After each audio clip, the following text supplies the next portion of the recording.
On this episode of the podcast, I sit down and have a conversation with Joshua Erickson. Now, I've known Joshua for just about a year. He's a Mormon fundamentalist that takes a very holistic view at Mormonism. Rather than seeing the gospel and the restoration as being divided up in between the New and Old Testaments, he tends to look at it as a whole.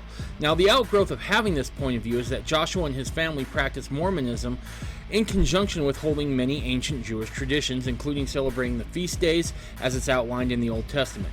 We cover that, as well as touch on other subjects such as America being a continuation of the story of the House of Israel. That's next on this edition of the Mormon Renegade Podcast. So I just want to take a moment to thank you, the listener. When I started this podcast, I wasn't sure if anyone would really listen. Now, to my surprise, this thing has taken on a life of its own. And that's all due to you, the listener, spending your time here with me, and it means a great deal to me. Now, as a husband and father, I'm keenly aware of how important time is. It feels like there's just never enough of it. So when you are spending your time here listening to this podcast, I feel a responsibility to never waste your time. In that spirit, as this podcast has grown, I feel like I need to do you, the listener, justice. I want to continue to produce good content and upgrade the audio quality. That takes better equipment and better software, and that all takes money. Now, I've tried to advertise, but you'd be surprised. There's not a lot of people wanting to advertise on a Mormon Fundamentalist podcast. I know, surprising, right? Now, if you want to help support the podcast, you can do that one of two ways. The first is go over to MormonRenegade.com and hit the Donate tab. There you can make a one-time donation, or you can go ahead and set it up to be a monthly recurring donation. Your choice entirely. Now, option number two, because I'm a capitalist, if you want to head on over to MormonRenegade.com, click on the store button, you're going to find that we've got some new swag out. We got some t-shirts, we have a tote, we have cell phone cases, water bottles, coffee cups. We got a bunch of stuff, and more is going to be on the way. So, if you feel like that's something you could do, again, head on over to Mormon Renegade and check all that stuff out. If you're not in that position to do so, I completely understand. We're all squeezed right now with high gas prices and high inflation.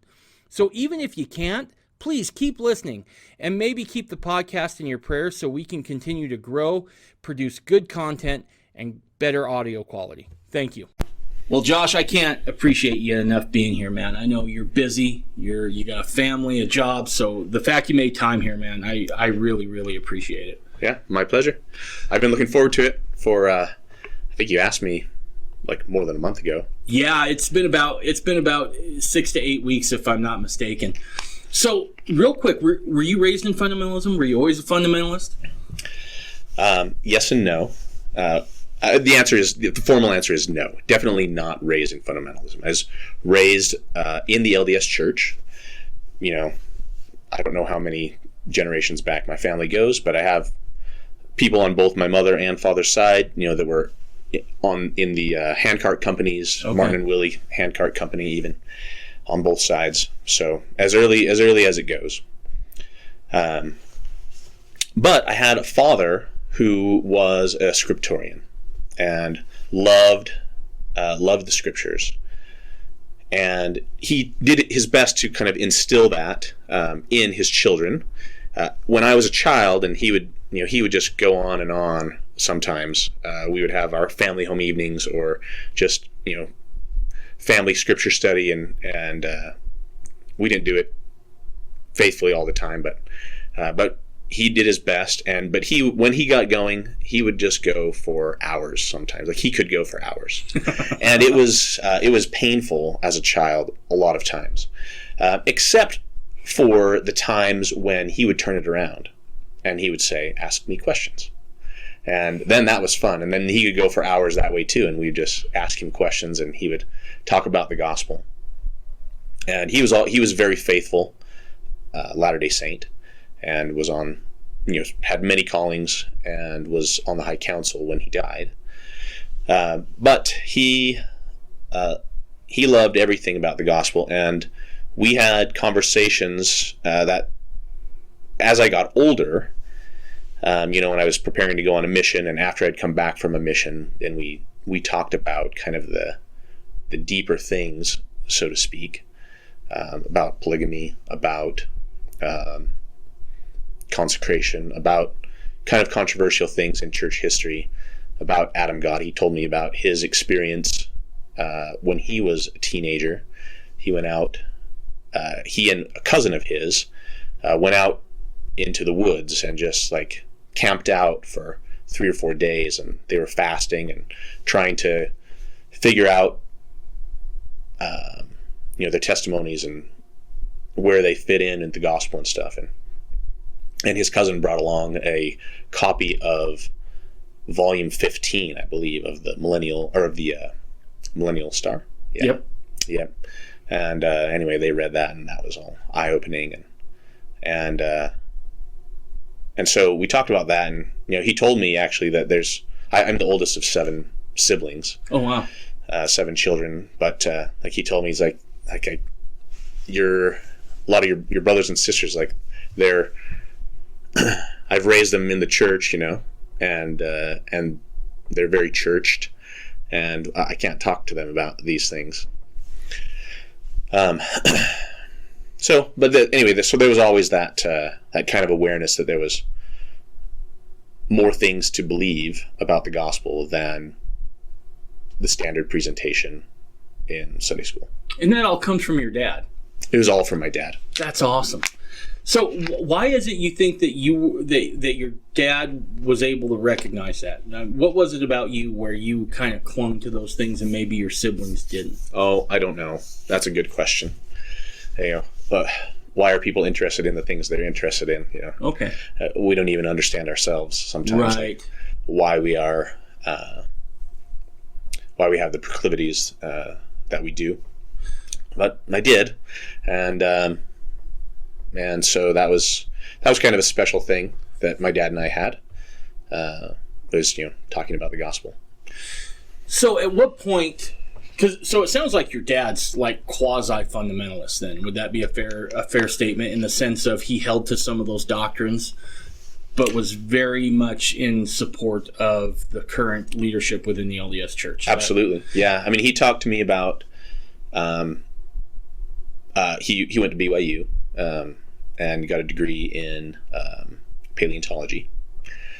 But while he was there at BYU, there was I don't remember the name of the shop, but there was like a print shop neighboring BYU campus, and he would go and talk to the owner, and I don't remember his name, but the owner was a fundamentalist, polygamist. Okay. And my dad would go and just talk with him, and he would like show my dad all these cool documents that he had copies of, and my dad had like boxes full of these historical Mormon documents. That's so cool. And so he just ate all that stuff up, and yet just remained faithful in the church. And I don't know, he just wasn't really bothered, I guess. Right. Like he's like, yeah, the church doesn't talk about this stuff, and the church has changed some things, and I even disagree with some of the changes. But I'm, but I have the knowledge myself, I guess, and I am accountable to myself, and they're accountable to that for their actions, and I'm just doing good wherever I am. Yeah, and I don't think that's at all a sketchy place to be, so to speak. I think that at least in my time in the LDS Church, 20 plus years, a lot of the old timers I talked to were that way, right? They knew about it, right? But it didn't affect their participation in the LDS Church, which I think is a completely valid way to go. And I would dare to say that there's probably quite a few folks out there. So at what point do you begin to look and say, okay, something's awry, and you feel like you need to go and become a fundamentalist? Yeah, that's a good question. I probably never would have left the church. In fact, I still feel like I didn't leave the church. Like they kicked me out, Right. And I have, I know people who feel that way. It's like, I never left the church. They left me, that kind of right thing. So it was, it really was when I became a polygamist. Okay. So, and even then, actually, it was really funny. I listened to your story, and we have a lot of things in common, actually. So, I could give you a little story about that, I suppose. Yeah, absolutely, if you're up for it. Yeah. So I was in Tooele, and I just gotten out of graduate school. I'm a chemist by training, so in Tooele, and my wife Charlotte had an online friend. They had met on a forum about like natural birth. Okay. And stuff like that. So then eventually they met in person over raw milk. So Melissa had a cow, and she would sell raw milk, as quote pet food. Right. Nice. And so she had all this pet food that was going to go bad because she'd gotten more than people wanted, and she put out a message on this forum saying, "Come and get this pet food," And so Charlotte did, and Melissa lived in Erda, which is just a few miles down the road from Tooele. So they were friends for a number of years. And Melissa had a really bad marriage, and which eventually fell apart. It was actually her second marriage. So her first marriage was no good either. And leading up to this, though, my wife and I had felt like we need to prepare to have someone live with us. And we had had a lot of strong promptings in that direction. We had kind of gotten our house ready with guest bedrooms and furnished them, even though we didn't really have guests that often or anything like that. We had, gotten 7 years of food storage and all of those things. And we thought, probably like one of my brothers is going to like lose his job and his family's going to have to come live with us or something like that. Okay. And then at the same time, we didn't know this till later, but Melissa, she felt kind of the opposite. Like she felt like she is going to be leaving. She should be eating down her food storage and, having these kind of conflicting, or not conflicting to each of us, but compared to one another, we're kind of getting opposite instructions. Right. Later on, we kind of compared this to Israel and Joseph. Okay. Yep. Like Joseph was told to get the food storage and prepare for the famine, and Israel was told to go to Egypt. Right. So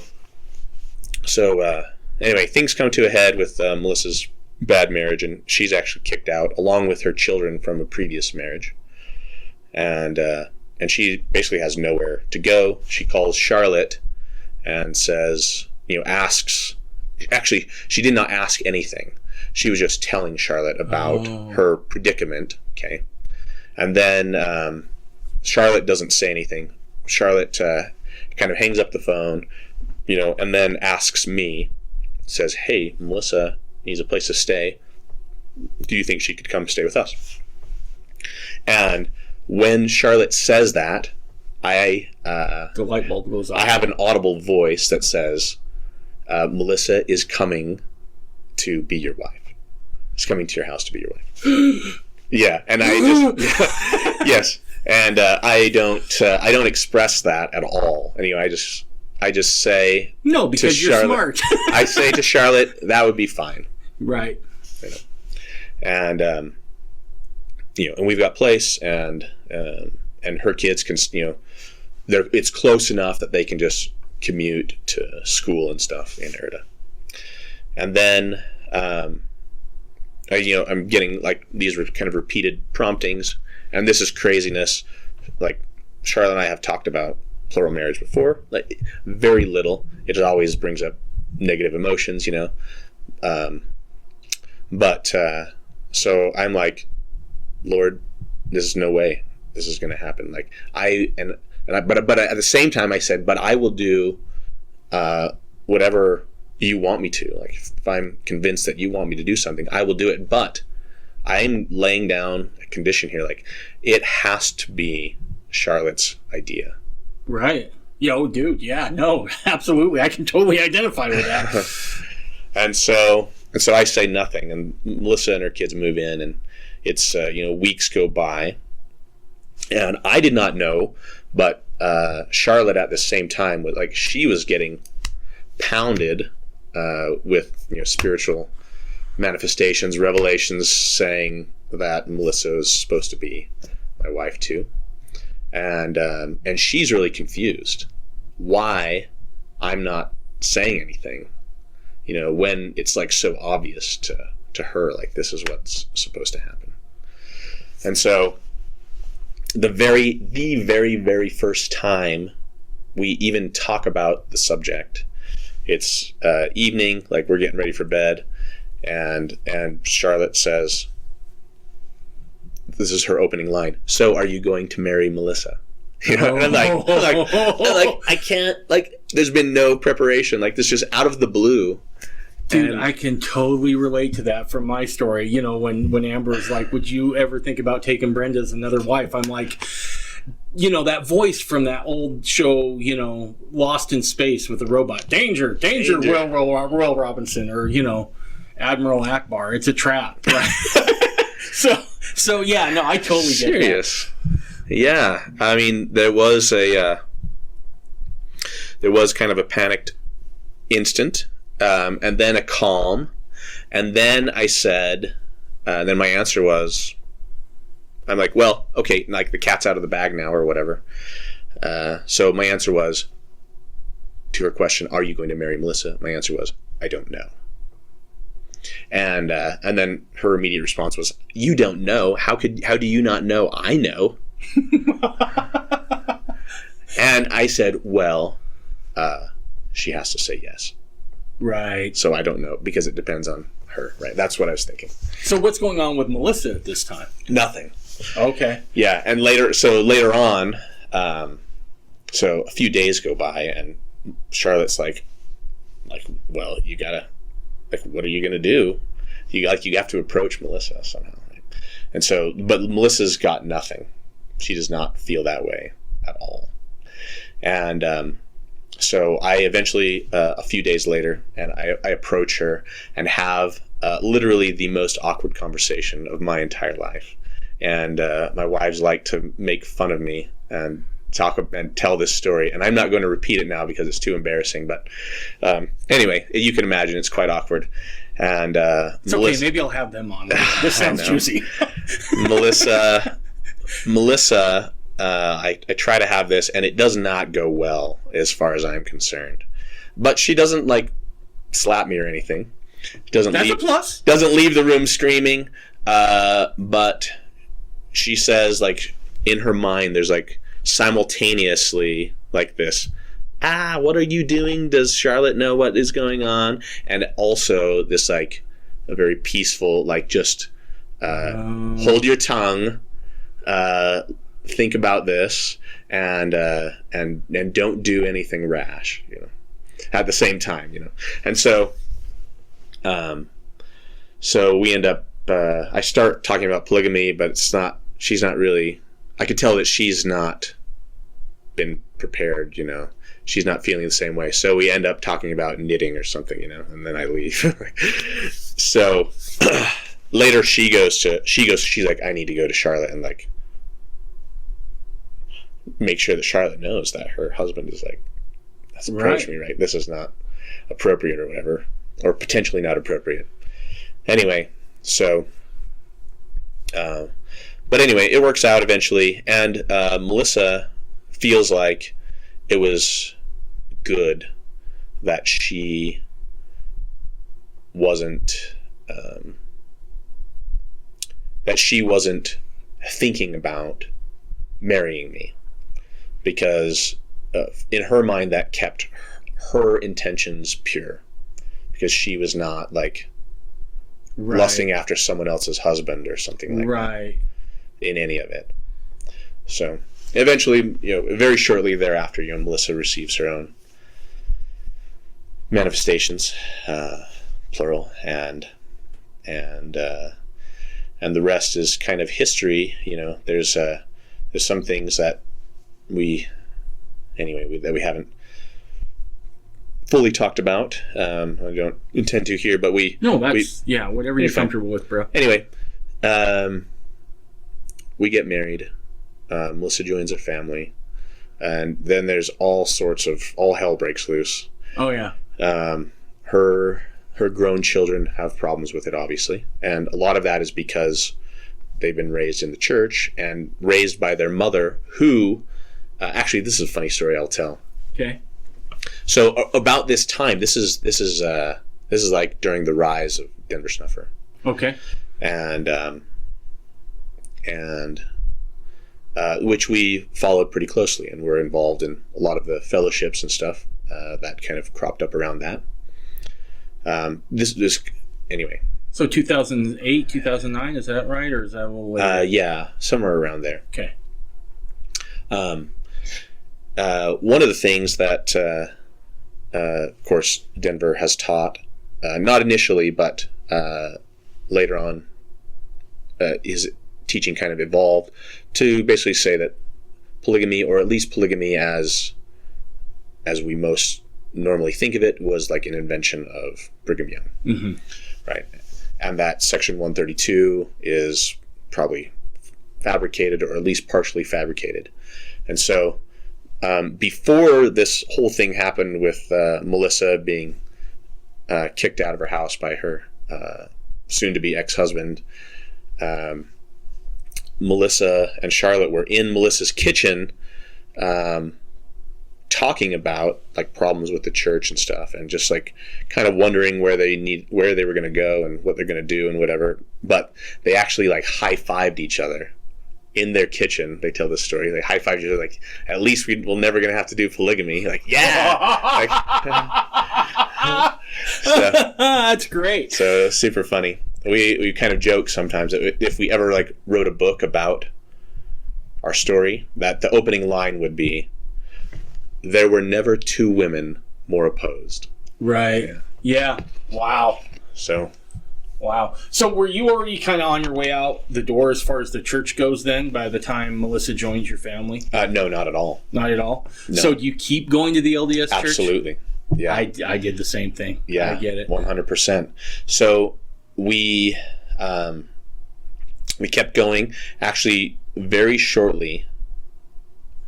Well, I mentioned there was kind of problems with Melissa's children. Mm-hmm. Like, she had taught them and about the negative aspects of polygamy, and had been very critical of people in their ward boundaries, or in their school at least, who were known to be fundamentalists, and she just had nothing good to say about those people, and she like regrets that now, you know. Right. But her children had been kind of raised with that. So anyway, so there was a lot of friction once things came out with her teenage children.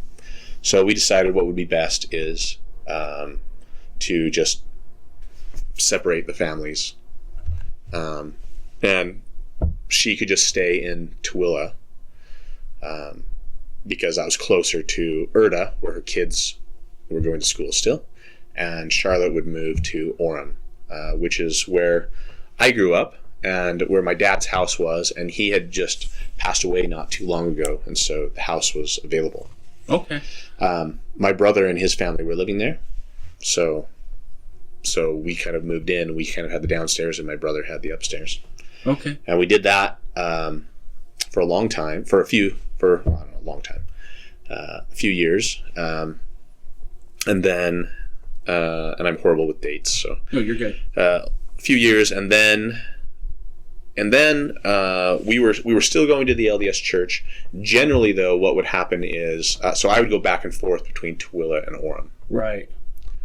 And so that was kind of a lot of driving, but I would end up in Orem on the weekends. So I would just go to church in Orem, the ward that I grew up in, with Charlotte, and sometimes, not always, but a lot of times, like Melissa would come down and go to church with us too, and we would just sit together.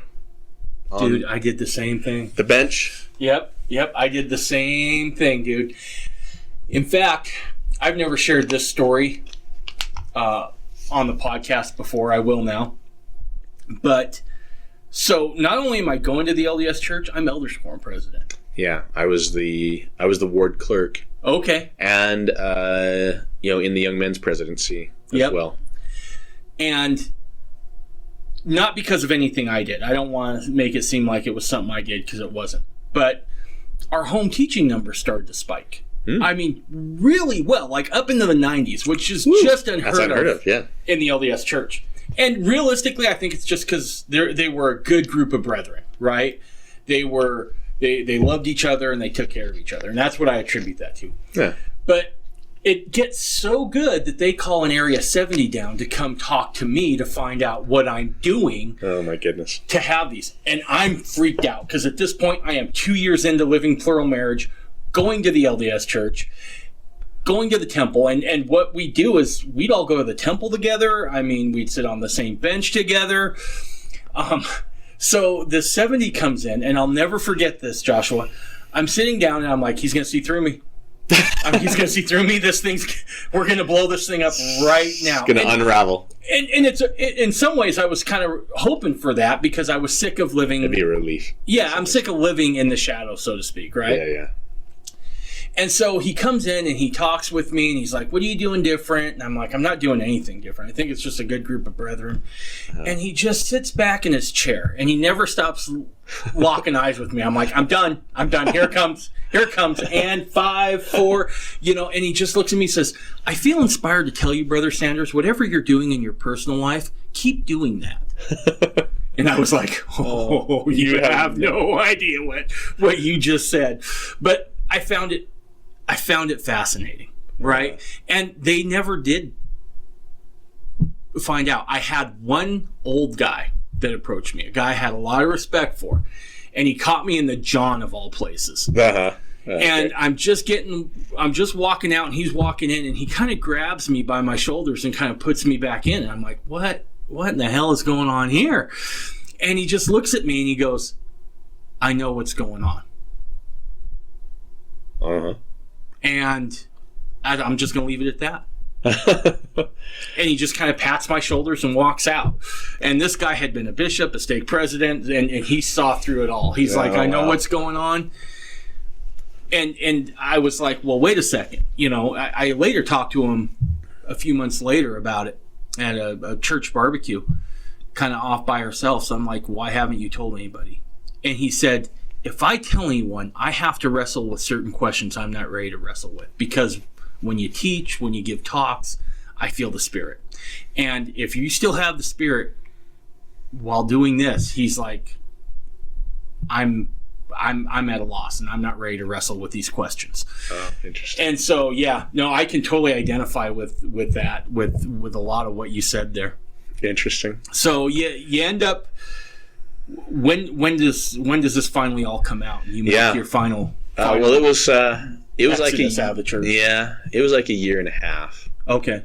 18 months, give or take. I said I'm bad with dates, but that we were just attending church together, and I was getting callings, and Charlotte was getting callings too. She was the choir pianist and Relief Society teacher, and Melissa didn't have any callings because she was into Willa. But she would have gotten callings probably. And it's funny you talk about that old guy. There was one fellow in the ward who, at one point, when it was getting close to the end, came to my wife Charlotte and just without not saying anything else, just said, "You're a brave woman." Wow. And I was he an older feller? Yeah. Yeah. I think they know, right? And he it's kind of giving her this thumbs up, but and it was, anyway. So we were getting to the point where it was the drama with extended family members, mostly with Melissa's kids and Melissa's family, that had finally kind of calmed down. And so then we felt strong enough, capable enough to kind of start telling Charlotte's family and my family as well. and kind of come out of the closet, so to speak, I guess you could say. That's a big step, dude. Yeah. So anyway, we went to, it was actually Thanksgiving. We were at Charlotte's parents' house, and we told them, and it went pretty well. And we also told them, we said, we have plans to tell everyone else, including the bishop. Like, we're going to tell the bishop, but we would like to tell them, like, on our timetable. Like, it's too much to just on your we don't want to rip the Band-Aid off, right, so to speak. So he agreed to that, my father-in-law, but he just got an itchy trigger finger, and he's actually friends, like lifelong friends, with our bishop in Orem. Oh. So he actually didn't tell, but he said, you need to talk. What part of the problem was, too, I'll say this too, is my oldest daughter was turning 8. She was getting ready to be baptized. Gotcha. And my father-in-law was worried that she was going to be baptized by a wicked man, I gotcha. And wanted to figure out some way of keeping his promise while also protecting his grandchild. Yeah. So he's told something vague to the bishop, like, your ward clerk has, like, some worthiness problems or something like that. You need to talk to him about, but didn't say what it was, So, but then anyway, I think he called back again and told him, no, he's a polygamist. So. Just to want to make sure that I wouldn't be able to wiggle out of it or something. Sure, I don't know. Sure. So anyway, that actually caused some problems with our relationship with my in-laws for a number of years, but things have actually smoothed out considerably, and they are very supportive and all that now. And part of it, actually, I'm going to take a little detour here. Part of it is, I think there's a lot of worry, because when you hear that someone's becoming fundamentalist or polygamist or whatever, like, the first thing that comes into your mind is Warren Jeffs and all of the craziness, cultish kind of behaviors. Also, he had a sister who, like, did crazy things to, like, abandon her children. To go become a plural wife because she was convinced, and then that marriage just, like, was awful and fell apart, and then she, like, married, like, just was, like, went from, like, man to man, and, like, her family was, and her life and her family were just in tatters. Yeah. And so he saw nothing but bad fruit from this. So I don't really blame him, But now, over time, they've seen that actually we are quite stable, and even more stable than his other children. Right. Who, we were talking before we started recording, have actually every single, my wife, Charlotte, she's the only one of their children that's Mormon, that is even religious. The others are atheists. Right. And totally reject everything. And so, but that happened after it was known that we were polygamous. So for a while we were the least favorite, but now we are now you're the most favorite. The golden children, right? Absolutely. 100%. That is awesome. I don't know. No, that's good stuff. You have to go through the bishop's court and all that. Yeah, stuff. So I went to the High Council, right? Because I was Melchizedek priesthood holder, and my wives, they both had a court separately, but with just the bishopric. And we all attended each other's trials. For the High Council, I mean, there's nothing really to argue. Like, they have no authority to make a decision. The decision is already made. Yeah. Like, this is automatic excommunication. So there wasn't anything to there was no defense. It's a trial in name only. Correct. Yeah. So it was a formality, and so we actually brought Melissa had Melissa make a bunch of brownies. Nice. And we brought some milk and napkins and cups, and we served refreshments at the High Council at the trial, and it was cordial. They basically asked questions, like, and we were just very honest and said, this was what there are kind of some like you mentioned with that fellow in your ward, like there's like this dissonance because like this is such a great family and they do so well in their callings, and we feel the Spirit when they talk in sacrament meeting, and we felt inspired to give them these callings in the church when they were wicked, supposedly, right? Yeah. And so, and so I kind of just like reassured them about all of that too. I'm like, you were absolutely like, don't doubt your inspiration to, call me to be the ward clerk or the right. the young men's presidency. Like those were actually inspired. Like I don't want you to doubt any of that. And they asked how. Well, I don't want to get into all those details, I guess, but why I think this is okay, and when the church currently doesn't do it. And we talked a little bit about church history and just about our own revelation, and said this is just what we're willing to do,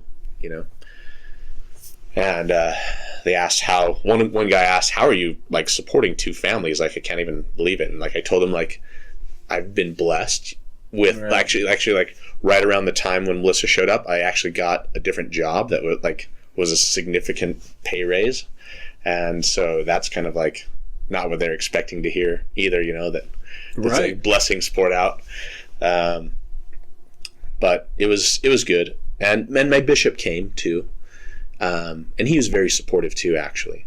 His hands are also tied, but sure. He came to the trial at the stake center and was just there, just observing. He wasn't participating, and when they asked us to go out of the room while they deliberate, like he came out and just talked to us too and stuff. Anyway, so when I talked with my bishop first and I told him this story, he's like, well, I actually don't doubt your testimony about what happened. And he said, and maybe it is true. Maybe you really were asked to do that.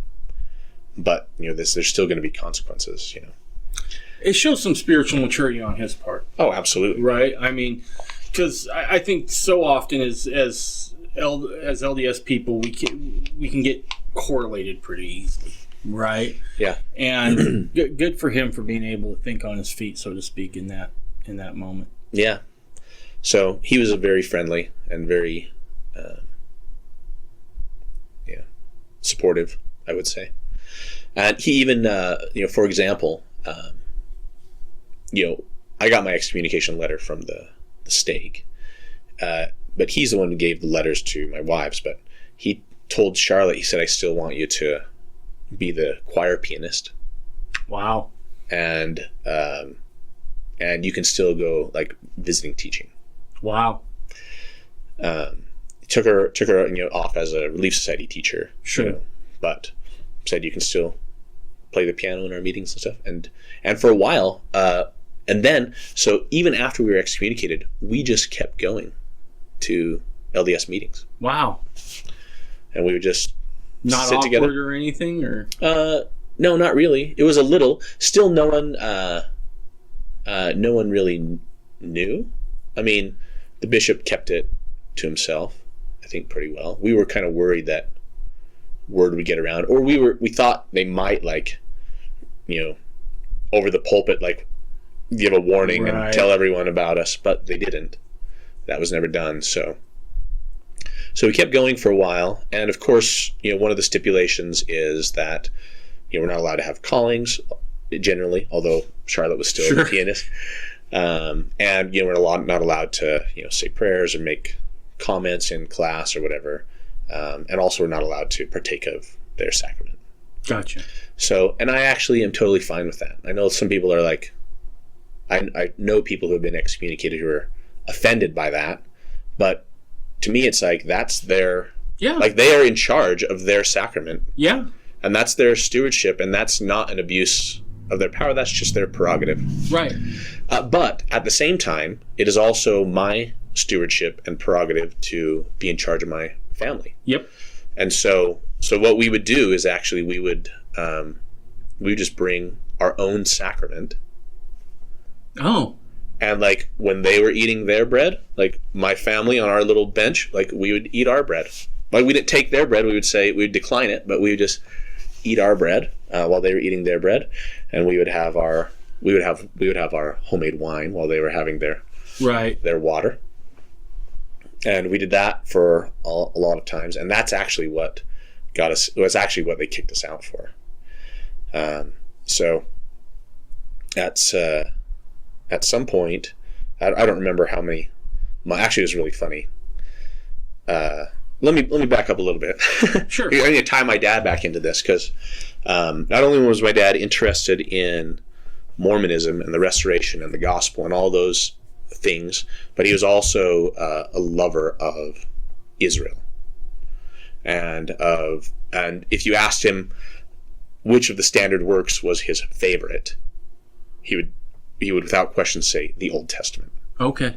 Which is kind of an unusual thing, because for a lot of people, Old Testament's like this boring stuff of so-and-so begat so-and-so and death penalties for this and that and the other. And anyway, but he loved the symbolism and the meaning and the foundational stuff and the promises and the covenants, and the prophecies, which the Old Testament's just full of. Like everything, the rest of the canon is really rests upon the foundation of the Old Testament. You're 100% correct. Some of my favorite times I can remember, I worked out east for a while, back east on the eastern shore of Maryland.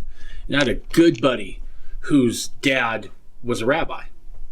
And I would talk to him for hours. And I've often said, in every LDS ward, they have to have a rabbi. There needs to be a rabbi. There needs to be a rabbi. Because there is so much oral tradition that we don't have. And you can't really understand where Jesus comes from, so to speak, or where the Book of Mormon comes from, unless you have a healthy understanding of the Old Testament and Judaism as a whole. Absolutely not. I mean, I agree. You can't have a... Yeah. Anyway, I didn't mean to interrupt. No, Sorry. That's great.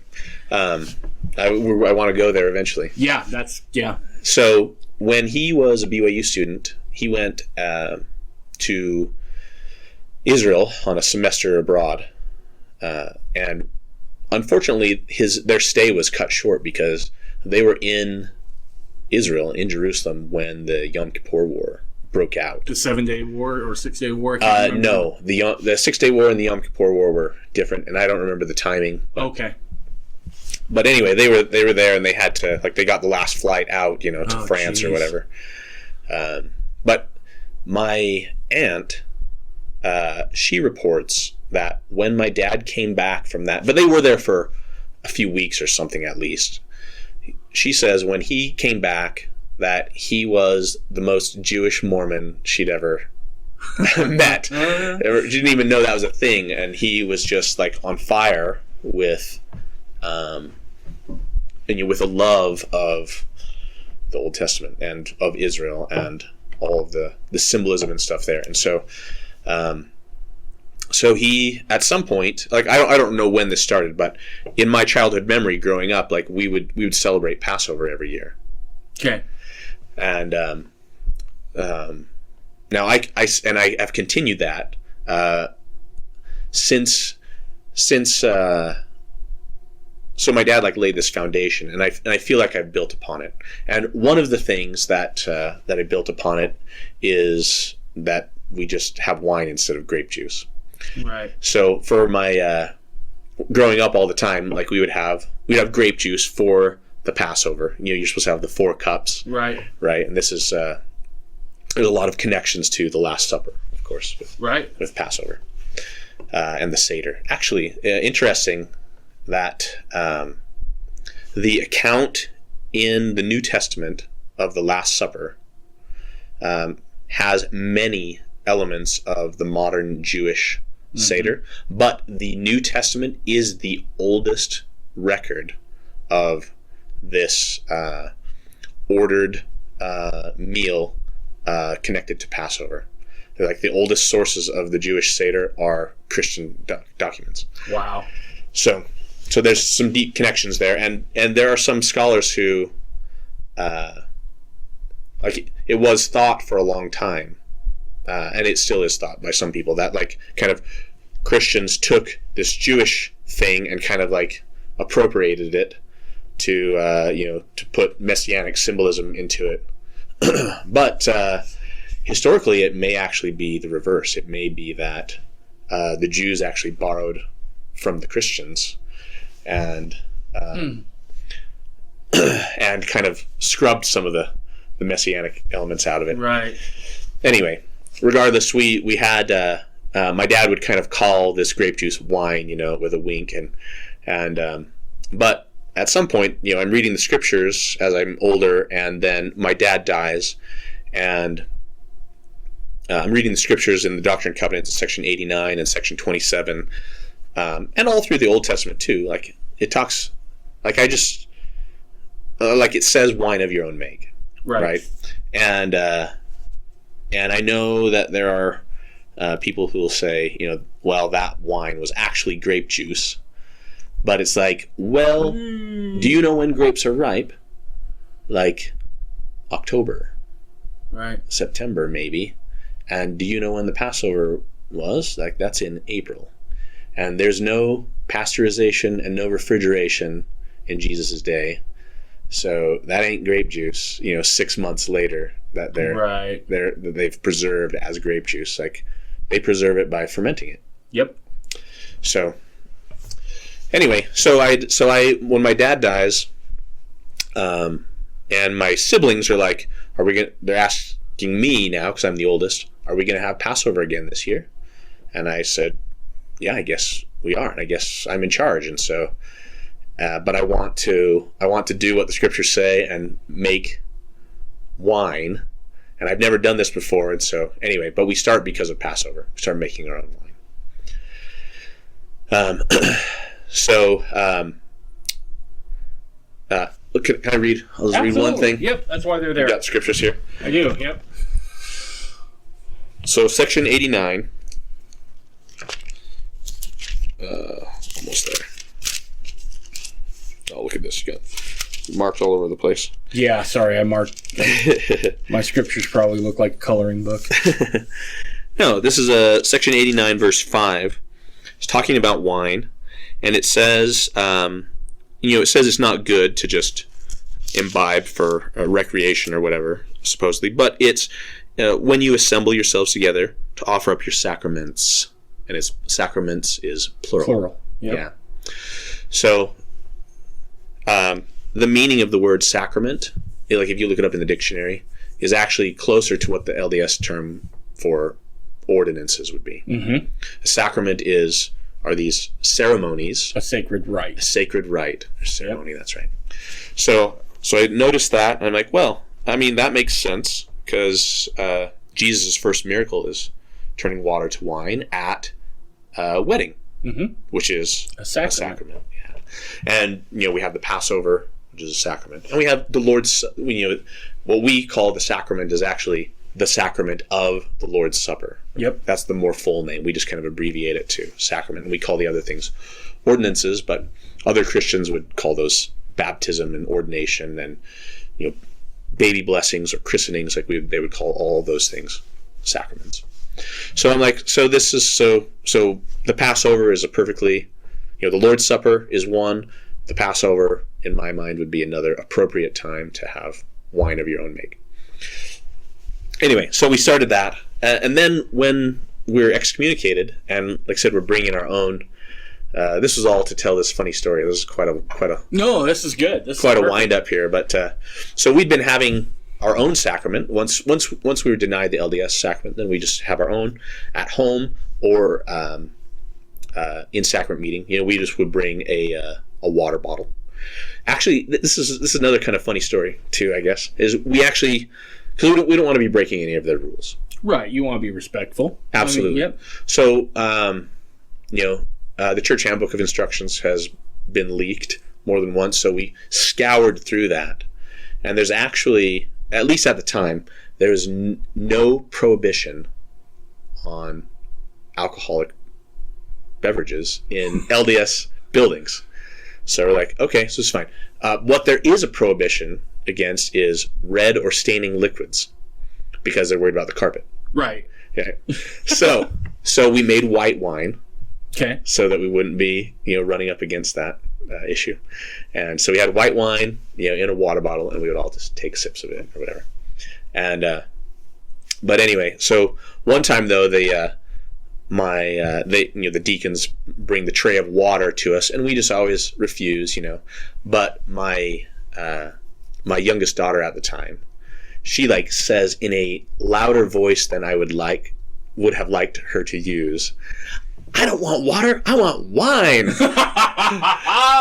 And we kind of look around at I don't know who heard that, but I don't know how they couldn't have heard it. Immediately you see the bishop's eyebrows raise a little bit. Yeah, we were kind of towards the back. What are you doing? But anyway, at some point, but they didn't know they didn't know anything about the wine. Right. Although we did have it. But at some point, word gets to, I don't know who, but I get a call from the stake president. Says he wants me to come to his office. And I'm a little bit annoyed at that because I'm not a member of his church anymore. And so he doesn't have any authority over me anymore. At this point, you think anything would come down from the bishop, right? Because that's where you're at, so to speak. Exactly. So he calls, and I say, "Okay, I'll come." So I come, and he basically asked me if we are having sacrament in their chapel, and it's almost so ridiculous. It's like, are you eating bread while we're eating bread? Right. We don't approve of you eating bread while we're eating bread.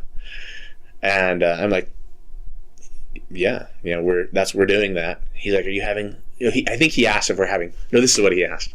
He said, are you having your own bread and water during the sacrament? And I said, no, we're having bread and wine. And anyway, so we got shortly after that. And then we had some words, and I said, if you want to talk to me again, you can come to my house, like a normal person, and not demand that I come into your office. So shortly after that, we got letters from Curtin McConkie.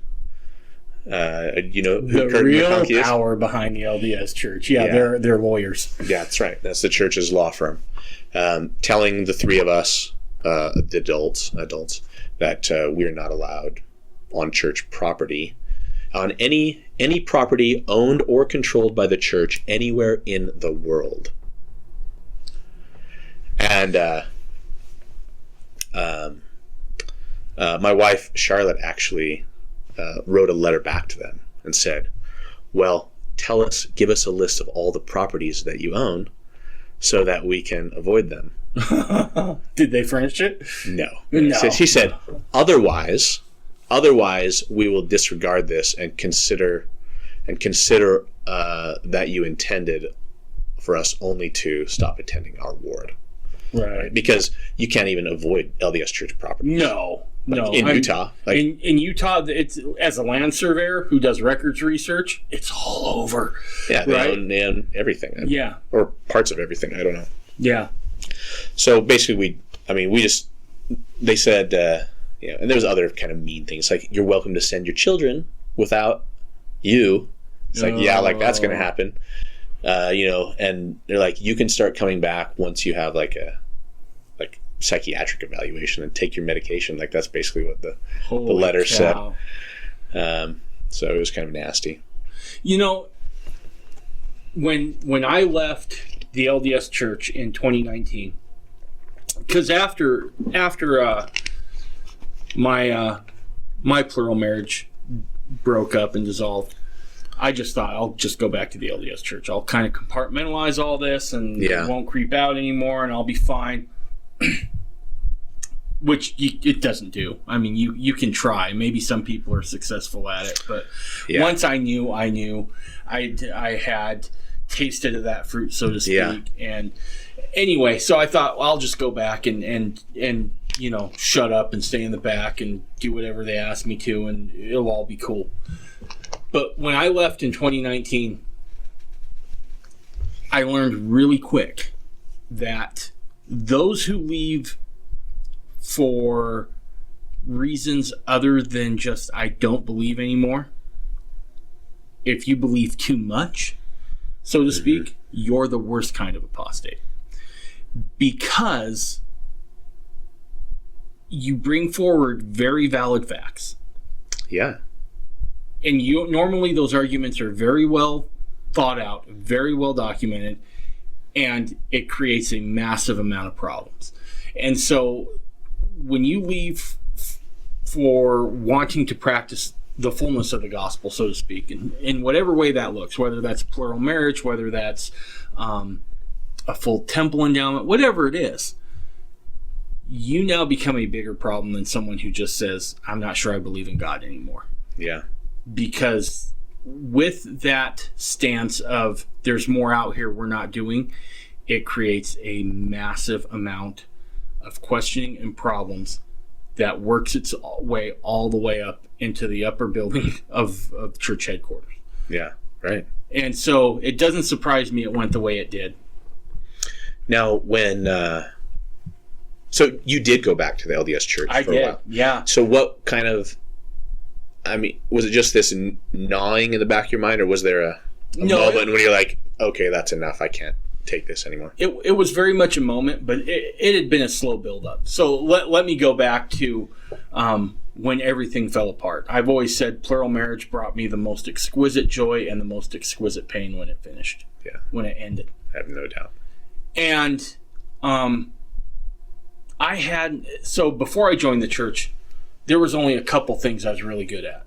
One was playing football and the other was drinking. I mean, I was super good at it. I still think Jack Daniels owes me some props and maybe even a little stock options because I know I did my share. You did share to spread the good word. I sure the did. gospel of Jack Daniels. And I didn't drink at all in the whole time I was in the LDS church after I converted, and all the way up through practicing plural marriage until it fell apart. And then I got weak, right? Yeah. And I never wanted to mourn the loss of my second wife when she left too much in front of Amber, my first wife, because I never wanted her to think she wasn't enough. Right. And she knew I was hurting, but I was trying to put on a keep a lid on it, yeah. Right? And I'm on this acreage out where we were living, where all this had taken place, and it was just painful memory after pain. There was nothing I could look at that had not seemed to have been touched by this experience. Right.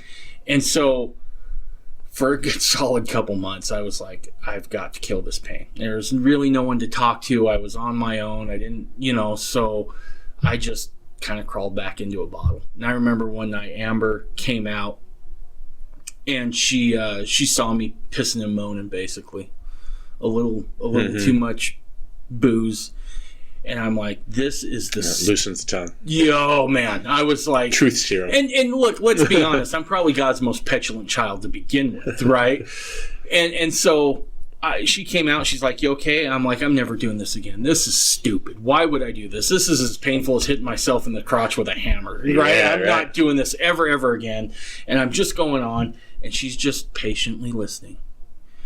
And she's like, "Are you finished?" And I'm like, "I think so." She's like, "Good. If we get this opportunity again, we're going to do it. Know that now." Wow. And then that was it. Amazing. But I had it in my mind, I'm forgetting all about this, right? I'm going to compartmentalize it, and I'm going to go back to the LDS church, and we're just going to do our thing. Mm-hmm. It's better to have some truth than nothing at all. And so that's what we did.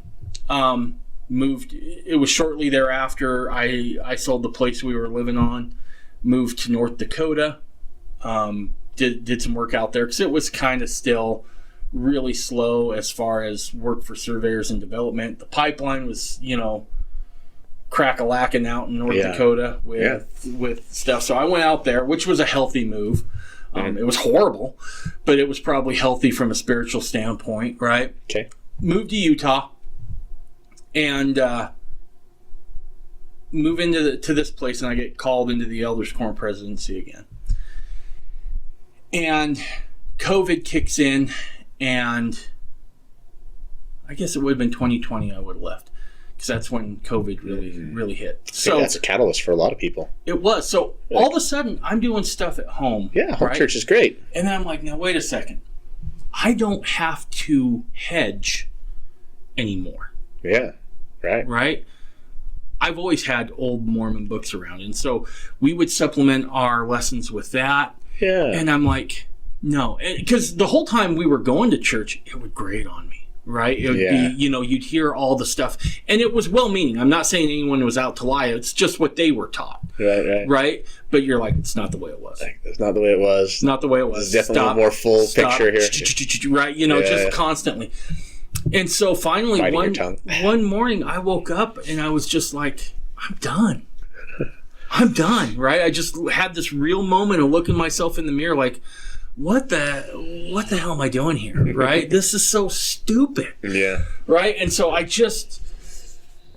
talked to Amber, and Amber's like, I've been done for a long time. I've been waiting for you. Yeah. She's like, we've been going through the motions. And what really set me over the edge was the latest temple changes, right? That really was like, this is a bridge too far. We're now at the point where I believe we're starting to mock God a little bit. Time to pull the cord. So yeah, it was a slow buildup, but there was a very moment, though. Clear moment where I'm just looking in the mirror and I'm like, if I don't get damned honest with myself right now, I'm gonna lose everything I am. Yeah. Right. So did you just, your attendance and stuff didn't kind of fizzle out? It just I was in leadership, right? So I had to go and sit down and be like, I'm out. And they're like, whoa, why are you out? And I was like, because the latest temple changes are way too far. Whoa. Way too far. And what was the response? They were like, well, and I'll just kind of speak. I want to be respectful here, but one of the changes they made recently is the one where they changed the order of the family, so to speak, right? Yes. If you know what I'm talking about there. Yeah. And I was like, that. And I remember they said, okay, well, don't panic. Let me do some research, and then we'll come back and we'll talk about this. And the response was, well, maybe that covenant was getting used in a way that was abusive from husbands towards wives. And I said, yes, but no doubt. You wouldn't change the law of chastity because certain guys can't control their urges, and that blew them out of the water. They're like, I got nothing, right? I got nothing. And I'm like, I'm done. And they're like, well, do you still, have a testimony of the Savior? I'm like, absolutely. Yeah. Do you still think that Russell M. Nelson's a prophet of God? And I'm like, I have nothing that really tells me that he is. And that was the straw that broke the camel's back, right? Yeah, that's the unforgivable. That's the unpardonable. Right. Sin, That's the one where they're like, ooh, you're questioning the guys up top.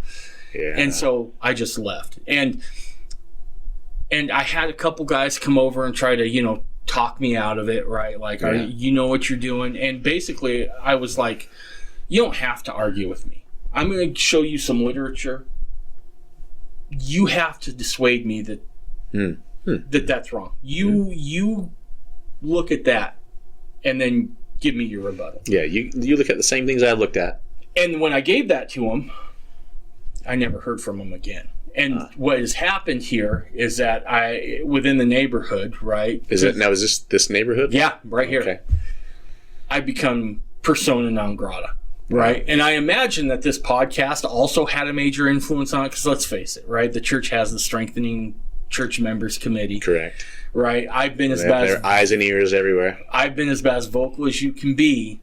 And so I'm sure that, right, they're like, I'm sure they're trying to figure out what to do, right? I mean, one is that if they decide they want to drag me up and X me. Because you are still formally a member. Formally, yeah. I see. If they want to do that, I'm down with that. I mean, we can definitely do that, but it draws more attention than if you just leave me alone. So I'm sure there's a part where you're not attending their meetings. No, I'm not attending their meetings. I'm not. attending their temples or anything like that. So, yeah, that's where we got. But, wolf in sheep's clothing. Oh, dude, they're spooked. I mean, and sometimes it's funny, right? I mean, sometimes I probably play with it a little more than what I should just for my own personal enjoyment. But, you know. My father-in-law, I think he used to think I was a wolf in sheep's clothing, but just recently I baptized my younger daughter, and we invited them. Nice. And they were anxious to come see it. They weren't anxious to like be a part of our religious life at all, but now they are hungry for it. Anyway, but afterwards, he said something like, you know, people might think that, speaking of me, he's like, people might think that Josh was like a wolf in sheep's clothing, but he's like a goat in sheep's clothing. Right. Yeah. Well, that's an improvement. I mean, you gotta take it where you can get it. So, excuse me. So that was an improvement. So one of the other reasons, not only do I just like you a lot, but one of the other reasons is I've always found your take on Mormonism just awesome. I told you before about, you know, when I worked back east, and you know, I get with Joel and his dad, who was a rabbi. And so I've always felt a strong affinity towards not just the Old Testament, but the Jewish feast days, the tradition that's within Judaism. And so when I see what you've done, which is really incorporate that into a lot of what you do, from keeping those feast days to even blowing the shofar, which was, I should have brought started this. Cool, yeah, would have been cool. I really dig it, right? Because again, I don't think we can get a full painted picture of Jesus without first understanding where Jesus comes from. Oh, absolutely not.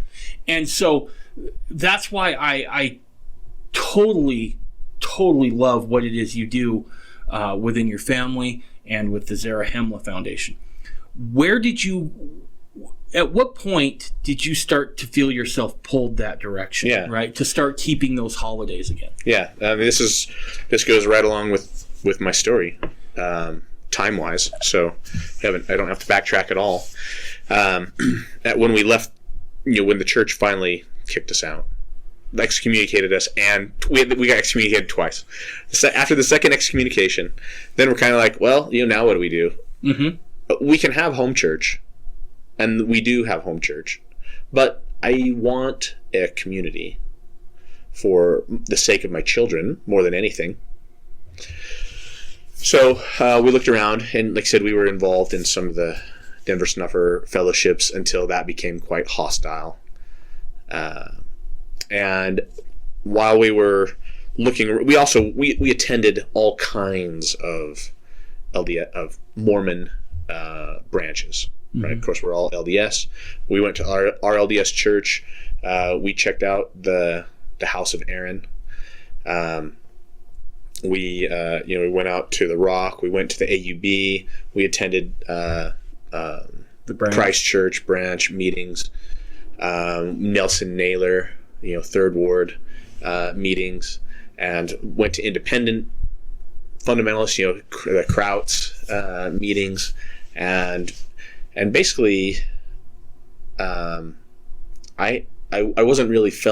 didn't really feel drawn to join any of them, but I wanted to be friends with everyone.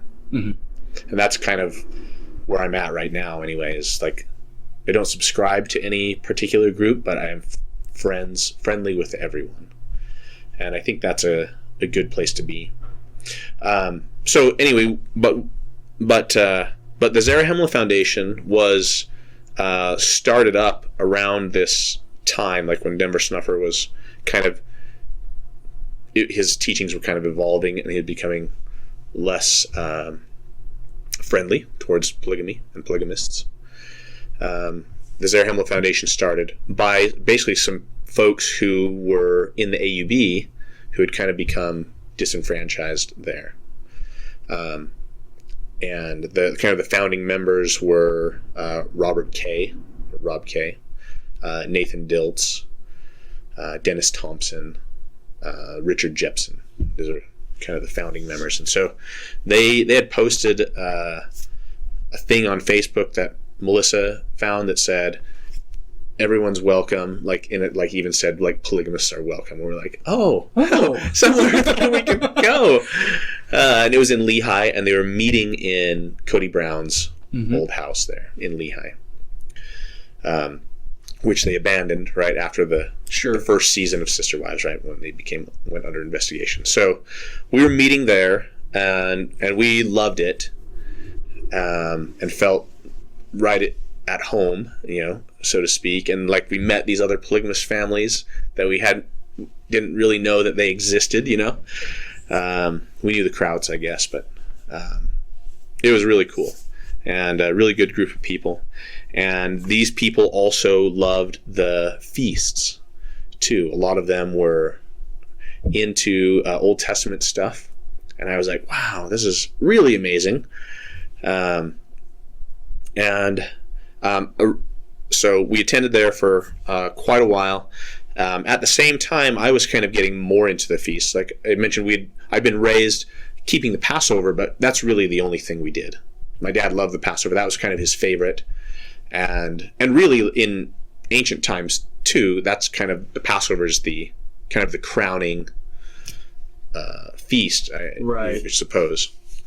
The other ones are important too, but we started looking at some of the other feasts as well, right? And we started with when we started adding things, we started with Purim, which is in the Book of Esther, right? And that's the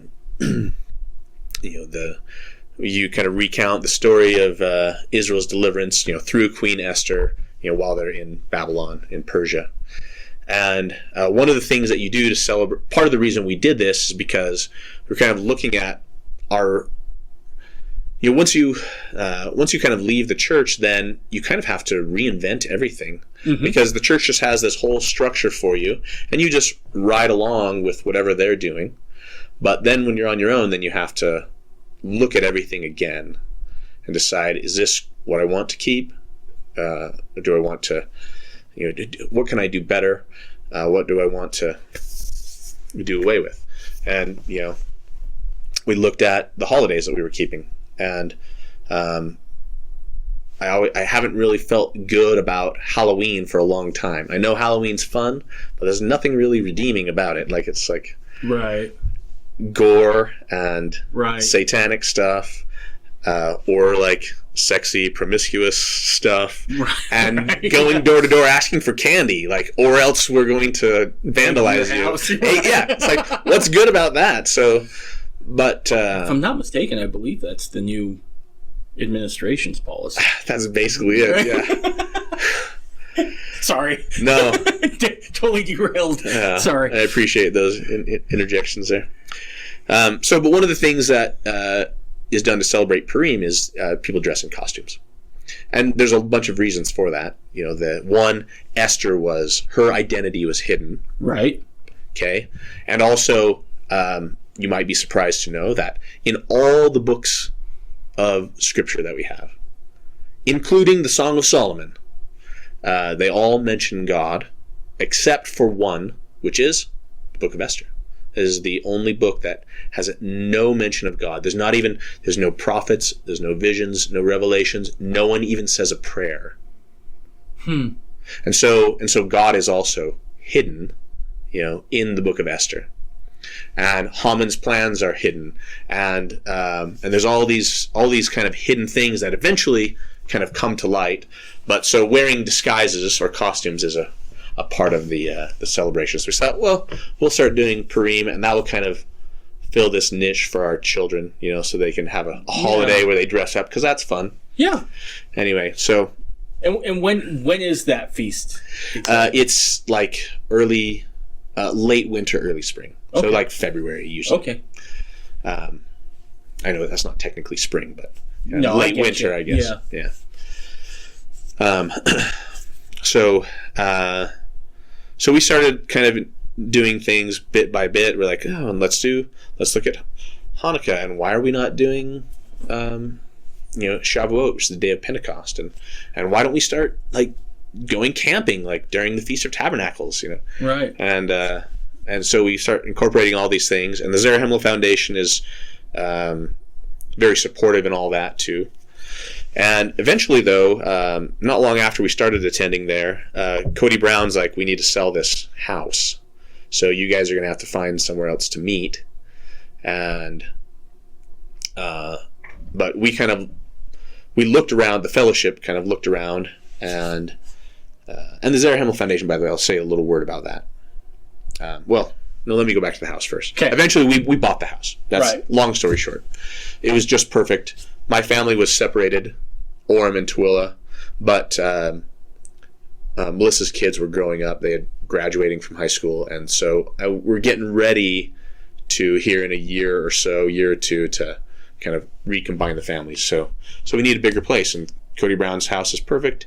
Plus, we want to have a place for the fellowship to keep meeting, the Zarahemla Foundation, and so we ended up with Cody Brown's house, and so nice. Which has been a big blessing in a lot of ways. It was perfect, and it's still close enough to Dugway, which is where I work. Right. It's a long commute, but it's a long commute from Tooele as well. So anyway, the Zarahemla Foundation, I'll say just a word about that, is basically a non-denominational group, non-denominational Mormons, and we have had people attend meetings there and give talks and come to our feasts who are from like every branch that I named. Like, we've had people from the House of Aaron and LDS folks and AUB folks and branch folks and independent people and people from Church of the Firstborn, Fred Collier's group. We've had a number of people come from there, and just independent folks too. And it's all good. Like, the Zarahemla Foundation doesn't require really anything for membership, except that, like, you have a testimony that Jesus is the Messiah, and you accept the scriptures as the Word of God, and then that you're baptized, but not baptized by the Zarahemla Foundation, but that right. You've received baptism wherever that may have been, and then that you just voluntarily associate. Right. Say, I'm a member of the Zarahemla Foundation or whatever. Like, there's no dues or tithing or nice ordinations. We do have a board of elders, but again, there's no like ordination. There's just like a vote to make decisions and stuff. So that's been nice, and that's kind of opened it up so that we can, without any weird pressure, have people from all different backgrounds in Mormonism come and hopefully like gain an appreciate. I want people to appreciate the feasts and the Old Testament stuff more, and to understand that, because it adds, in my view, so much depth and richness to the gospel, as what we call the gospel. Like, I believe that stuff is the gospel as well. Right. But a lot of people don't see that as the gospel. So let me ask you a question. You keep all these feast days, which again I think is super cool. When someone would ask you the question, and maybe I'm the only guy that's asked this question to you, why is it you suppose these weren't ever talked about by Joseph Smith or Brigham Young or anything like that? Because you get the sense that Joseph's mission is to restore everything, right? Yeah. Why weren't these part of that restoration? Yeah. That's a big question that people have, and it's my mind goes in a couple of different directions, but mainly the main reason I would say is that the restoration was not complete. There are, and I think everyone agrees to this in one sense or another, because certainly we don't have Zion. Right. We have not built the city, New Jerusalem, or the earthly version that's going to meet with the heavenly version. The temple is still a temple lot in Independence. And there's all kinds of things that the scriptures prophesy, and that Joseph also prophesied would be a part of the restoration, that have not happened.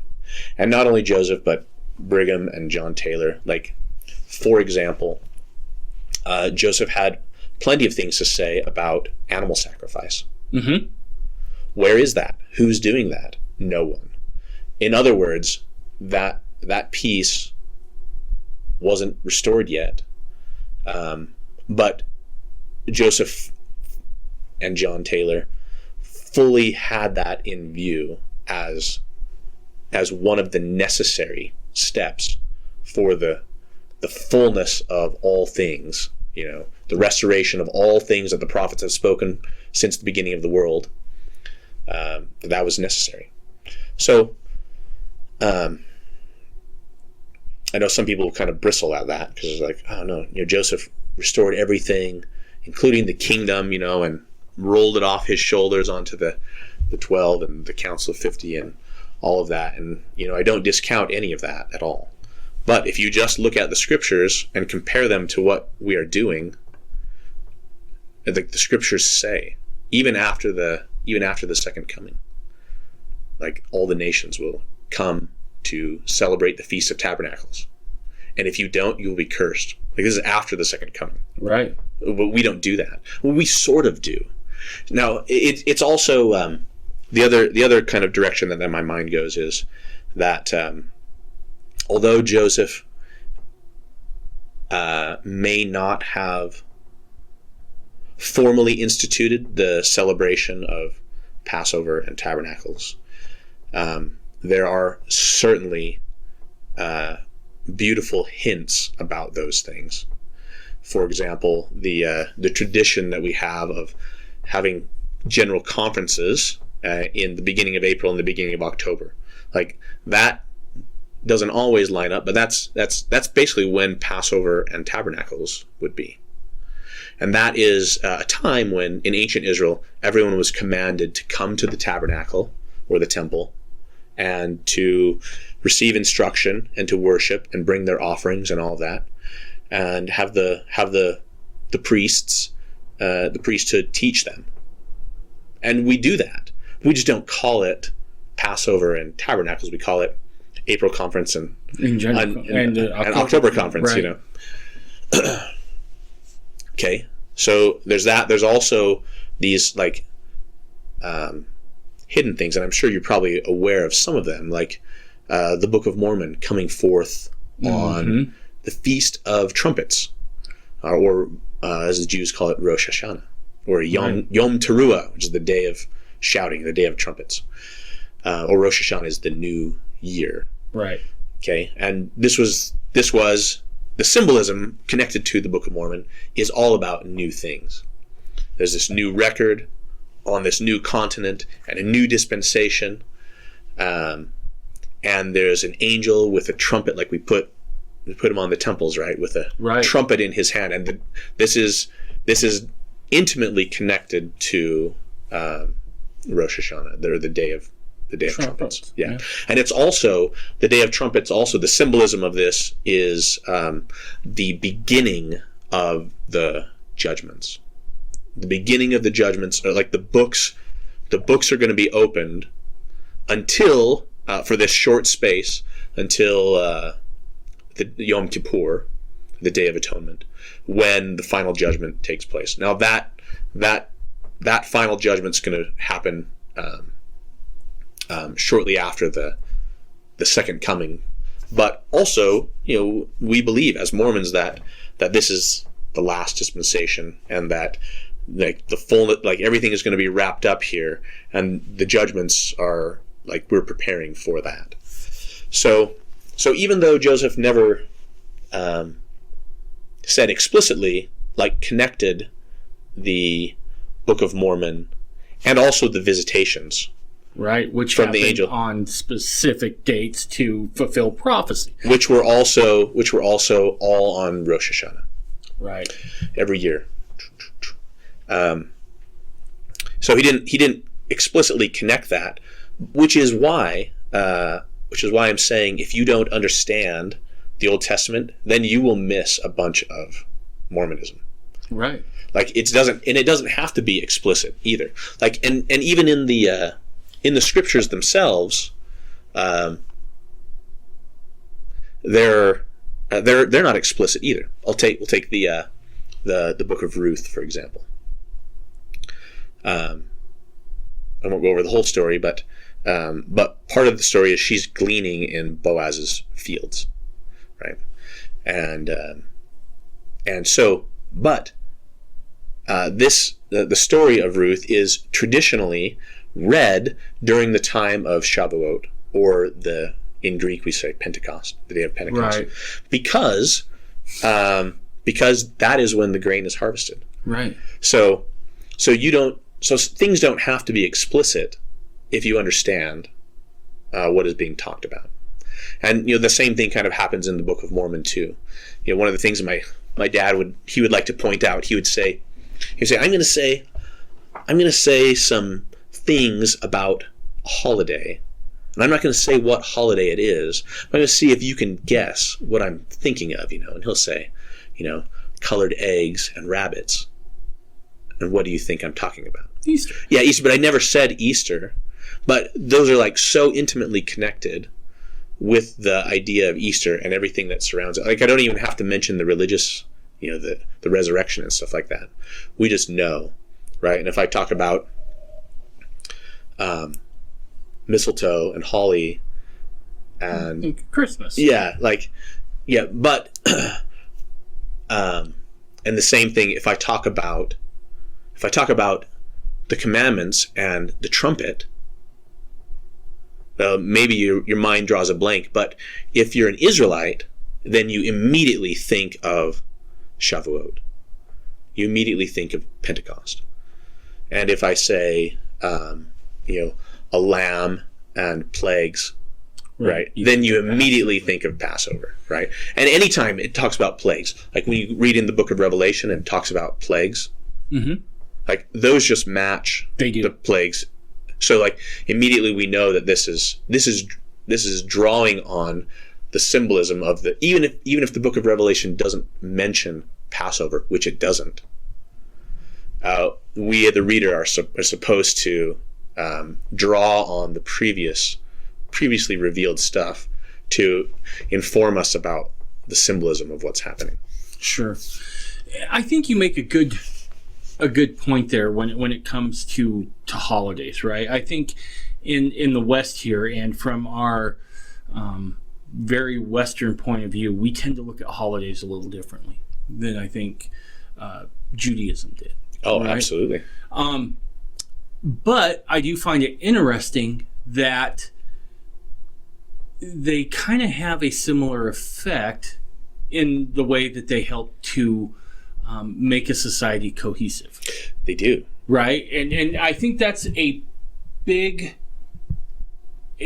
point that we miss with some of these holidays. Not just the religious significance of some of them, which are vastly important, but these societal holidays were times of national remembrance. Yes. Right? And we can't forget that in the beginning of human history, the God of Israel, the God of Abraham, drawing a blank, the God of Abraham, Isaac, and Jacob was a national God, right? That's right. It was very nationalistic because it really only applied to Israel, to that nation of people. Yeah. Likewise, I think you can draw, some pretty interesting parallels in the sense that Christmas does the same thing here in a lot of ways, right? Yeah. Or the 4th of July that we just had, right? Yeah, beautiful. Which was a national remembrance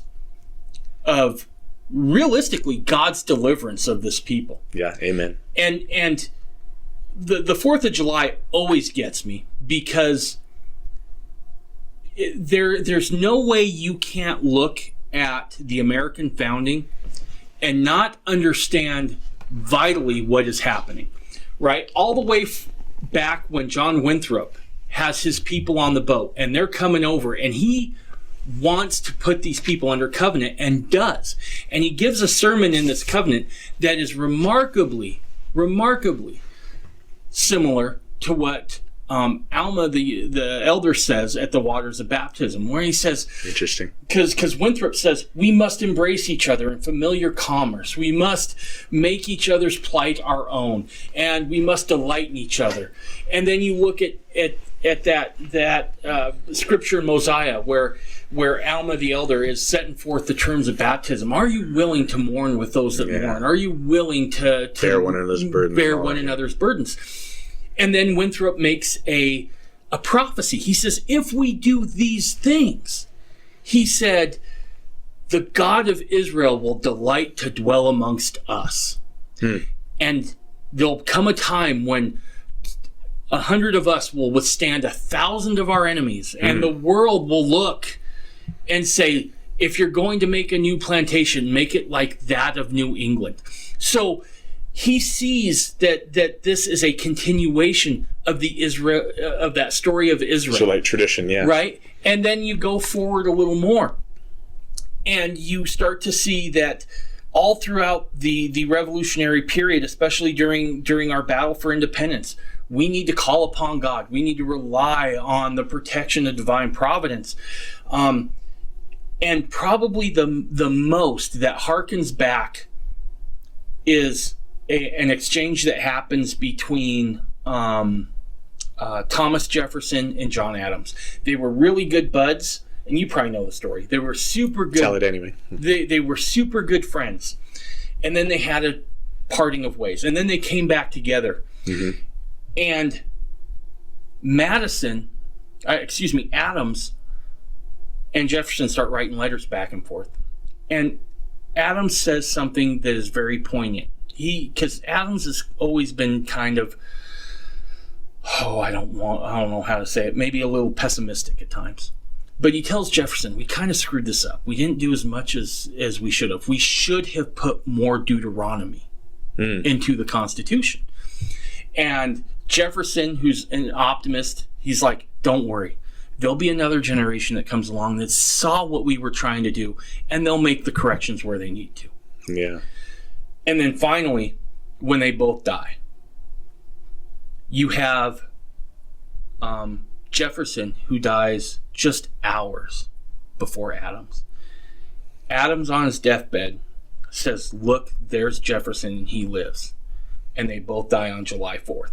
Amazing. I mean, but it's that continuation of that Israeli story.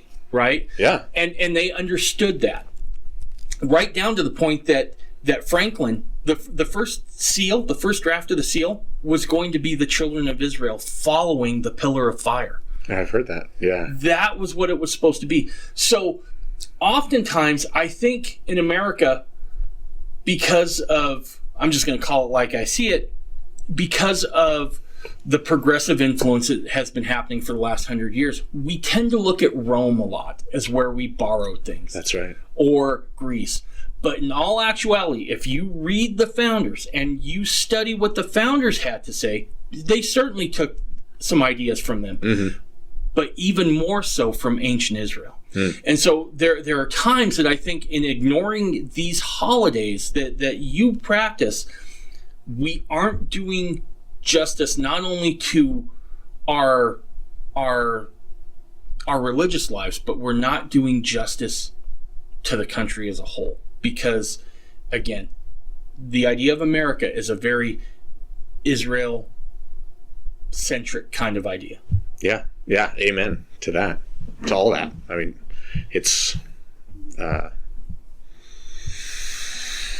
interesting about Deuteronomy. And we should have added more Deuteronomy. Should have added Deuteronomy. And if you look at the book of Deuteronomy, a large portion of it is you could almost consider that the Israeli Constitution.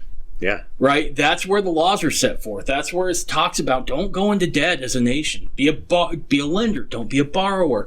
Right? It lays forth how Israel is supposed to function. And there's a lot of echoes. Lot of echoes of Deuteronomy still within the United States Constitution. I think the feasts are actually. I have a crazy vision that the feasts could be a mechanism of uniting Mormonism. I think you're right. I don't think that's crazy at all. And so, in one sense, I'm glad that Joseph didn't get around to it, because if he did, then all the branches would be doing it the right way. Mm-hmm. According to them, they'd be doing it the right way, and the other guys are doing it the wrong way. And so this is just another reason to divide.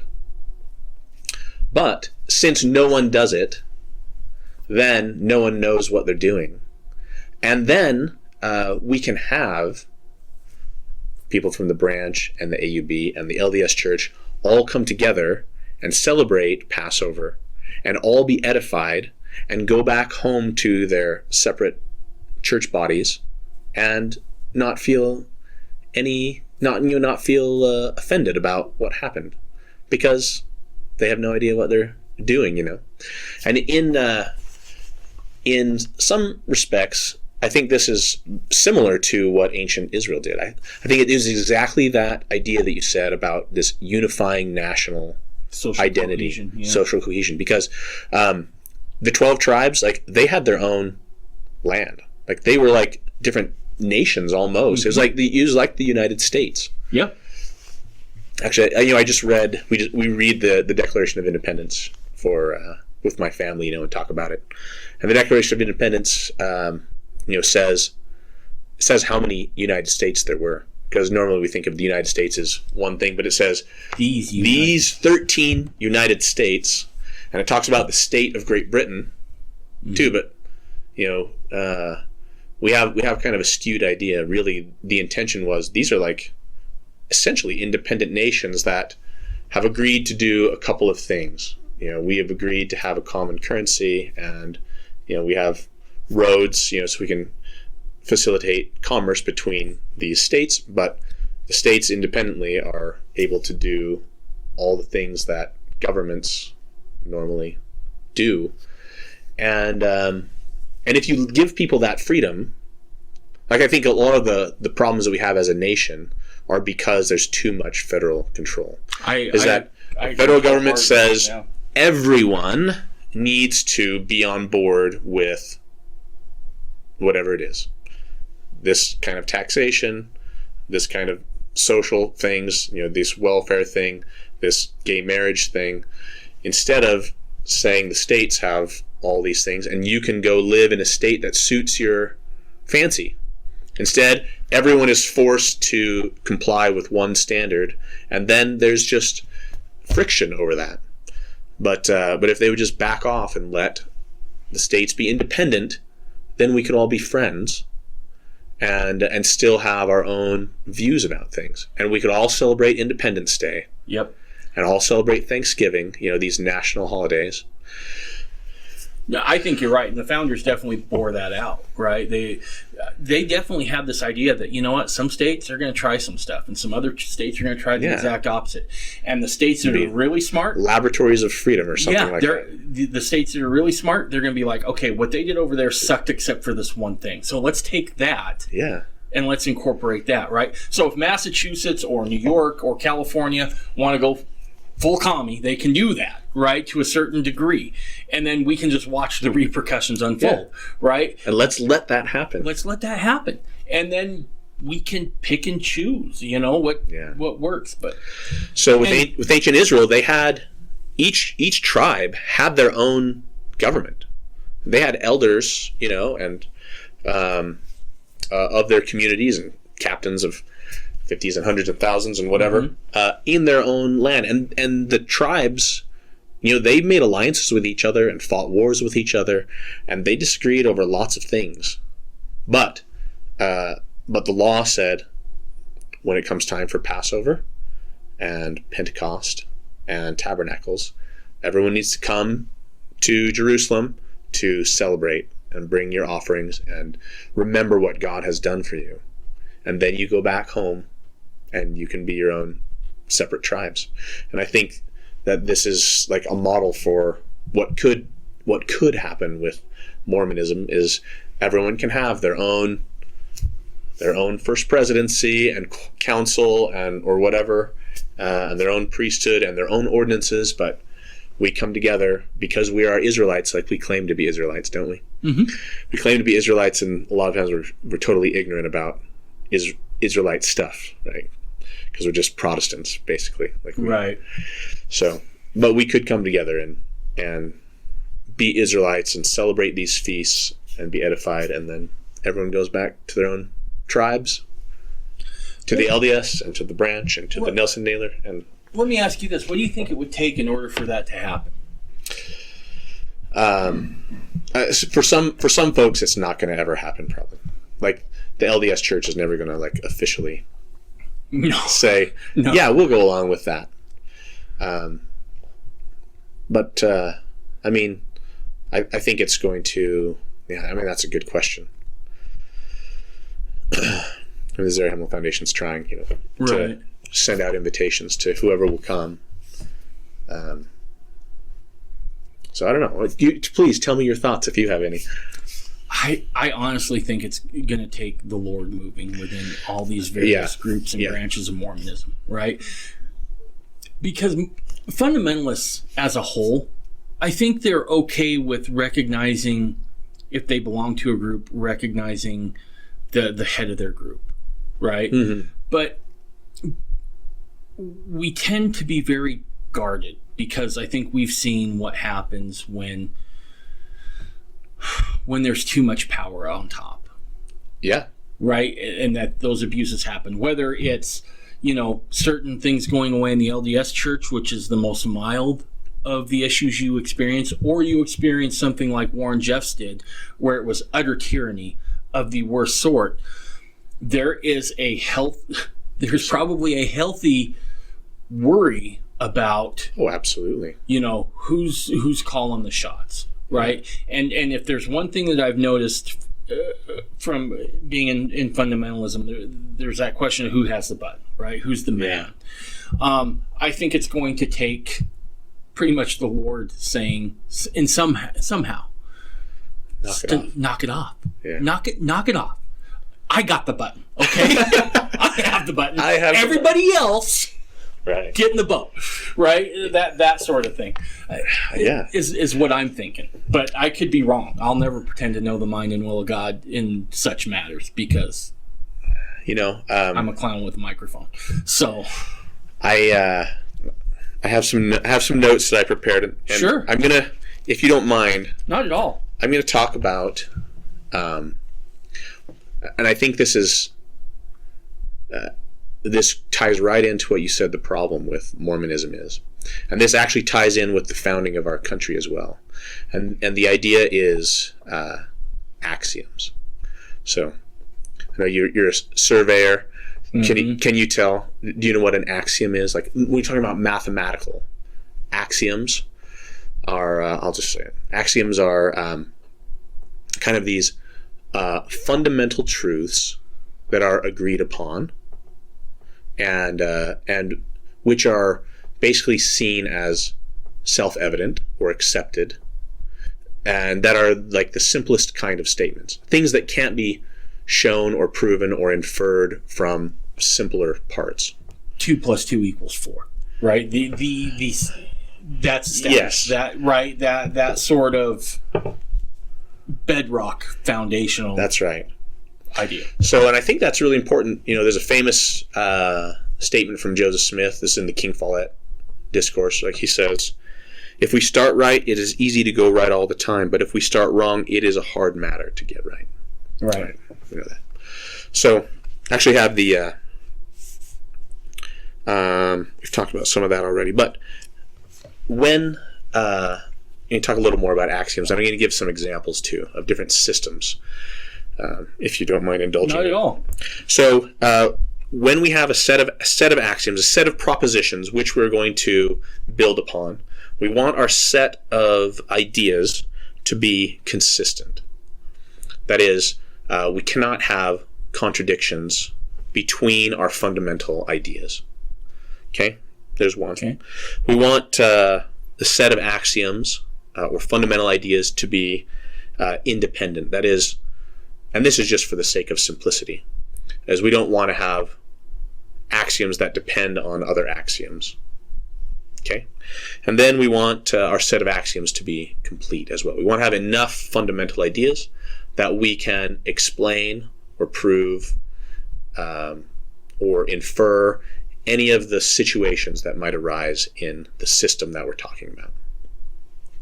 Now, between those three, perhaps the most important is the consistency. So I can give you a little bit of a mathematical theory here. Okay. It can be shown that if you have a set of axioms and there is one, you might have 12 ideas, and if one of them contradicts another idea, then you actually, with that set of ideas, you can prove anything you want. So here's a simple example of how that might go. Let's say that this is a fundamental axiom. I am a fish. Okay. We'll say that's true. And we'll also say simultaneously that I am a fish is false. Okay. So, and we can have a bunch of other ideas too, but we have as our building blocks, we have this contradiction. Right. So now I'm going to use that contradiction to prove anything else I want. So I might say, Dave, I'm going to prove, logically, I'm going to logically prove that you can fly by using these two contradicting axioms. Okay, and it'll go like this. We will just put these together in an or statement. Okay, say, I am a fish, or you can fly. Is that statement true or false? Well, if it's an or, then we don't actually have to check if you can fly. Right. Because I said that one of our foundational principles is I'm a fish. So I'm a fish, or you can fly. Is that true? No. Well, according to our set of axioms. According to the axioms, yes. Yes, that is true. According to the principles that we're laying down here for this exercise we're doing here. But then I look at the other axiom and says, I am a fish is false. But we said that this combined statement, I am a fish or you can fly, we just determined that was true. But I am a fish part is false, therefore you can fly. Okay. So of course that's ridiculous, right? Right. But we can do that kind of thing in math. If you have axioms that contradict, you actually can prove anything. And that is also true in other, with math, things are very rigorous. But the idea of axioms actually applies to governments and religion as well. So in geometry, we have axioms like, for every 2 points, there exists a unique line that contains them both. Right. That is an axiom. We can't prove that. We just accept that that is the case, right? Right. And for every 3 points which do not lie on the same line, there is a unique plane that contains all three, right? That's also an axiom of geometry. And then we can list a bunch of other axioms that talk about what it means to be parallel and about congruence of lines and angles. And we take all these together and we can describe and derive all the properties of Euclidean geometry from this set of propositions. Okay, so that's kind of what people are familiar with when we talk about axioms. But we can talk about governments too. We can say we're going to say these are our axioms. God endowed Adam with the right of dominion over all the earth, including his descendants. Right. Okay, and this divine right has been passed by heredity or coronation to the current kings. And then the next thing would be, along with this divine right to rule comes a unique sovereignty wherein the king owns all the property, has dominions, right, and has all the rights. And then number 4, since this right to rule is derived from divine authority, then the king is not accountable to any earthly authority, but only to God. So this set of axioms I just laid out, that we call that the divine right of kings, right? Yep. And if that is your baseline, if those are the axioms that you choose, then you end up with a certain kind of government. You end up with total monarchy. Okay, and so from those axioms, like, we can infer things about what the government ought to look like, and we would infer that the decrees of the king constitute the laws of his realm, and that using or controlling property or exercising rights are gifts from the king. Right? Those naturally flow from that set of ideas. So let me just break this down, primarily for myself or anyone else that's listening. So these axioms serve as kind of the base operating system, if you will. Yeah. For whatever it is. Euclid geometry or governments or religion. Yeah. And we go back, we take every proposition, whether it's mathematical or legal or religious, and we refer back to the axioms to make sure that the axioms support the idea that we've come up with. Okay. Yeah, so, but then we just had Independence Day. So if instead, remember I said axioms are these self-evident truths. Right. If we say, no, the self-evident thing that we are agreeing on is that men are created equal in the eyes of the law. Right. And that they are endowed with rights by their creator, right, rather than by the king. And that among those rights are life, liberty, property, and the pursuit of happiness. And that those rights, which were given to us by God or by nature, are inalienable. That means that they cannot be separated from us. They're like intrinsic to our being. Then, if you take those as your axiom, then you'll infer that governments are in fact created by men, because the men are the source of the power. Right. And that governments derive their powers from the consent of the governed, and that governments and their officers are accountable to the people, and that the governments may be abolished and replaced by the people as they see fit. Right? So you get a very different outcome if you start with different foundational principles, right? So I know this is a long way to get around to. No, you're good. This is great. So if we use this thing, right, these axioms, what axioms do we need to, as you said in the beginning, start right? Yeah, that's an excellent question. So that's exactly where I'm going, is what I think, to be honest, some of the problem with Mormonism, or that some Mormons have. So, so we go to religions next, right? So if we're Christian, which we are, then we would start out with, there is a God, right? I mean, this goes to the lectures on faith, right? Sure. Right? First, we have an idea there's a God, then we say he's good, right? We have an understanding of his attributes and character, right? That I'm going to quote here from the lectures on faith, lecture 3, right? 1, that he was God before the world was created, and the same after it was created. Secondly, that he is merciful, gracious, and slow to anger, right? Third, that he changes not, neither is there variableness within him. He is the same from everlasting to everlasting. Fourthly, that he is a God of truth and cannot lie. Fifthly, that he is no respecter of persons. Sixthly, that he is love, right? And then there's attributes listed to him in lecture 4: knowledge, power, justice, judgment, mercy, and truth. And all of these things are necessary because we want to believe in a God that exists, and in a God that knows enough and is powerful enough, right, to succeed in saving us, and is merciful enough with us to allow for our foibles and sins and weaknesses, and has a plan to overcome those, right? Okay, so those are all things that I think most Christians would agree with, right? Also, as an axiom, not only is God good and all these things, but we understand that he wants us to be with him. Right. And that he has given us power to choose, and that he has provided a Savior to atone so we can forgiven and cleansed despite our errant choices, and that application of the atonement is dependent on our faith and repentance.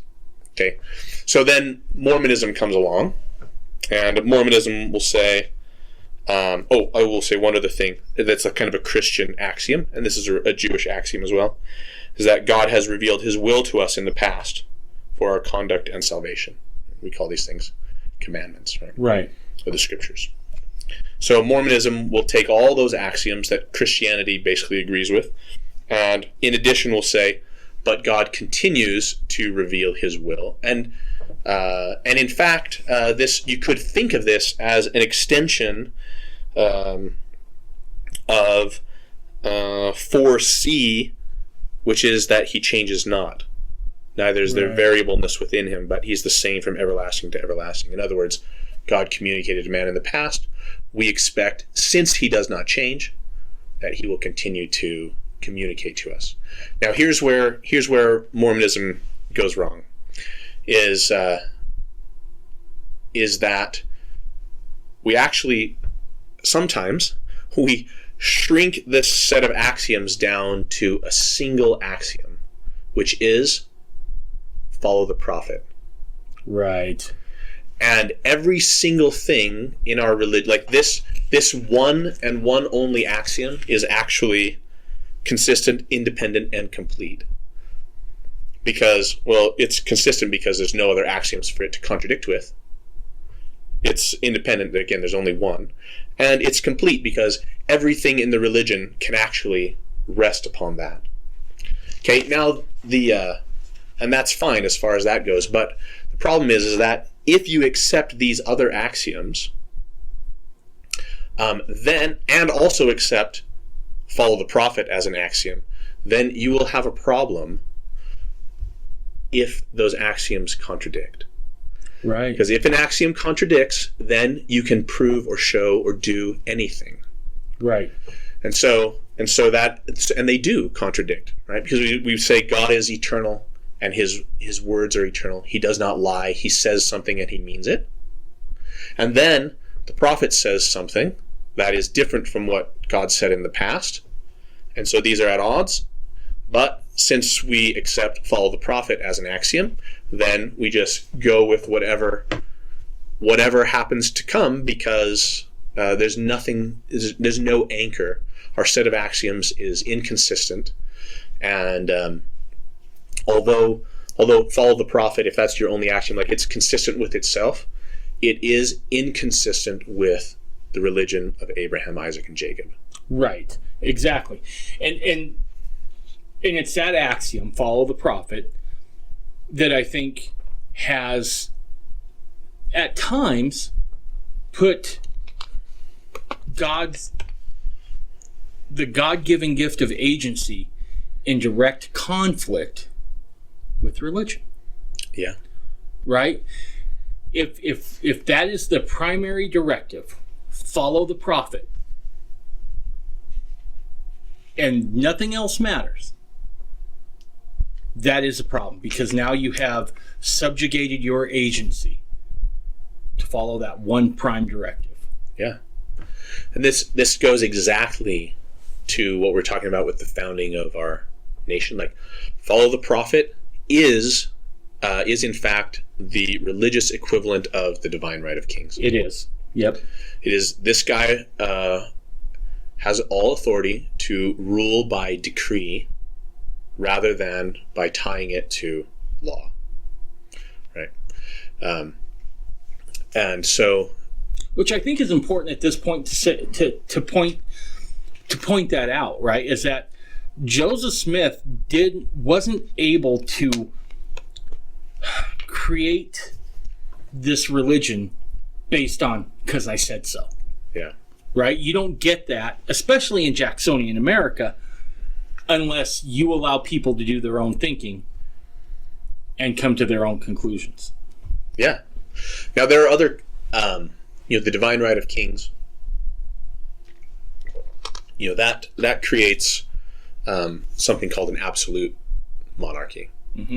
But it is possible to have a constitutional monarchy. Sure, to, England does it.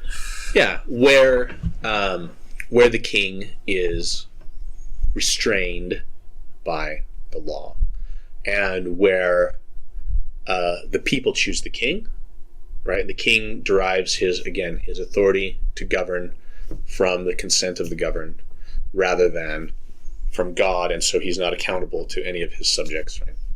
So there are certainly ways to have, there are kinds of monarchies that are not tyrannical necessarily. But if your axioms allow for tyranny, like, it will manifest itself Right. in very short order, right? Doesn't take long. Yeah. So I think so sometimes I jokingly,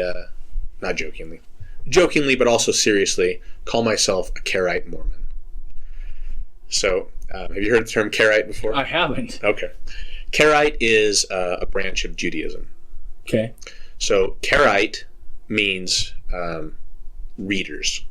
Okay. Specifically, readers of the scripture. Like that's what okay. And Karaite Jews are kind of in contrast to rabbinical Judaism. And most of Judaism today is rabbinical Judaism. You know, the Orthodox and the Reform and the Hasidic Jews and almost all the kinds of Jews that you normally think of, they are branches of rabbinic Judaism. And rabbinic Judaism basically has the same idea that it's kind of the same idea as follow the prophet. Like, they say God has given his authority to the rabbis, and the rabbis, therefore, if they deem necessary, may change, contradict, add to, subtract from the law of God, depending on the circumstances, whims, personal preference, whatever. So it's not exactly the same as the Mormon idea, but there's like some similarities there. And so I think that this is a problem. And so Karaites actually reject that. For the Jews, a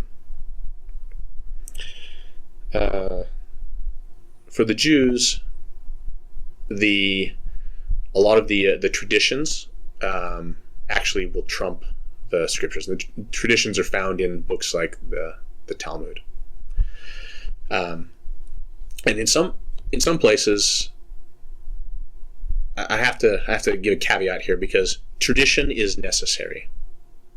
Right. Tradition is 100% necessary, because the scriptures don't actually spell out everything, nor does the law. Like the law of the Constitution, or the laws of the state of Utah, they don't spell out everything that we should be doing every day and in every situation. We have to kind of fill in our actions, with traditions and with our own understanding. But the problem arises when, and Jesus had a lot to say about this, when the traditions become elevated to the level of commandments. Right. So if you were a Karaite Mormon, then you would have all those axioms that I mentioned for Christianity, plus the axiom that God can still continue to reveal himself. But you would say that the words change and lie and forever actually mean what we normally think of. Okay. So when we say God does not change, like, we actually mean it doesn't lie. And when God says something is forever, like he wants you to do this forever, we just accept it as face value. Because this is the problem that Christianity has too. A lot of times is they'll say, yes, we believe God is forever, his words are forever, and we'll accept that as an axiom. But we'll also say that Jesus did away with all that stuff. Right. And both of these are true, which means we can do whatever we want again, right? Right. So we can say, no, actually these commandments, Passover and the feasts, like, we don't do those anymore. And some will even go so far as to say, like, doing the feasts is like a wicked thing now. Like, it was righteous and now is wicked.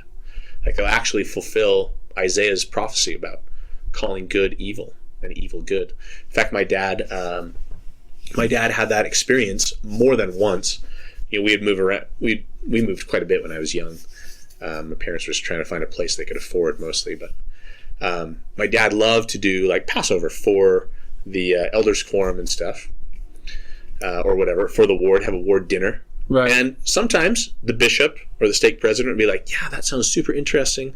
And they would do it, and it would be edifying and enlightening and a good experience. And sometimes the bishop or the stake president would be like, absolutely not. Like, we are not doing that apostate Jewish stuff. We're gonna have a ward Halloween party, Right. but we will not do Passover. That's evil, Right. And it's like, so, but if you have a contradiction in your axioms, then you're allowed to cut and paste and change and do whatever you want, and I can prove that you fly. Right. If we start with anything contradictory, then we can actually arrive anywhere we want. Okay. So this brings up a couple questions, and maybe you're going to get to this in a second. So if so, just tell me. Slow down. How do we make sure that our traditions aren't becoming vain traditions of our fathers?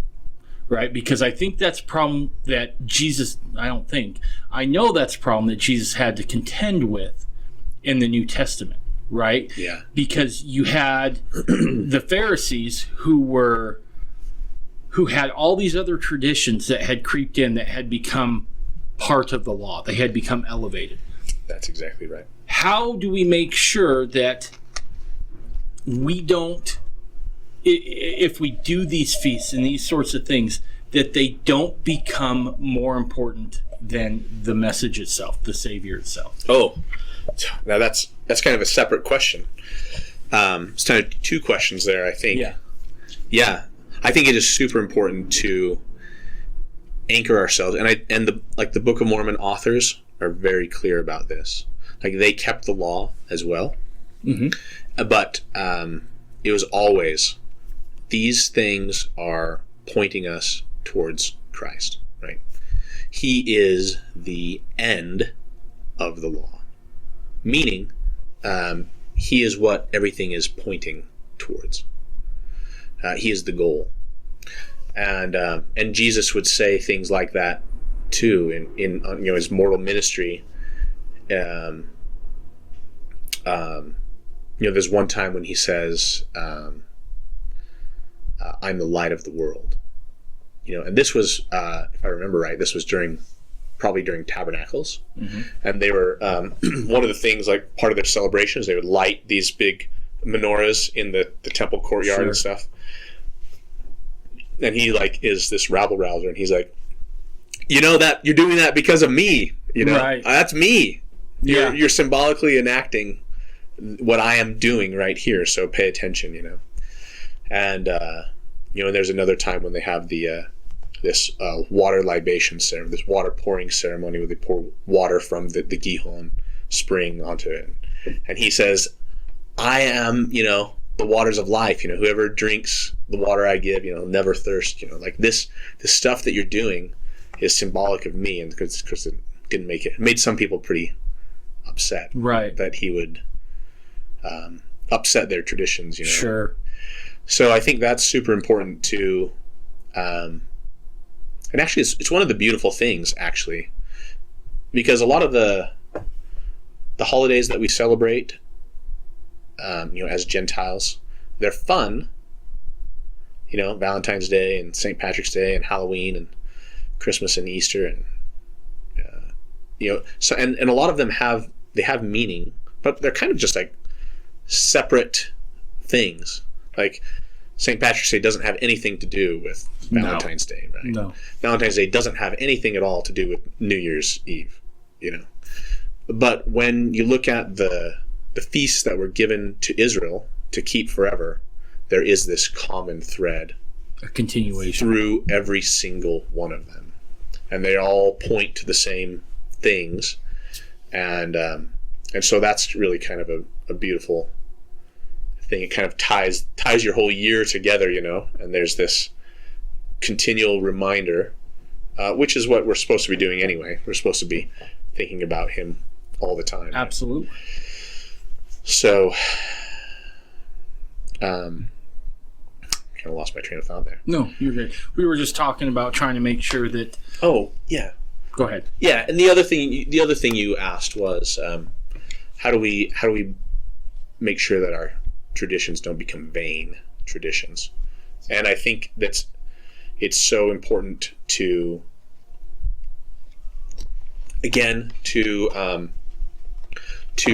tie ourselves to the scriptures, really, and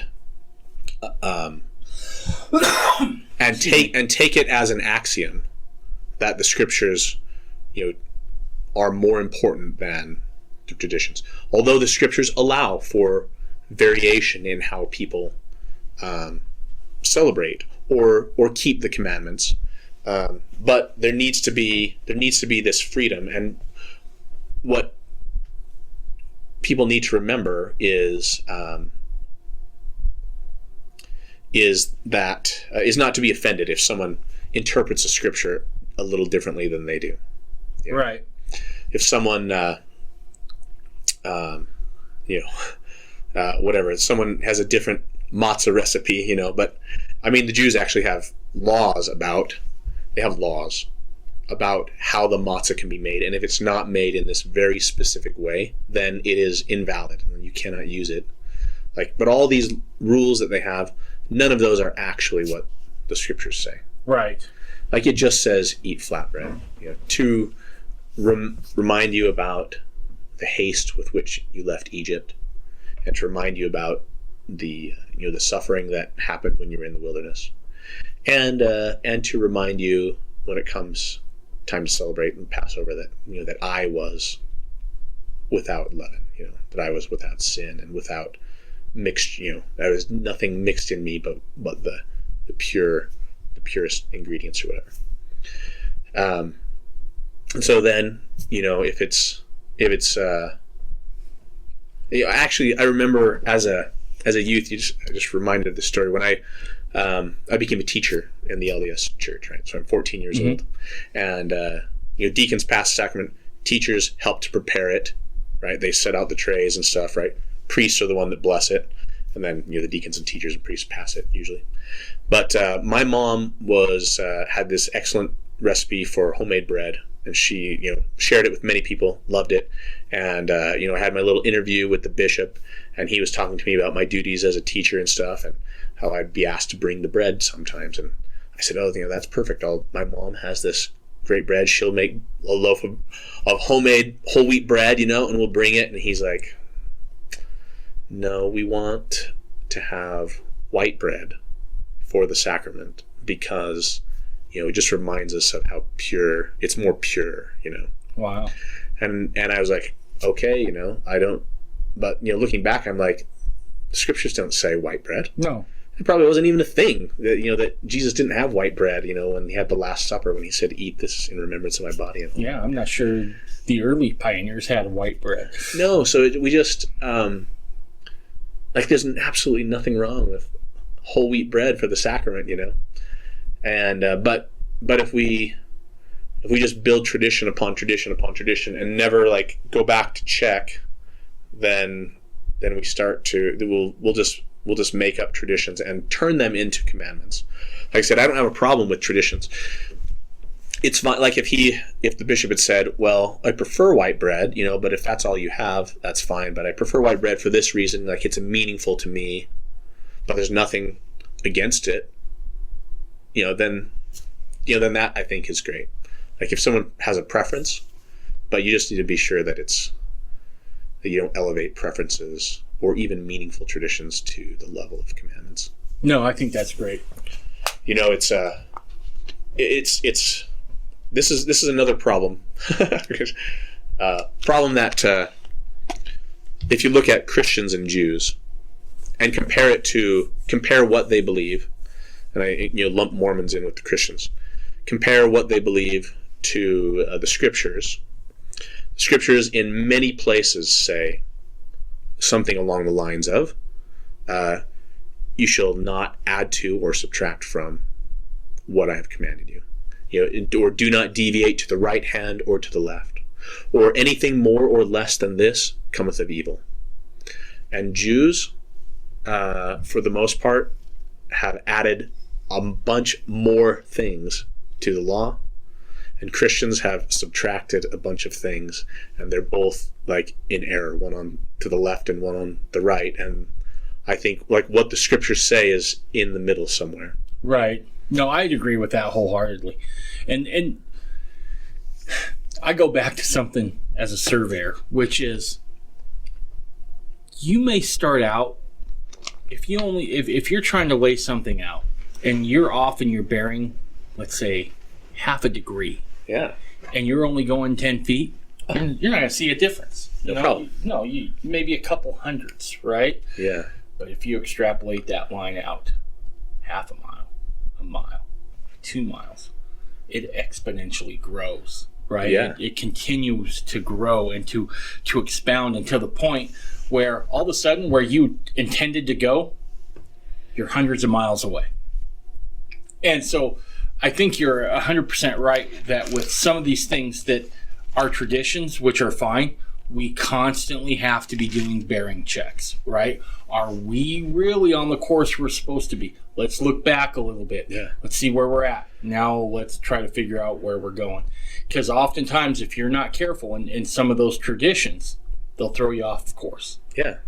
And it compounds. It compounds. Like once we detach ourselves and say this tradition is now, I mean, it's essentially that we make our set of axioms inconsistent. Yep. We say now this tradition is a commandment which actually violates what the scriptures say. Yep. Because the scriptures say don't make your traditions commandments. But when we say that is, then suddenly we can do anything we want. Absolutely. Yeah. So that's a beautiful example with the surveying. Yeah. Yeah, just keeping it tied or chained to a correct bearing. the correct bearing. A correct heading. Thank you. Yep. Yeah. So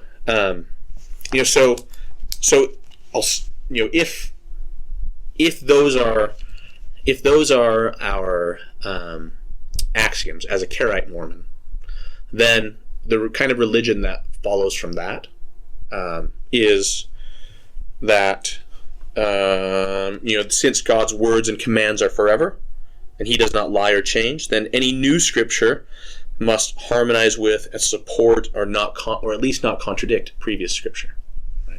Right. And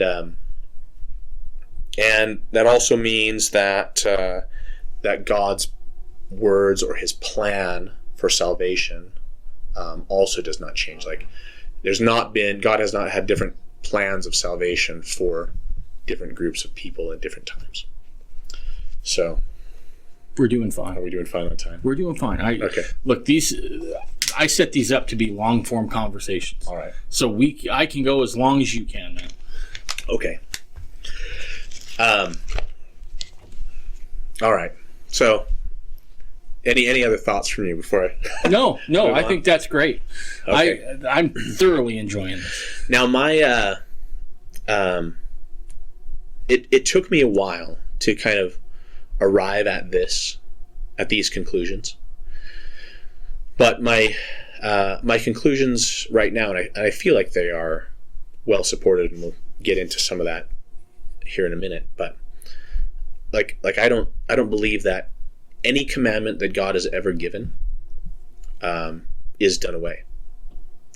Now I have to put a caveat on that, because I'm speaking about general commandments, right? So God commanded Noah to build an ark. I don't think that means I need to build an ark and everyone needs to build an ark. Right. I think that I believe that God does and can give specific instructions to specific people, and He can tell you to do the Mormon Renegade podcast and not me, And that's totally fine. That might fall more under the heading of a mission, right? This is your assignment, not so much a commandment. I think there's just some semantics there, but I do think that not everyone's sins are going to be the same, right? Because I think if you receive a specific assignment and you fail in that, or don't, or turn away, like Jonah running away from Nineveh or whatever, like, we're not all commanded to go preach to Nineveh, but Jonah was, and so that was a sin for him, right? Not to go to Nineveh. It's not a sin for me to. I never have to visit Nineveh in my life, if I don't want to. So, that actually brings up talking about God's plan and about what He wants of us. Brings up the question, what is sin? And so, do you have a definition? What is sin? So, I remember I had a friend who, again, I met back east. I had so many cool experiences. Interesting people back east. It is. He was Greek. And he was a Greek Orthodox. And he had the most interesting take on the word sin. He said, in the Greek, sin means to miss the mark. Yeah, it's an archery term. It's an archery term, right? It's to miss the mark.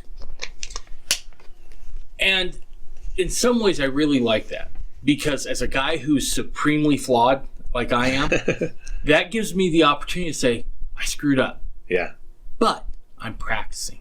Yeah. And I'm going to continue to try to hit the mark. Mm-hmm. No, that's beautiful. I think sometimes people get overwhelmed sometimes. Yeah. With trying to be righteous. I think Mormonism has developed its own culture, which really plays into that heavily. Agreed. And not that having those goals aren't good, but if you're missing the lessons along the way, you're kind of missing the point. Yeah. No, evangelical Christians have a lot of good stuff to say about grace. They do, yep. And we forget that sometimes as Mormons, because honestly, God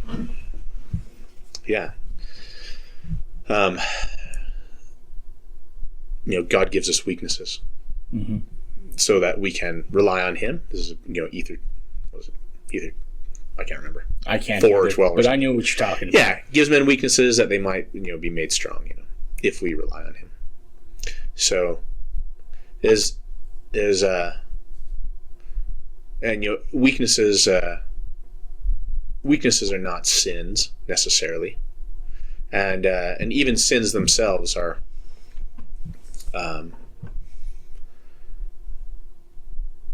In one sense, I have to be careful here. I could say there's no shame in being a sinner, because you're just among other sinners, like everyone's a sinner. On the other hand, there is a lot of shame if you just decide you're going to stay there. I think it's about intent, right? Yeah. And I often go back to when I was playing football.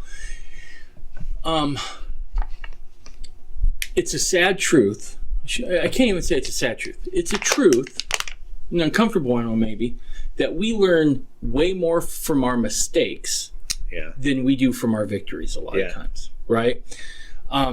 Breaking down game film where you sucked is a horrible experience, right? Because it's so educational, though. It's on display for everybody to see, right? Oh. Now, what's interesting, and it took me a long time to notice this, it took me actually coaching the game when I lived in a small town in Idaho for a small high school, is that you may point out, that coach may have pointed out everybody else's failures, but you think yours is the worst. Now, you're right. This is the intent, right? This is where I think we need to look at our sin with a certain intent. You're breaking down game film. Let's look at this. Let's study this. Why did you do this? Yeah. Let's not do this again.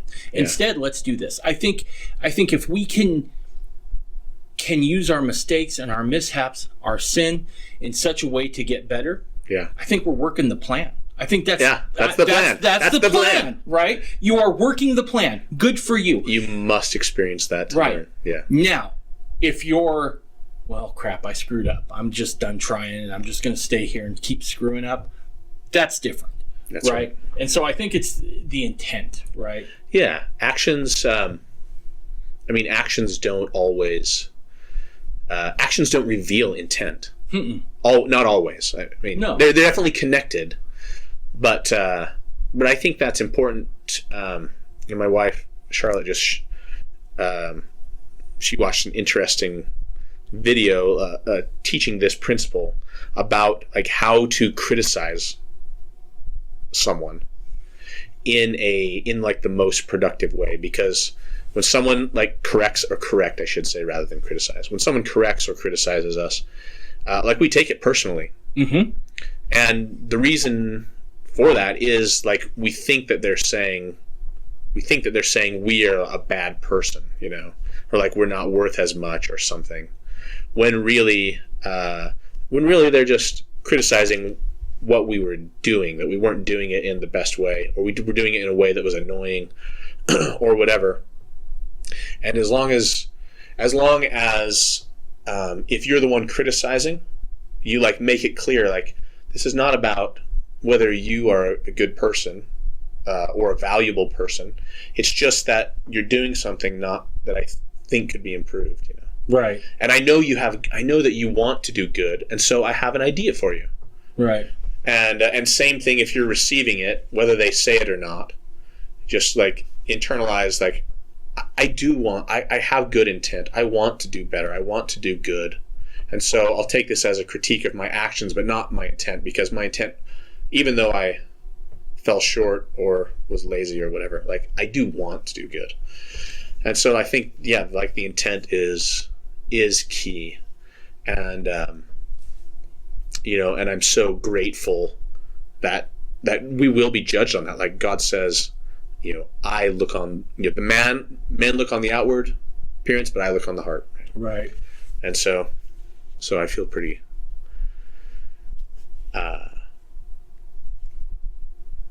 I feel confident in that, like Gives us some hope, right? I am hopeful about that. Like I know there's lots of scriptures that talk about the horrible experience that judgment will be, and I have no doubt that it will be a little uncomfortable sometimes, or maybe a lot uncomfortable. But I still have faith that God is merciful, and that I'm in good hands. That's all I'll say. Right. Yeah. No, I agree totally. I've often imagined the judgment is sitting there, and him stopping a hit and pause on a video, going, "What were you thinking there? I mean, what were you trying to get done right there?" Yeah. Right. And hashing some of those out. Yeah. So sometimes I remember thinking this as when I was a child or a young adult, I guess. Like thinking like, gosh, like the commandments there's so much to do. Like I can sin in so many different ways, but I didn't really have a concept of the law. And so we're going to read. This is what John says. 1 John 3 verse 4. Whoever committeth sin, is the King James. Whoever committeth sin transgresseth also the law, for sin is the transgression of the law. Okay. In the American Standard Version, it says, "Everyone that doeth sin doeth also lawlessness, for sin is lawlessness." So it really is tied to what do the scriptures say, and not more or less either. Right. It is not a sin to bring brown bread to the sacrament, right? Because the scripture doesn't say one way or the other. It's fine if you do bring white bread, if you have a preference for that. Or maybe you have a preference for brown bread. Like I know people too are like, no, this is, healthy and white bread's an abomination. Like, it doesn't say that either. Yeah. And so once you realize that, I think that as an axiom or as a foundational principle, this goes to the founding of our nation too. We want the law to be immutable. We want the law to be written down. Right. We don't want the law to be by decree of the guy on top. And he can change things, make things that were righteous once, now wicked, change the plan this way and that way, add or subtract things that contradict with previous things. We don't want that for our government, and we shouldn't want that for our religion either. Right? So going back to the divine right of kings, did you know, like, this is in Deuteronomy again, Deuteronomy 17, actually I'm going to read this, Deuteronomy 17, 18 through 20. This is what the Israelites had a king, right. But this is what the king was supposed to do. When he takes the throne of his kingdom, he is to write for himself on a scroll a copy of this law, taken from that of the Levitical priests. It is to be with him, and he is to read it all the days of his life, so that he may learn to revere the Lord his God and follow carefully all the words of this law and these decrees, and not to consider himself better than his fellow Israelites, and turn from the law to the right or to the left. Then he and his descendants will reign a long time over his kingdom in Israel. Wow. Now, don't you wish that we said, you're an elected leader, you must write, and we are going to watch you. You will write a copy, word for word, of the Constitution, and you will keep that with you, so that and we all know that you read it and you wrote it, and we're going to hold you to that, so you don't think you're better than us and that you can just do whatever you want, but you realize this is the law, and I'm going to... Yeah. That's like... Don't you wish? I wish. Sensual political talk. I mean, yeah, if you could get somebody to do that, yeah, that would solve so many of the problems. So we want the law to be written and not to change. So now, having said that, there's more than one way to interpret the law. So sometimes I'll talk with things about the Old Testament and the law and the feasts, and I mean the whole law, the whole thing. Laws about slavery and marriage, and about purity, and about kosher eating, and all those things. We can look at those things with different eyes, and I like to say Greek eyes versus Hebrew eyes. Right. Okay. So now the same thing happens with our Constitution too, because you got a literalist, and then you have an interpretation. That's right. So there's a whole bunch of what are called like modes of constitutional interpretation. Right.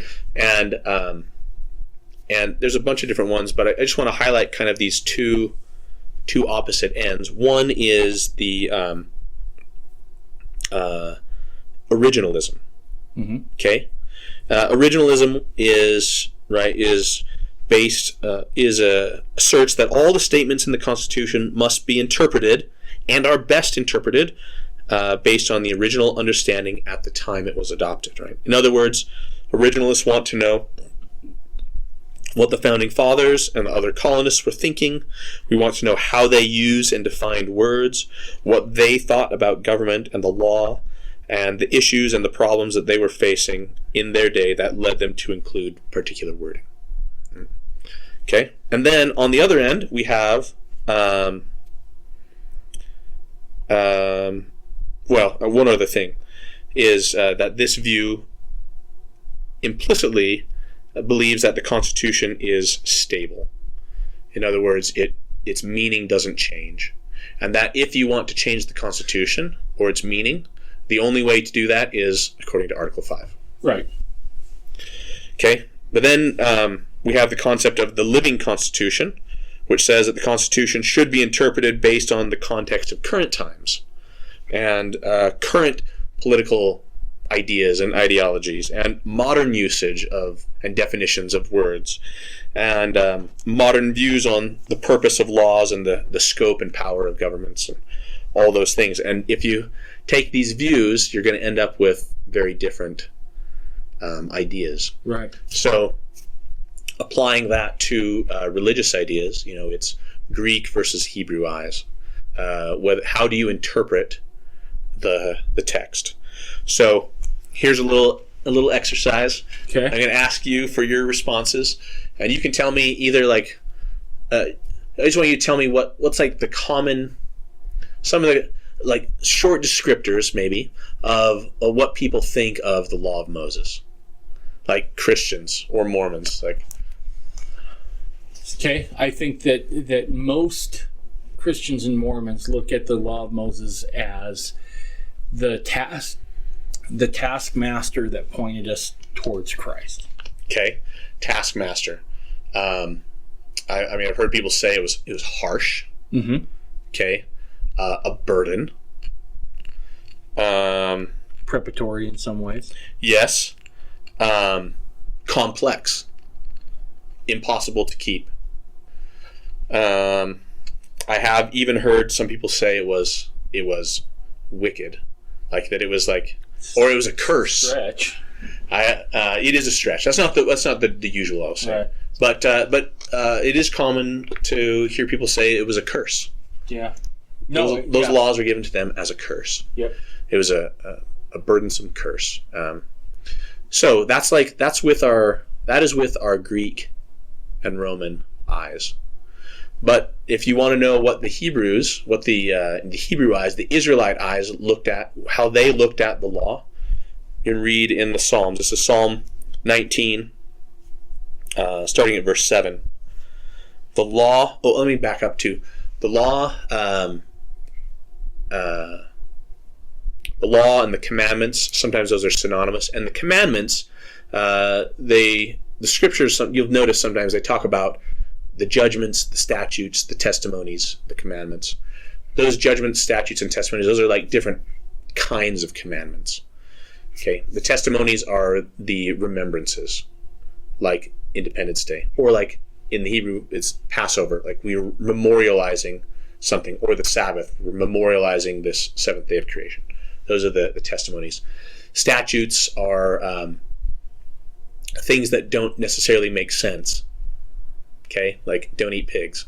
Like, why not? They're delicious. Right. Okay, and then judgments are things that are basically universally understood. Don't murder, don't steal. Like, okay. Right. Okay, so just so you know. So these are all parts of the law. So this is Psalm 19. The law of the Lord is perfect, restoring the soul. The testimony of the Lord is sure, making wise the simple. The statutes of the Lord are right, rejoicing the heart. The commandment of the Lord is pure, enlightening the eyes. The fear of the Lord is clean, enduring forever. The judgments of the Lord are true and righteous altogether. More to be desired are they than gold, yea, than much fine gold, sweeter also than honey and the honeycomb. That's when the Hebrew. If you look at what they considered the law to be, mm-hmm. It was more to be desired than gold, yea, much fine gold, sweeter than honey. Good and righteous altogether, making wise the simple, restoring the soul, all these things. There's nothing in there about how accursed and burdensome and temporary and all the things that we, looking back on it with Christian eyes, would describe the law as. Well, let me ask you a question here. Because we tend to practice religion within a framework of pre-existing laws and conditions as set forth in the United States Constitution. Israel practiced their religion within the confines, shouldn't even say the confines, within the structure of a very integrated political structure, right? A theocracy. So, a theocracy, yes. Right?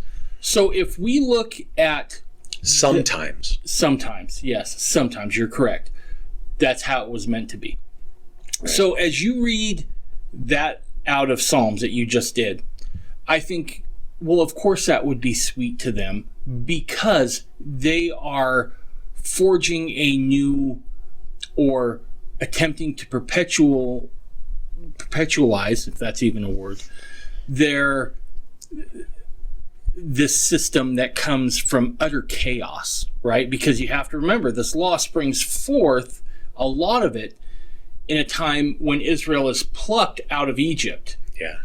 And then thrown into the chaos of the wilderness. Yeah. And then into the chaos of war at Jericho, I believe. Yeah. And even before that. And then now they have to bring all of this chaos into order.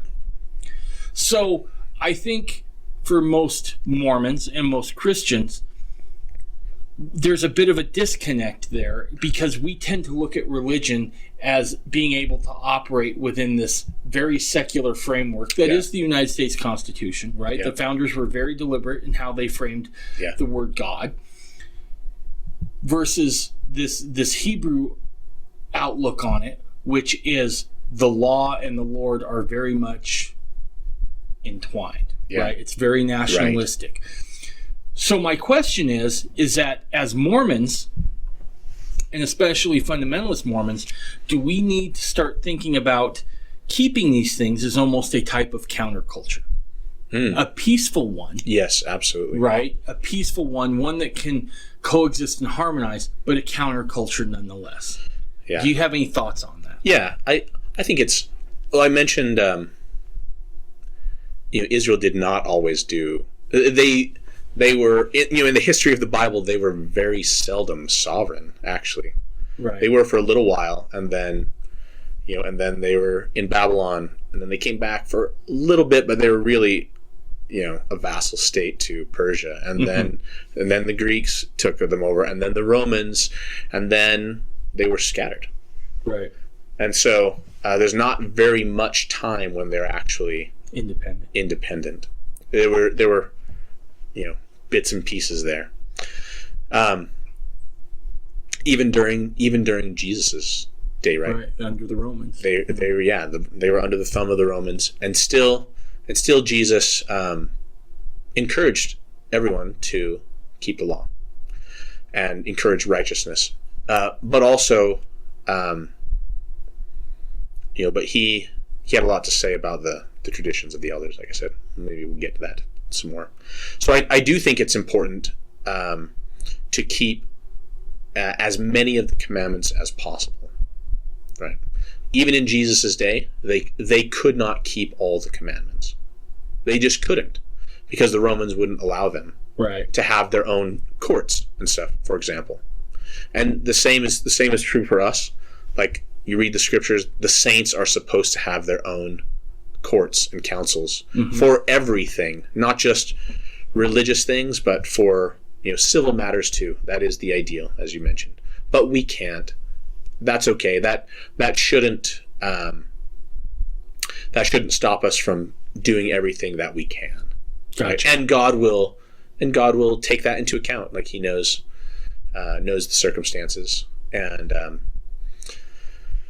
one thing I point out sometimes, even in Jesus's day, even the priests couldn't keep they had their temple, but they couldn't even keep all the commandments then, because when they were taken captive into Babylon, Jeremiah took the Ark of the Covenant and hid it. And so when the temple was rebuilt, the Holy of Holies was empty. But the high priest is supposed to go in there and sprinkle blood on the Ark of the Covenant, or in front of the Ark of the Covenant on the Day of Atonement, and he could not do that. So they just go in and they sprinkle it, on the ground near, where it would have been, and that's the best that you can do, and that's okay. So even in Jesus's day, they couldn't keep all of the commandments, and that's fine. Okay, no, that makes perfect sense. But yeah, I do think that there needs to be a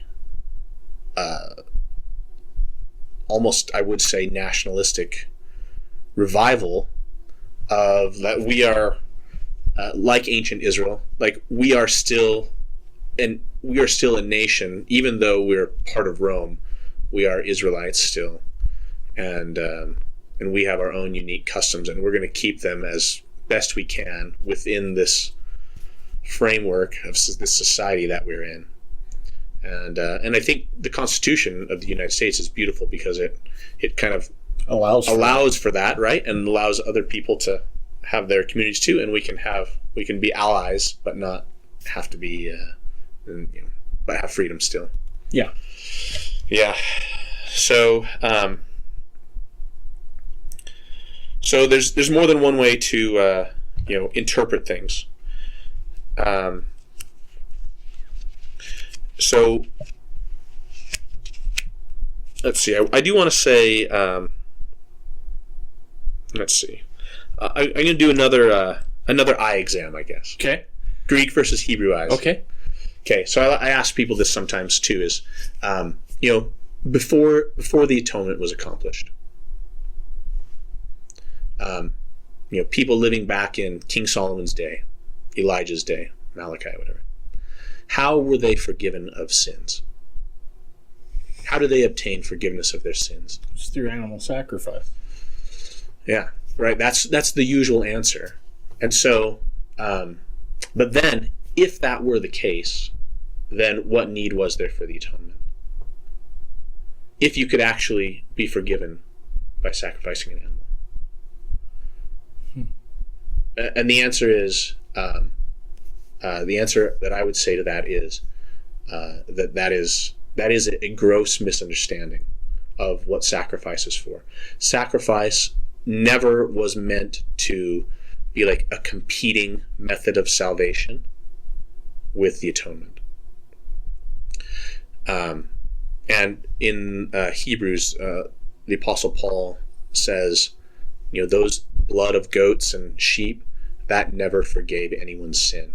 And it is a little unfortunate that in English it says sacrifice for sin. It says sin offerings. Right. But it's the word is, and I don't have the Hebrew word, but I know that it's better interpreted purification offering. It's because sometimes you would do sin offerings for things that weren't sins. Like if you touched a dead body, or right. Like you're burying your father or something. Like you would accumulate this ritual impurity that would make it so that you can't go to the temple and participate until you washed your clothes and washed yourself and cleaned yourself up, and then you would be considered. And then sometimes you would offer this sin offering, but it was really a purification offering. Okay. And then you are right with God and can be participate and be in His presence symbolically. So no, like people who lived before Jesus, all their sins were by faith on the sacrifice of Messiah. Right. Every bit as much as it's like saying to us now, does partaking of the bread and wine or water for the sacrament, does that forgive your sins? Now, of course, we understand that. No. But that is a reminder that's to point us towards the sacrifice of the Savior. Right. And it's the same for them too. And actually, in a certain sense of speaking, the atonement happened before anyone was on the earth. Sure. The scriptures in more than one place say He was the Lamb slain from before the foundations of the world. So the atonement happened in God's timing. Wow. Before everyone. Right. And so everyone relies on the same thing. So Joseph Smith talks about this too. He says, so this is again Hebrew versus Greek eyes here, right? The Hebrew concept of God is unchanging. His plan and the way that we interact with Him has never changed and never will change, because He's smart enough to lay it down right the first time. Right. Humans, we make laws and we change them and we add to them because we don't know what we're doing. Like, we're just experimenting. We are, yeah. But God is smart enough that he gets it right the first time and just sticks with that. Okay, but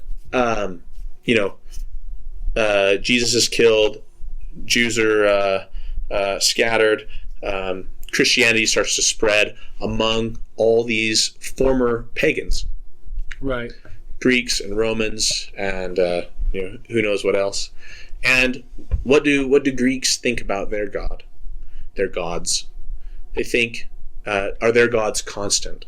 No, their gods are kind of chaotic. Their gods are chaotic. Their gods change their mind all the time. Their gods say one thing one day and another the next day, and they are entirely fickle and inconstant. And you have all these pagans who are now Christians, and they have no problem with believing that God used to say, when Adam and Eve came out of the garden, that there was sacrifice and the gospel. The New Testament talks about the gospel being preached to Abraham and stuff. Mm-hmm.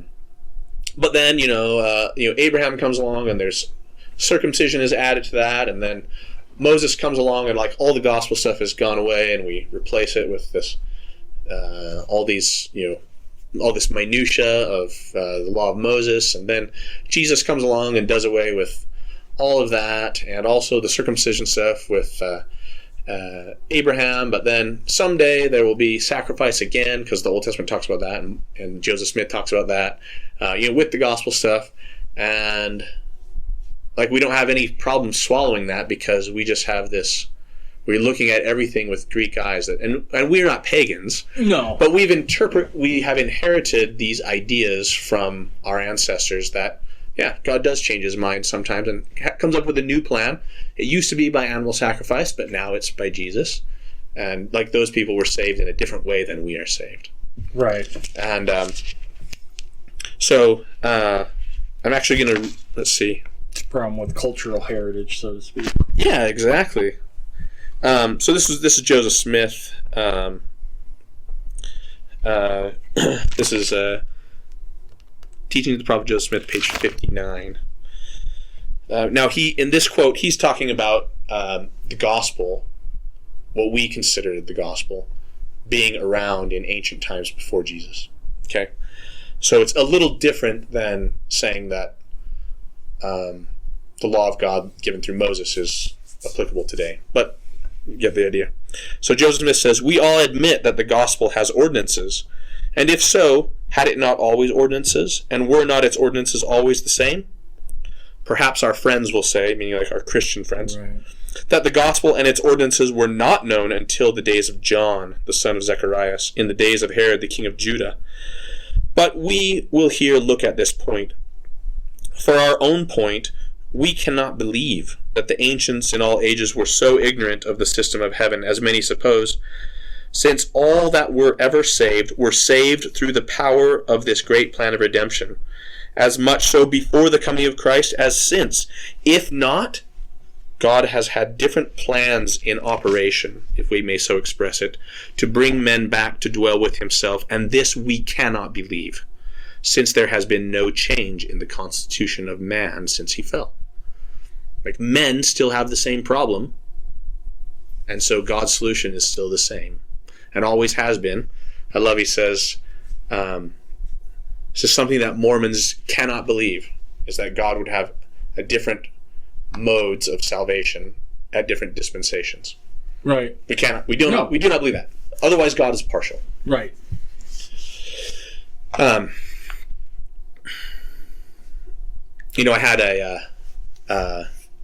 had a talk with my boss at work about this whole COVID thing and mandatory injections of experimental things that we take no responsibility for, but we're requiring you to take it anyway, and all of the crazy and frankly illegal things that were done or attempted. And his argument to me was, because he's kind of in favor of all that, his argument to me was, and I talked about like the constitutional issues of this. His argument was, well, the Constitution really needs to be revised and updated. Like, it was written so long ago. Those guys didn't have any idea about global pandemics, which is not true, because the Black Death was before that. So they had perfect idea about And they pandemics. were constantly dealing with outbreaks of diphtheria, Cholera and smallpox, whatever. Yeah.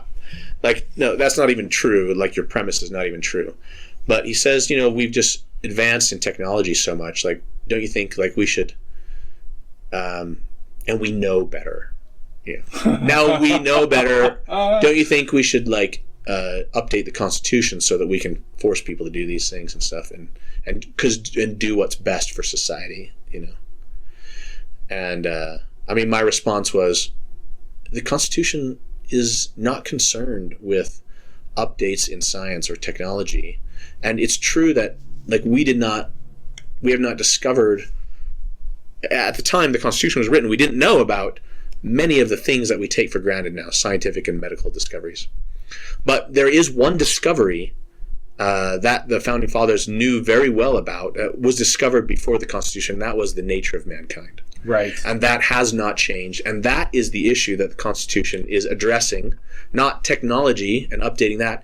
It is addressing the problem of man and our desire to be tyrants over our fellow man. And that has not changed. And so the Constitution should not be updated, because that is still the case. The best description I ever heard of the Constitution was it was a charter of negative liberties for the government. That is exactly right. So it cannot do the things that the founders were concerned about. Yeah. You read the Bill of Rights, and this is a huge misunderstanding that people have about the Constitution. They'll say, the Constitution gives us the right to vote, or to have free speech, or to carry arms, or whatever. It's like, no. Rights. Well, even that. The Bill of Rights does not give us those things. No, those are inalienable rights from God. That's right. Yeah. That is the mistake. Though the Bill of Rights actually puts limits on the government. Yep. It does not grant us anything. It limits the government in all of these areas. Yep. Right? This shall not be infringed. There should be no law about religion.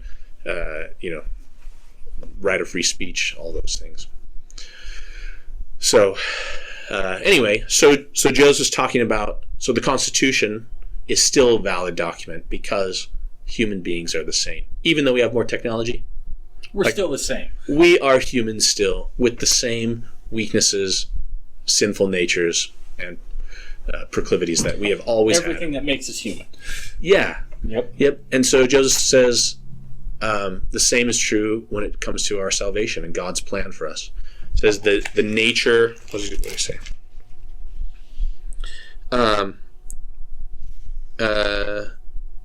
Some will suppose that before the coming of Christ, things were different, that God has had different plans in operation to bring men back to dwell with him, but we cannot believe this, since there's been no change in the constitution of man since he fell. Like, we're still... Yeah, we're still the same. Yeah. We still have the same natural inclinations that run contrary to the will of God. Yeah.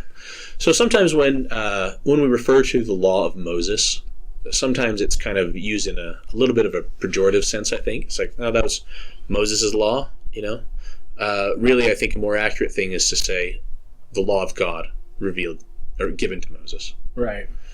It's a little harder to brush away when it's... Well, I think that, again, probably because of our Greek eyes, if you will, or our cultural heritage or cultural remembrance, we tend to look at them in two separate facets, right?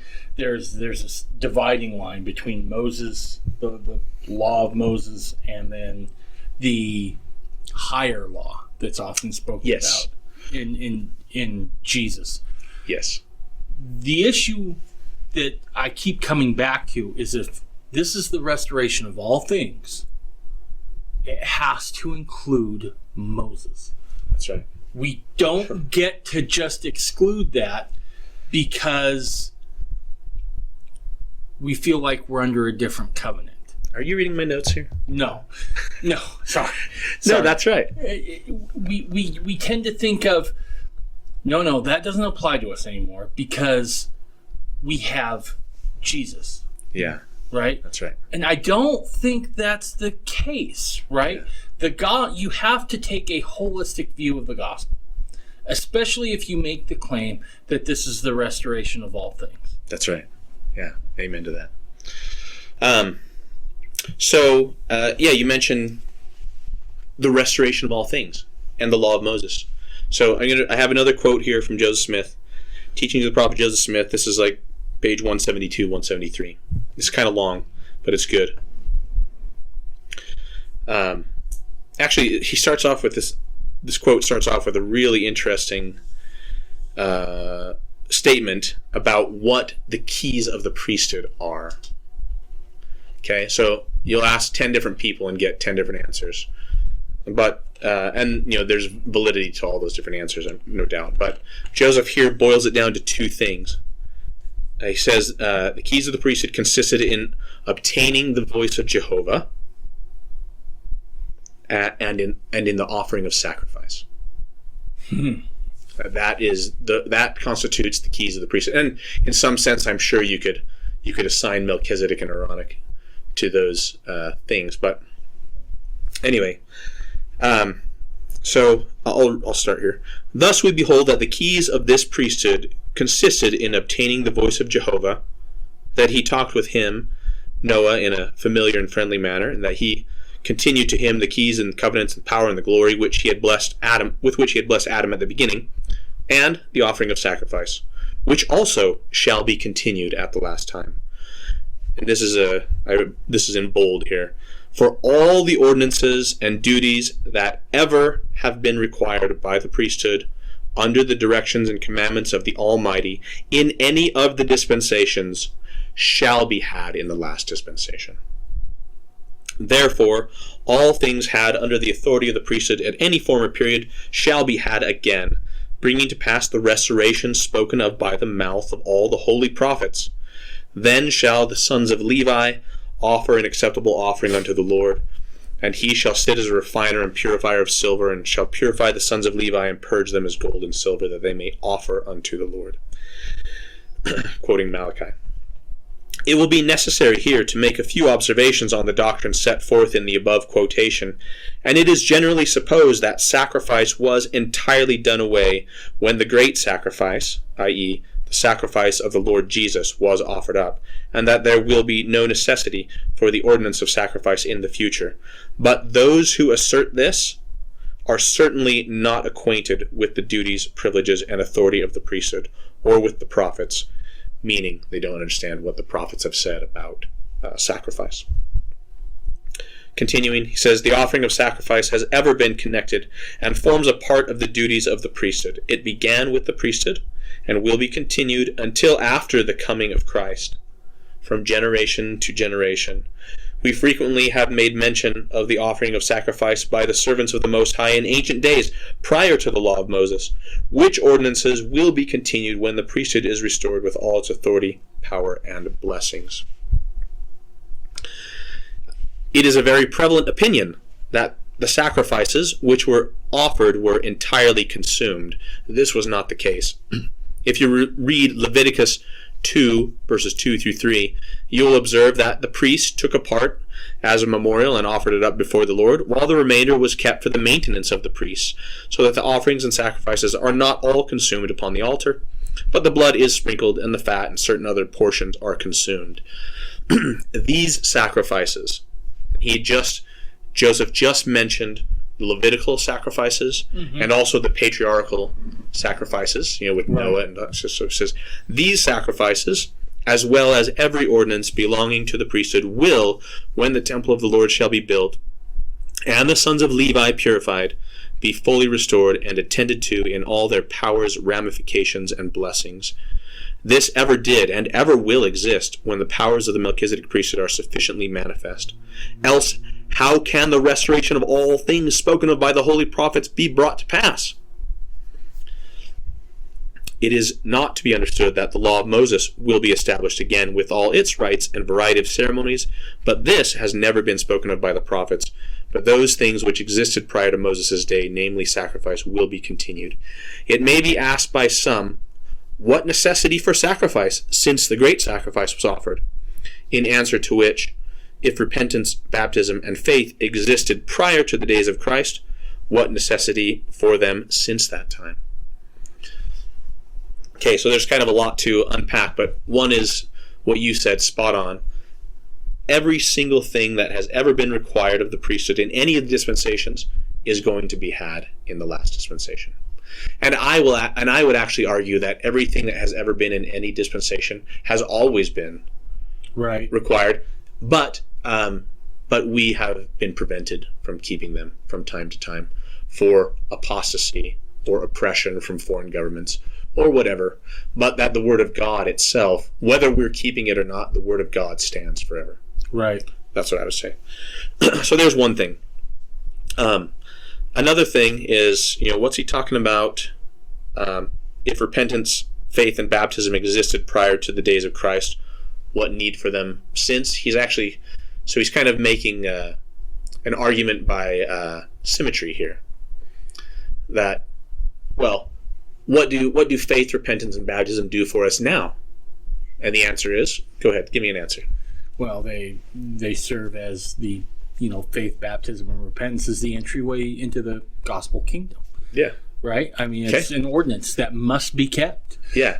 Now, the logical conclusion is that if what Joseph Smith said is true, which I believe it is, that those things existed prior to Christ, why would we need to do them now? With that same logic, if Jesus did away with everything before, right? So the same rules apply to the stuff that maybe we, who look at things through Greek eyes, as you like to say, seem distasteful. Just because they seem distasteful doesn't mean that they're not just as necessary, meaningful and necessary, and as all that. Baptism, faith, and repentance. That's exactly right. That's exactly the argument. Like, if those things, faith, baptism, and repentance, have value both before and after, and it doesn't matter what you say.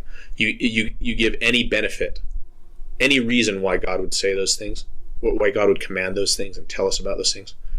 Whatever reason you give applies before and after. Yep.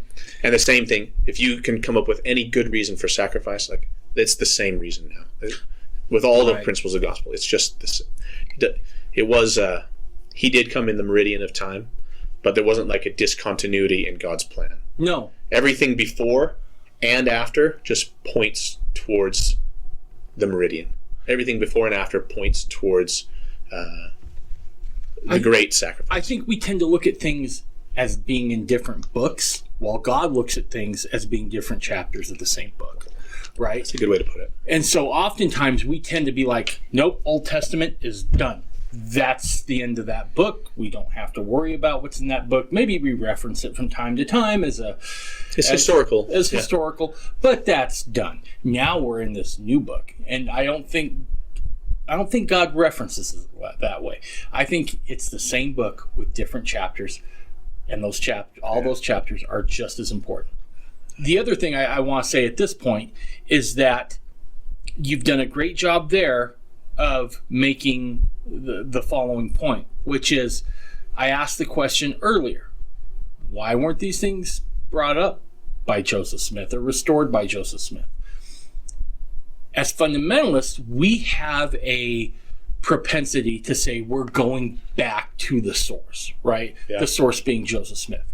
We now have gone back to the source, as you've just shown, and have let Joseph's words speak for themselves on the necessity of these things. Yeah. And I think in many ways, now, a lot of Mormons, unless they had read this, wouldn't believe that. Right. Because we have inherited this Protestant worldview of what religion should be, and that, like you said, the Old Testament's done away. Like, that is a common thing. In fact, I even remember, and you probably do too. In the that little piece about sacrifice being done away is like part of the endowment. Yeah. Right. They say that, even though it contradicts flatly with what Joseph said, and also contradicts with what the prophets said. And he quoted Malachi about, in the future, the sons of Levi will be purified, and then they will again offer acceptable offerings to the Lord. So do you view that portion of the endowment as in error? Yes. Okay. Yeah. Or certainly without nuance. Okay. Yeah. So now, Jews, they believe in the law of Moses, and they believe that it's the word of God and commanded, but they also don't offer sacrifices. And really, they are waiting for the same thing that Joseph said we're waiting for in order to fully do these things. Right. He said, these sacrifices, Levitical and patriarchal, as well as every ordinance belonging to the priesthood, will, when the temple of the Lord shall be built and the sons of Levi purified, be restored and attended to in all their powers, ramifications, and blessings. So we don't have a place to do all of the things. The Jews don't have a place either, and that is the reason why Jews aren't doing sacrifice either. They're waiting for the temple to be rebuilt in Jerusalem. Right. So but the difference between Mormons and Jews is Jews are looking forward to that, and Mormons, for the most part, have no idea that that's in the plan. Right. So let me ask you this, because I'm just curious on what your opinion is on this. Do you foresee like a Levitical temple, so to speak, and then Yes. a Melchizedek temple? Because I think that follows exactly with what Joseph Smith had in mind. Because if you look at, again, because I'm a surveyor and really kind of a nerd, I look at those old maps and I kind of get a little taken with them, right? I mean, yeah, they're beautiful. They're beautiful, right? Map making is an art. Yeah. And so when you look at the original layout that Joseph had, 24 temples. 24, right? And one of those, if I remember correctly, was for the Levitical priesthood. 12. Yeah. Half. Yep. Yeah. And I don't have the reference. So I apologize for that. But I know I think it was John Taylor had a vision of like that temple complex in operation in the future, and he describes these pillars of smoke coming from altars there. Mm-hmm. I know what you're talking about. Yeah. So it's coming back now. When we read this, and we with our Greek eyes, we grab onto this part here where he says the law of Moses. Joseph said, before he said every single thing that's been required by the priesthood in any dispensation will be restored, and he talks about in Leviticus chapter 2, and he talks about the Levitical offerings, and then he says something. He says it's not to be understood that the law of Moses will be established again with all its rites, varieties, and ceremonies. This has never been spoken of by the prophets. And so we look at that and we're like, see, all that stuff is done away, even though he just barely talked about the book of Leviticus. Okay, so what? How do we parse that out? And the conclusion I've come to, and I'm going to explain, is that we don't know what the law of Moses is. Okay. So I remember, and maybe you do too. As a convert, maybe you don't, but I remember growing up in the church and having Sunday school lessons about the law of Moses and about all the crazy things that are required. And we've talked about some of them here now, like when you make matzah for Passover, it has to be, you have to grind the wheat, mix the ingredients, knead it, roll it out, and put it in the oven in under 18 minutes. Otherwise, it's not kosher. Right? Otherwise, and if you eat it for Passover, if that has happened, if you violated that, then you're sinning. Right. Then you're breaking the commandment. So, of course, the scriptures don't say any of that stuff. But I remember being taught that is what the law of Moses is. See, I remember hearing very similar things in Sunday school, adult Sunday school.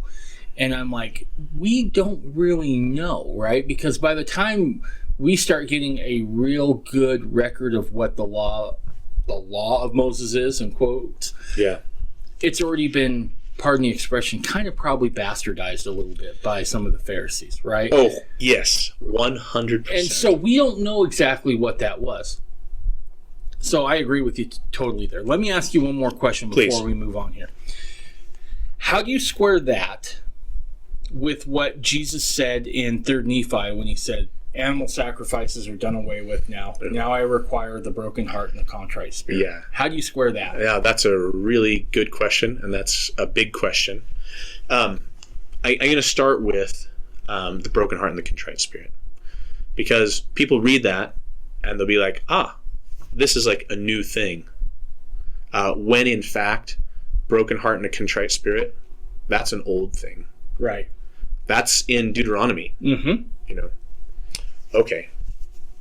I actually have. So I know you came to the Restoration Torah conference. Someone took mine. Is that right? Oh, yeah. I wish I would. I have. You're good. You're good. I'll bring you another one. All right.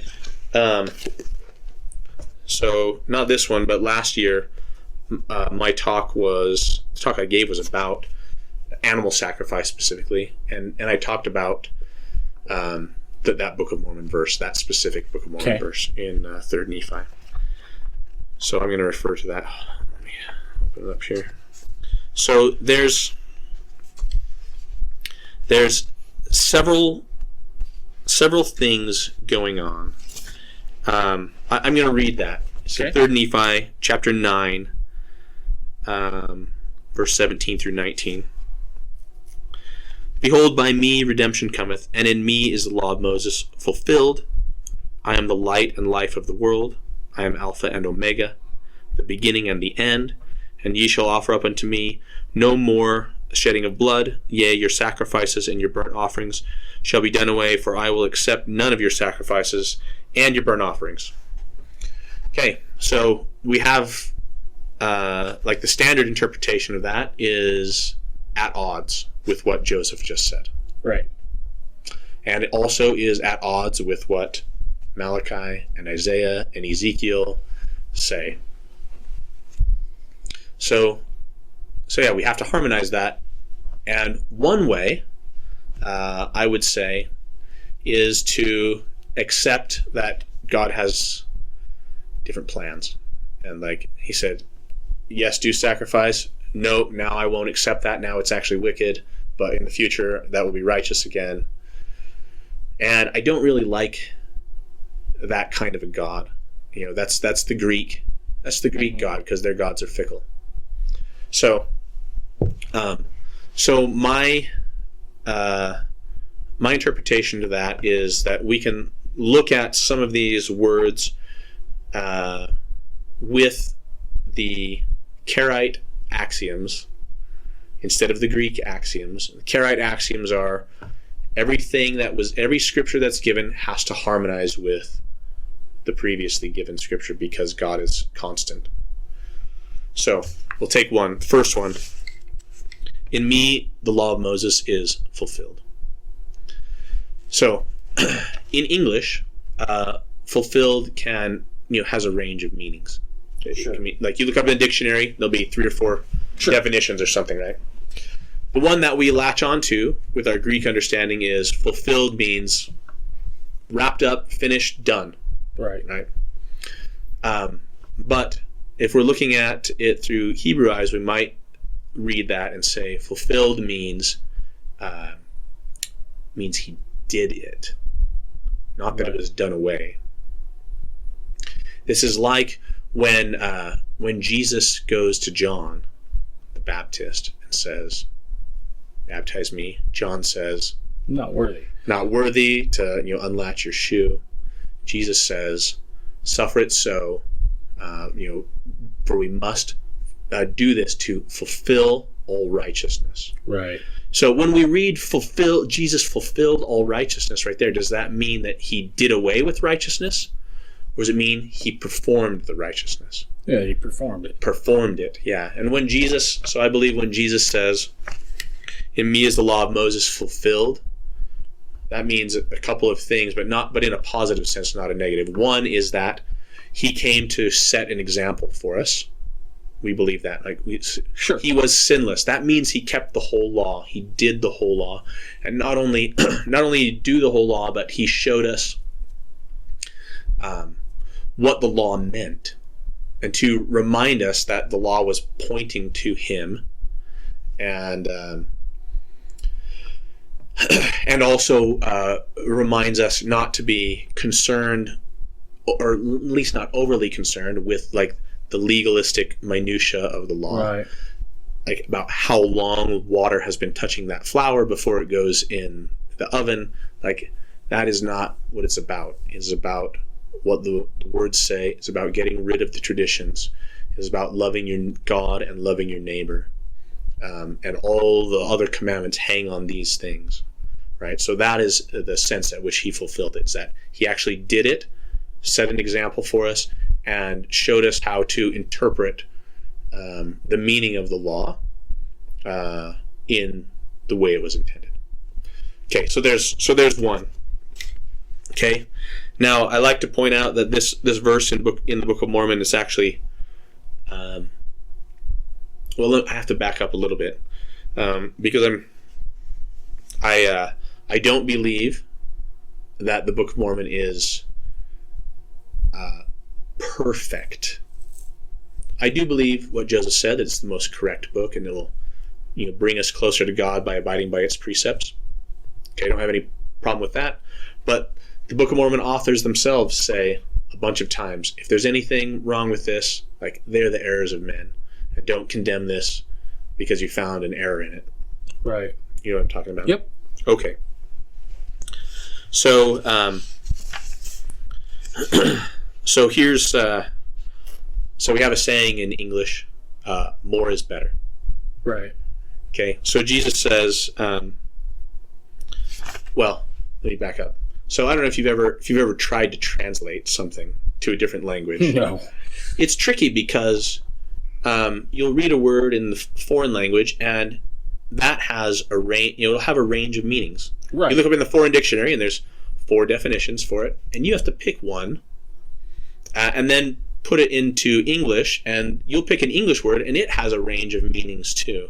And you can get the wrong idea when you're translating pretty quickly if you get two steps off. I mean, it's kind of like the surveying thing we talked about. So just to demonstrate this, there's a verse in the New Testament, in 1 Timothy, that says, "A bishop then must be blameless, husband of one wife." Okay, you know that scripture? I do. Okay, so in Greek, the word one is mia, and in Greek has kind of a range of meanings. And we could translate it different ways. It can mean, it could be translated as one, which is what it is in the King James. It could be translated as a, okay? And it can also be translated as first, which also means one. Like sometimes those mean the same thing, right? If someone tells you you're number one, that also means you're first, right? Because you won the race or whatever, right? Right. And one also means a. Sometimes give me one water, give me a water. Those mean the same thing. So sometimes they overlap. But if we put those into this verse, you say a bishop must be the husband of one wife, or a bishop must be the husband of a wife, or a bishop must be the husband of his first wife. Those all have different meanings now. Right. If it's the husband of one wife, then it's like a prohibition on polygamy. Right. If it's the bishop must be the husband of a wife, then that means no bachelors. Right, he's got to be married. Got to be married. And if it's a bishop must be the husband of his first wife, that means he can't have been divorced. Right. That's a prohibition. So a prohibition on polygamy, bachelorhood, or divorce. Like, those are all very different. and you could make, and people do make arguments for which is the proper way. And I think that's where understanding the culture in which it's coming out of becomes exactly so vitally important. Because if you look at that verse with Greek and Roman eyes, then you say prohibition against polygamy. Yep. Yeah. I think that given the context of this, and also knowing what the law says about polygamy and stuff, which is allowed, right? I think that it is better translated his first wife. In other words, like if a man can't keep his marriage together, he should not be managing the congregation. I would agree with you, and I think it probably, I think the standard there would be, given what we know about Jewish tradition, Judaism, is that he's got to be married and never have been divorced. Yeah. right? Or possibly a wife at least. Right. Because you got to be able to handle relationships. Yep, absolutely. So, but that will depend on whether we're looking at this with Greek or Hebrew eyes. We can read the same thing and come to very different conclusions. So, now, we don't have the gold plates. Right. Okay. We know that they were written in Hebrew with a different script, right? It was Hebrew written with Reformed Egyptian. Right. But it was still Hebrew. It's like, do you know what the Deseret alphabet is? Yeah. Yep. I know what it is. Yep. So I don't know it, but I know what it is. Yeah. The Deseret alphabet is not another language. No. It is English written with a different alphabet. Right. Which is what... And it is actually compressed compared to the Latin alphabet. Which is what Reformed Egyptian was. It was Hebrew... Right. With a different alphabet. That's exactly right. So even though we don't know, we don't have the plates to know, what was said, we can look in the Old Testament and see where the word more was written in the Old Testament, and we find a Hebrew word yoter, and like the Greek word mia that I just said about Timothy, like yoter has a range of meanings, and it can mean more, but also mean better or greater. Okay, and sometimes more and better are the same thing. More is better, right? But if I put these different senses of the word into a different sentence, they can mean different things. So, if I said King Solomon had more wisdom than any king before him, or King Solomon had greater wisdom than any king before him, those mean the same thing. Right. But if I now put it into the Book of Mormon sentence, ye shall offer up unto me no more shedding of blood, or you will offer up unto me no greater or no better shedding of blood. Okay. Then that means something different. Right. That means, so one means a prohibition on sacrifice, right, and also kind of a contradiction to what was previously revealed. The other way of looking at it and understanding that maybe the word could be better chosen, the other one is like a magnification of the awesomeness of the atonement which he just had performed. Like, you will offer to me no greater shedding of blood than what I have just done. Right? Okay. So now we could go through the rest of that verse, but the idea is something like that, like what we did with Timothy and what we did with more versus greater. With the rest of that verse, and I will freely admit that there are plenty of times in both the New Testament and the Book of Mormon where it seems like God has changed his plan. Like, if you read it within the way that we've been trained to read it, like, you can make a good argument, no doubt. But for me, I would rather wrestle with the verse a little bit and try to see if I can understand it in a Hebrew way that will harmonize with everything that was previously given. Okay. So that I don't have an inconstant, fickle God who can just change what was righteous one day into something that's unacceptable or wicked the next day. Right. Right. So I don't want the definition, because as I said back at the beginning, like, sin is breaking the law, but if the law is changing, that means the definition of what sin is changing, which means the definition of what is righteous is changing. No, that makes sense. And I would rather wrestle with the scriptures and maybe look at something that maybe is a little less obvious of an interpretation, but that makes it harmonize with what was previously given. That makes sense.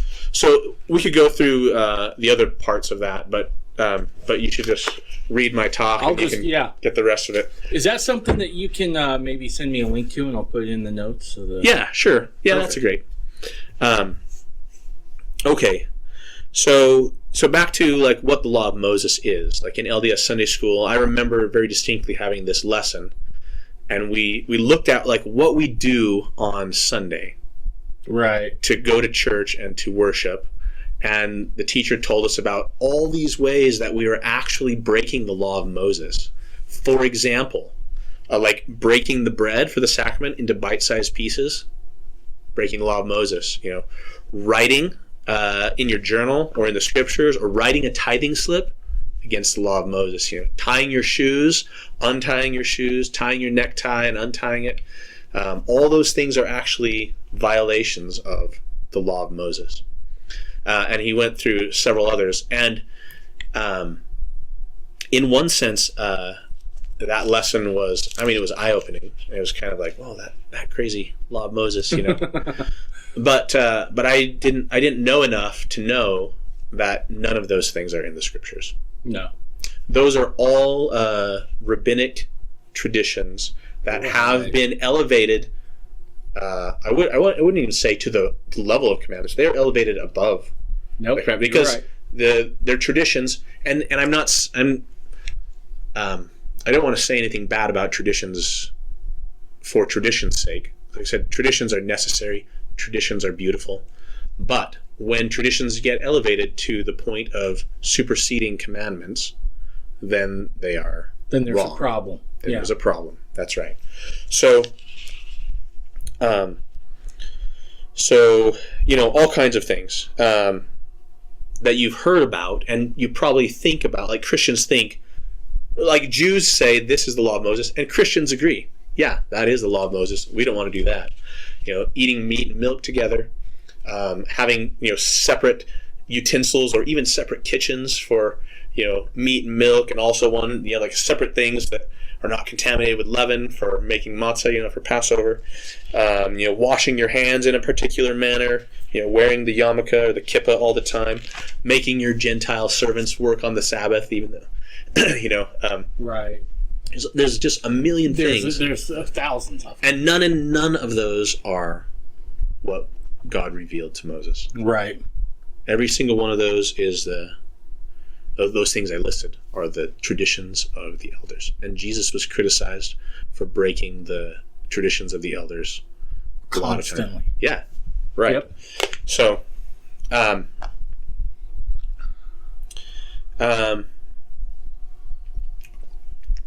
so where did these come from? Well, these traditions were alive and well in Jesus' day. Mm-hmm.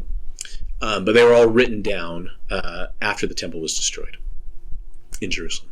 They, the priests and the rabbis are like, our temple's just been destroyed. We are not going to be able to keep the commandments as we understand them, and neither will our children. We don't see this being corrected anytime soon. So we better write all these things down so they don't get forgotten.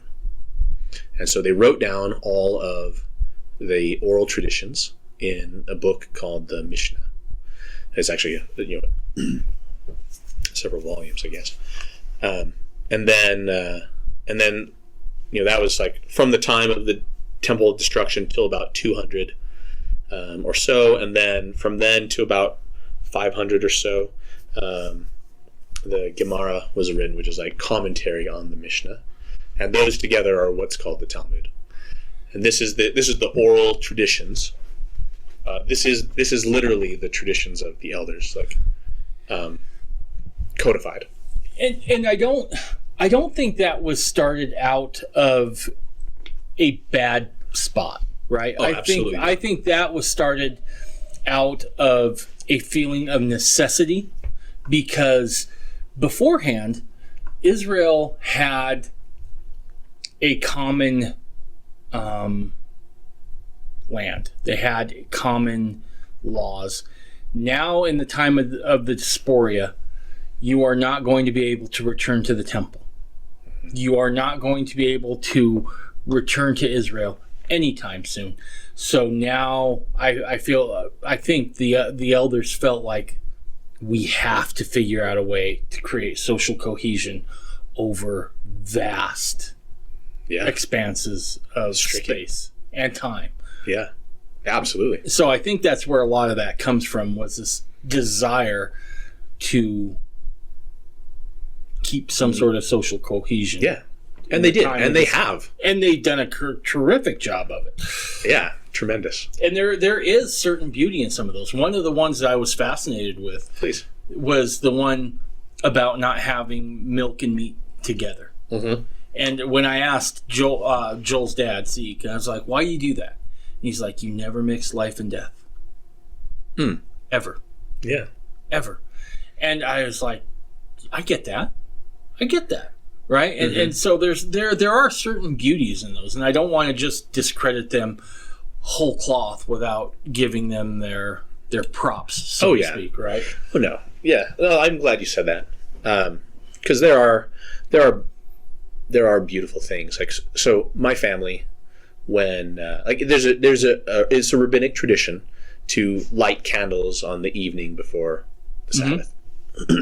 That is not commanded anywhere, but it's there are beautiful symbolisms with that. And also there's a tradition to have bread and wine at the beginning of every Sabbath, and they say these blessings, and like my family does that. It's awesome. But I just don't pretend or assert that those are commandments. Those are traditions with beautiful meaning, and if someone else doesn't do that, then I'm not going to hit them over the head with a copy of the Talmud and say this is a commandment that the rabbis gave us, and they have authority to change, or to add to the commandments that God gave. Right. So that's the perpetual difficulty, and I will say though that because I don't want to be a hypocrite, because someone will listen to this and be like, oh no, you told me something once. I'm sure that I have done that before though. That I have put too much emphasis, whether with my family or with my friends, and telling them about the way things are. Right. When they were not that way. So I apologize to anyone who I've done that to. Please forgive me. It's a constant battle. Sure. To keep ourselves right. Keep ourselves in check. Yeah, absolutely. But Jesus didn't really like this. No. So I'm going to read from Mark chapter 7. Okay. Now when the Pharisees gathered to him with some of the scribes who had come from Jerusalem, they saw that some of his disciples ate with hands that were defiled, that is, unwashed. For the Pharisees and all the Jews do not eat unless they wash their hands properly, holding to the tradition of the elders. And when they come from the marketplace, they do not eat unless they wash. And there are many other traditions that they observe, such as the washing of cups and pots and copper vessels and dining couches. And the Pharisees and the scribes asked him, why do your disciples not walk according to the tradition of the elders, but eat with defiled hands? And he said unto them, well did Isaiah prophesy of you, hypocrites, as it is written, this people honors me with their lips, but their heart is far from me. In vain do they worship me, teaching as doctrines the commandments of men. So, this is what... this was like the first message to Joseph Smith, right? Right. They draw near to me with their lips, but their hearts are far from me. Yeah, that's the quote from Isaiah too, right? They teach for doctrines the commandments of men. Right. And he goes on further. He said, he says, you leave the commandment of God to hold to the tradition of men. And he said unto them, you have a fine way of rejecting the commandment of God in order to establish your tradition. And then he gives them, so this is one example, the washing of hands. He gives them another one. Verse 10, for Moses said, honor your father and your mother. And also, whoever reviles father or mother must surely die. But you say, if a man tells his father or mother, whatever you would have gained from me is korban, that is, given to God, then you no longer permit him to do anything for his father or mother, thus making the word of God by your tradition that you have handed down, making void the tradition of the word. Thus making void the word of God by your tradition that you have handed down, and many such things you do. So So Jesus didn't have a lot of nice things to say about these traditions that were out of harmony with what was revealed by God to Moses. Right? He quotes Moses. Right. So here's another.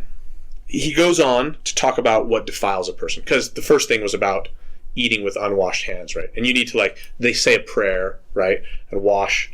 They actually have this a pitcher with two handles, and you wash with one hand and then the other, and then you rinse, or whatever.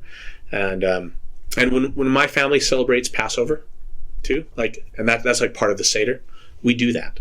Right. We wash our hands, rinse, wash, rinse, dry, and but again, it's just important not to realize that there's beautiful things about that.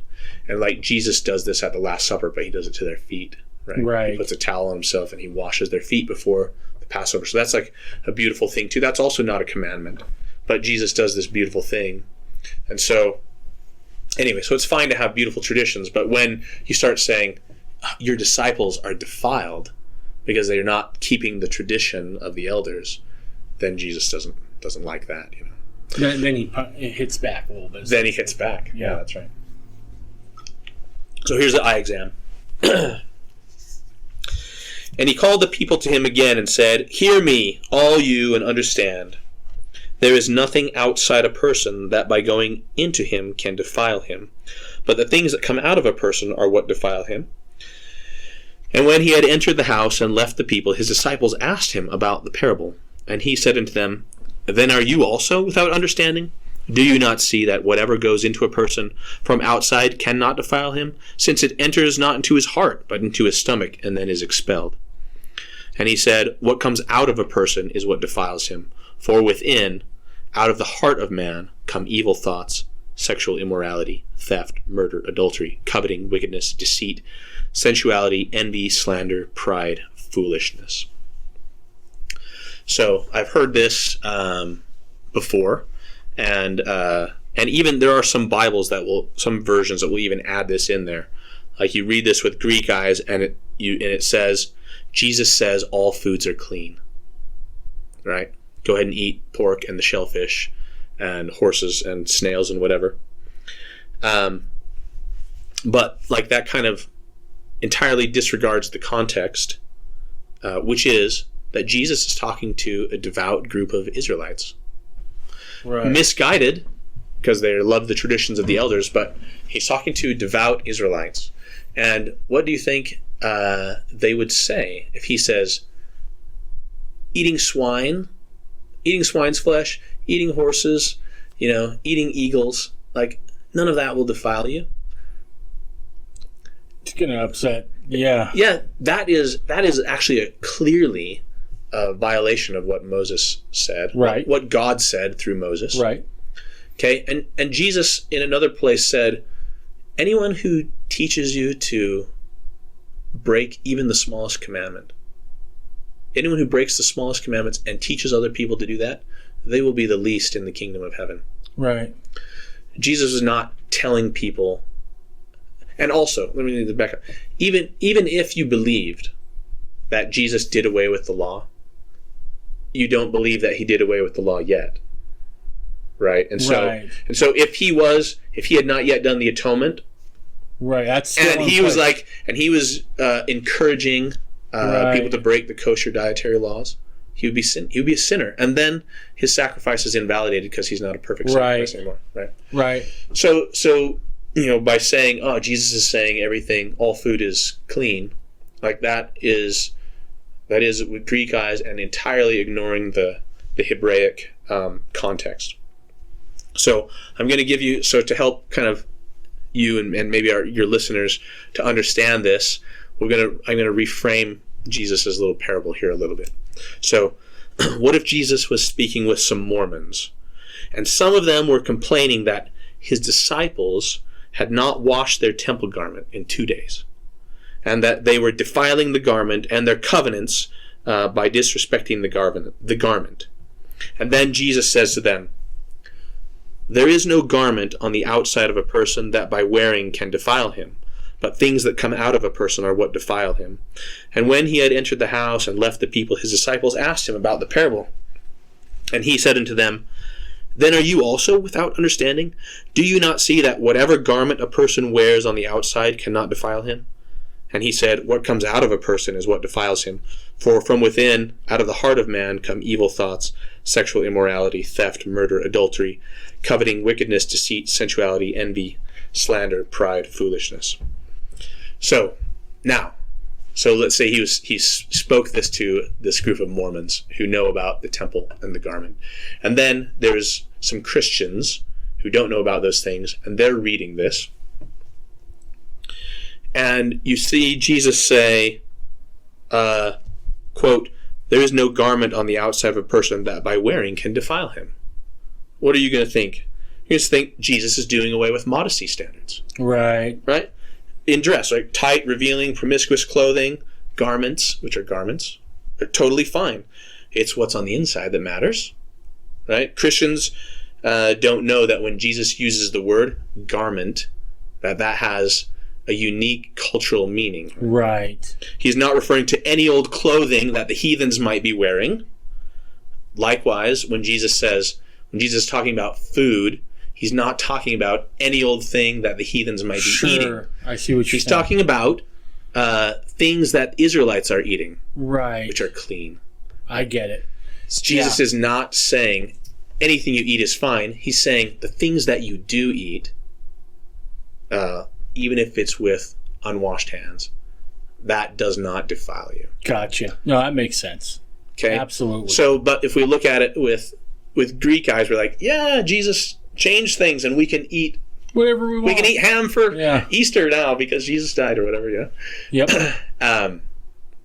When we look at it with Hebrew eyes and understand the context, for originalists, then we realize, no, that's not what he's talking about at all. He's talking about just the condition of our heart versus the traditions of the elders. Right. No, that makes sense. Traditions of the elders versus the condition of our heart versus what the commandments say. Like, he's giving a sermon about how these things relate. I gotcha. No, that makes perfect sense.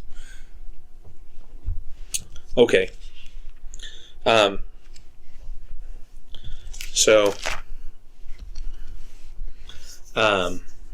I mentioned this, but I'll read it now. In Matthew 5:17, Sermon on the Mount, because it's almost like Jesus could see the future.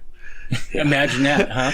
It's almost like he could see the future, and he knew that people would make these accusations about the law changing, and about him teaching people that it's saying that it's okay to break the law. Right.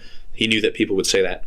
So in verse Matthew 5:17, he says, "Don't think that." He says, "I know what you're going to do, but don't think that." He says, "Think not that I am come to destroy the law or the prophets. I am not come to destroy, but to fulfill." Yeah, and there's another eye exam in there. What does Jesus mean to fulfill the law? Right. Same thing when he says to John, we need to fulfill all righteousness. Like, it means I've come to do it, not to do away with it. Right. Right. For verily, continuing in Matthew, for verily I say unto you, actually this is interesting. He actually says right here how long the law will be in force. He says, for verily I say unto you, till heaven and earth pass away, not one jot or tittle shall in no wise pass from the law till all be fulfilled. Whosoever therefore shall break one of these least commandments and teach men so, he shall be called the least in the kingdom of heaven. But whosoever shall do and teach them, the same shall be called great in the kingdom of heaven. So, did Jesus do and teach the same? Yes. He did the commandments and taught them. And he did them actually better than anyone. Right. So he will be, by his own words, the greatest in the kingdom of heaven. Gotcha. One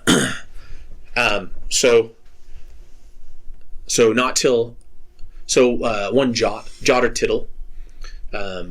Jot is the smallest Hebrew letter. It's the yod, and tittle is a little. It's like the dot on an I or the cross on an F or something like that. It's like some little mark that distinguishes between a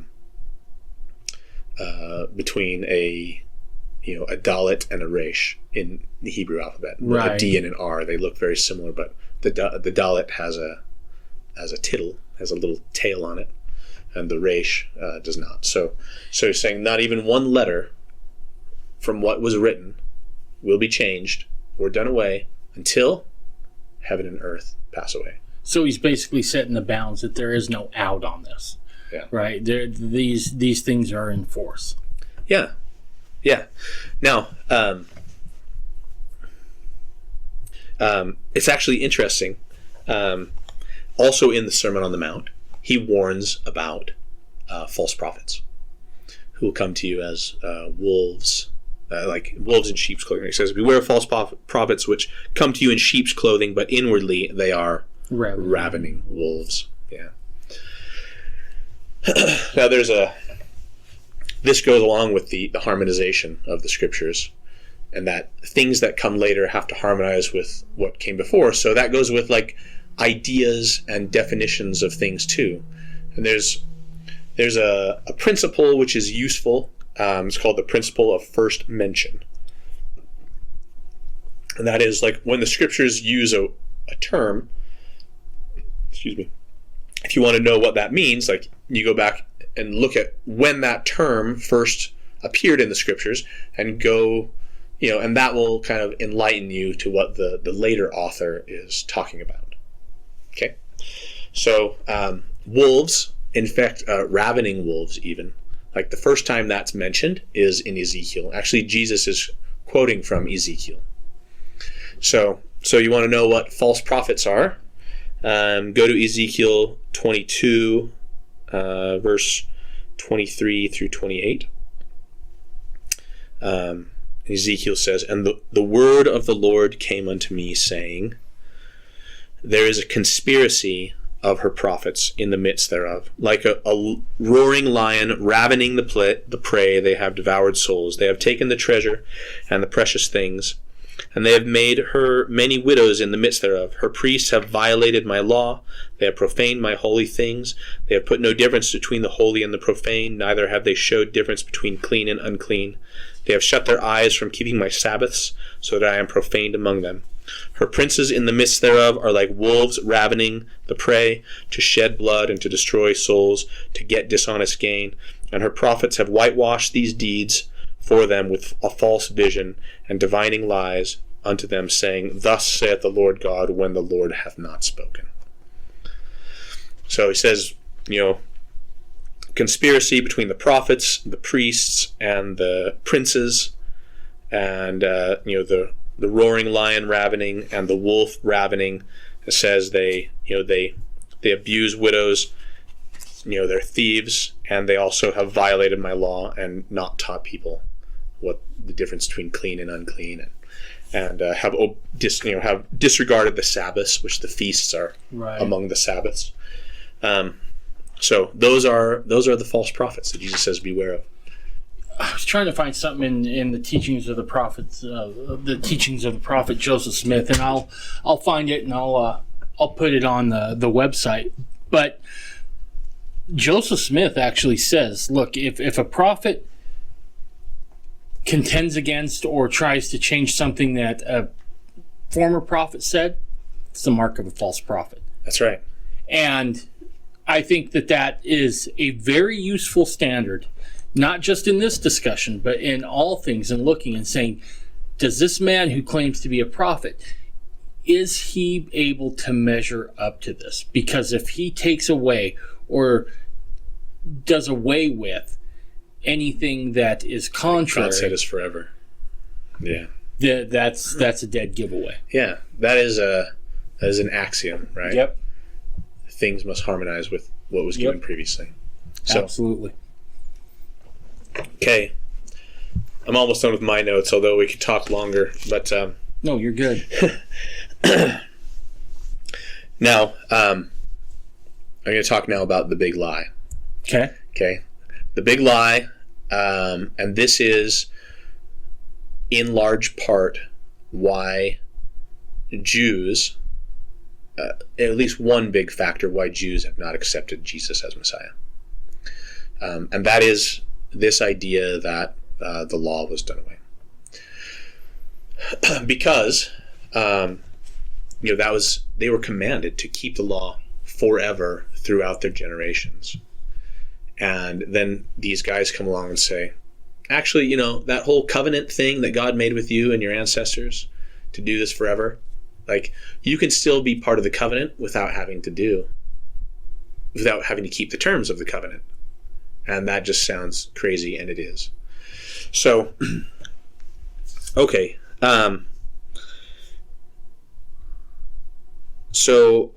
We'll talk about Stephen first. So, of course, Stephen was stoned. Right. I'm gonna have you go for me to Acts chapter 6. Do you know what charge they stoned him on? I do not. Not That's off the okay. top of my head. You'll find it there.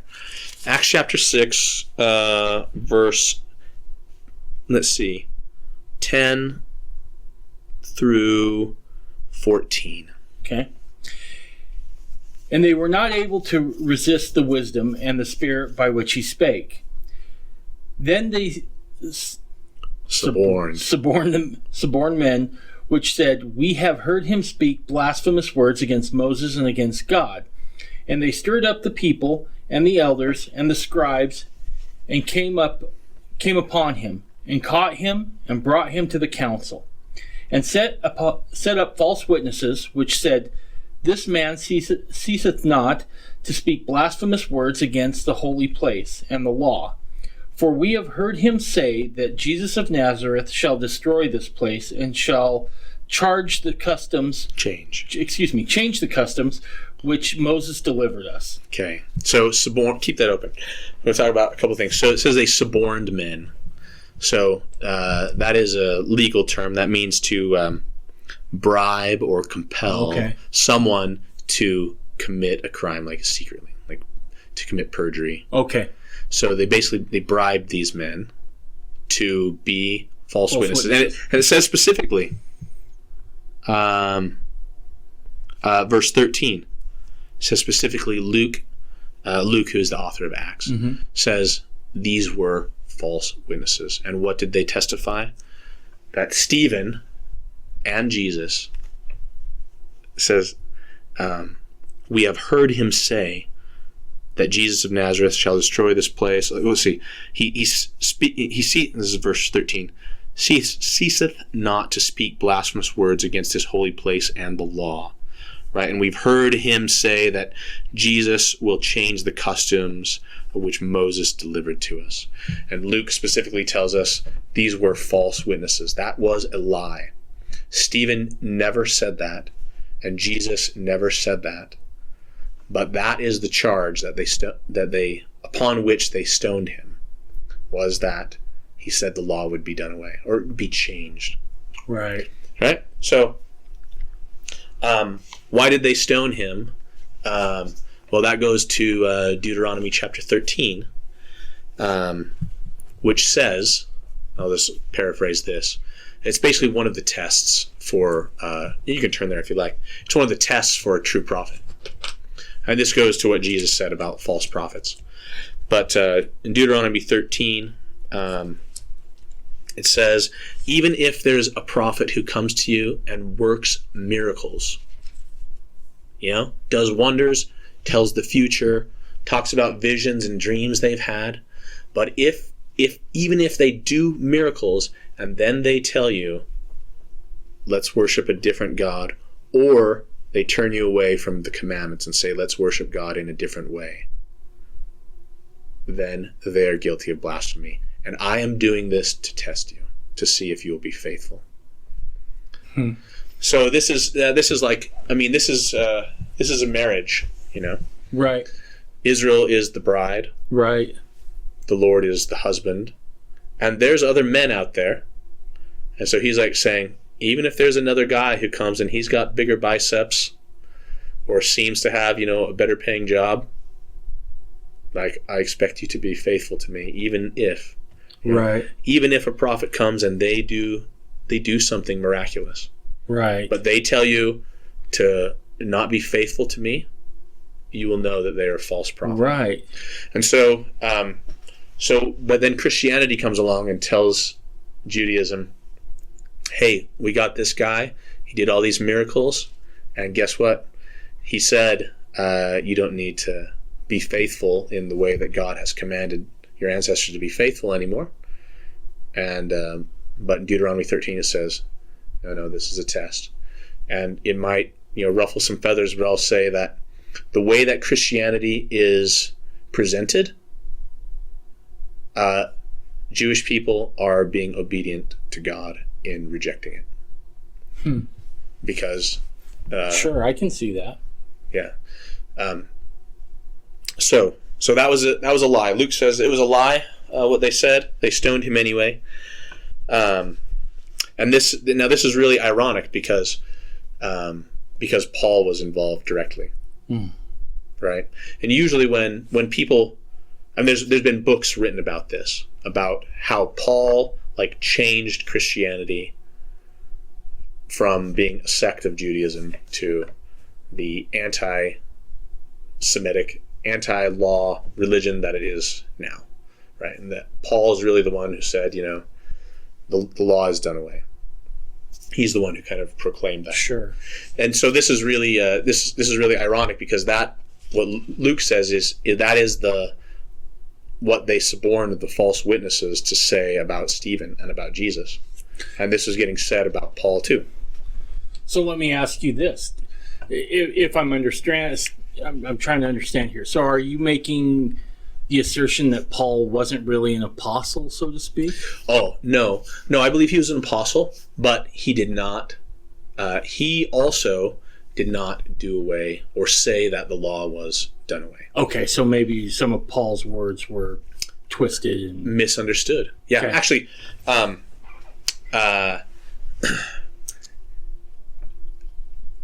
when you read the scriptures, the scriptures will quote other, a certain prophet will quote another prophet. Sure. All the time. Yep. So we have that. We have sometimes an author of scripture will even recommend something else. Sure. Malachi says Jesus did it. Yeah, Jesus says read Isaiah and read the other prophets, and Malachi says remember what Moses did. And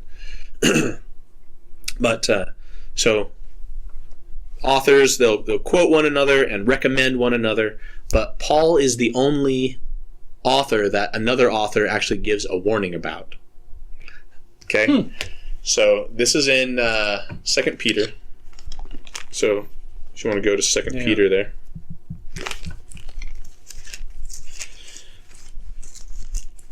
Let's see.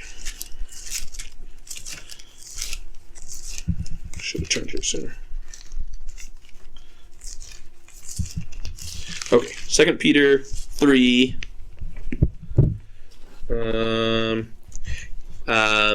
Peter's talking about the second coming. Verse 14 there. He says, "Wherefore, beloved, seeing that you look forward for such things, be diligent, that you may be found of him in peace, without spot and blameless." Talking about when the Lord comes again. And then he says in verse 15, "And account that the long suffering of our Lord is salvation, even as our beloved brother Paul," is on page 1554. Are you there? Okay. "Even as I'm in verse 15. Even as our beloved brother Paul also, according to the wisdom given unto him, has written unto you, as also in his epistles."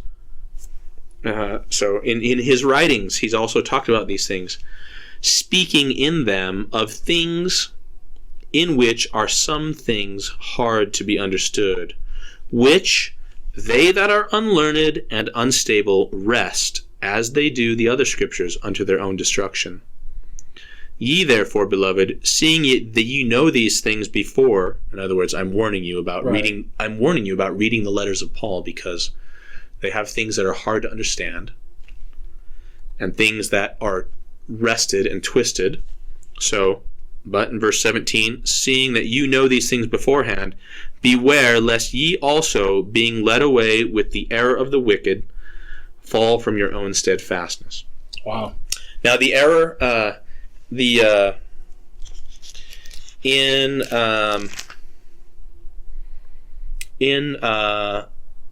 the word there for wicked is I don't have the Greek right in front of me, but it is translated in other places in other versions as lawlessness. So he says, in Paul there are things that are hard to be understood. Some people twist them, and I'm warning you ahead of time. When you read the letters of Paul, don't get trapped in the error of lawlessness. And fall from your steadfastness, your faithfulness to the word. Now, so Paul is actually accused of this all the time, and he knows that he's accused of this. But he has this when you read the letters of Paul, he almost seems like multiple personalities sometimes, because he's going back and forth between like, what good is the law? Nothing at all. Like, it's by grace. Does that mean? But then he's like, does that mean that we get rid of the law? No way. We keep the law. Right. And so he has this very fine line that he's drawing between trying to get people to understand that the law does not save them, that is Messiah's job, which is true. And on one hand, and on the other hand, saying that the Torah, the law, is still applicable and good, and we will be blessed if we keep this.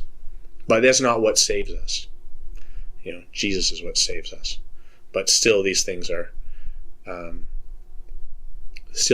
expected of us, and we will be blessed if we walk in this way. Gotcha. So I'll read just one thing, maybe two things. Well, we'll do one thing in Acts.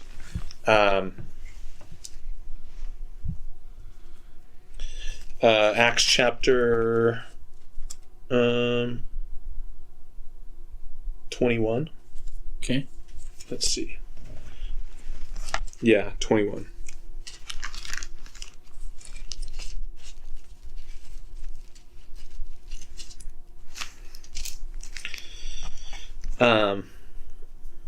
Let's see, verse 18.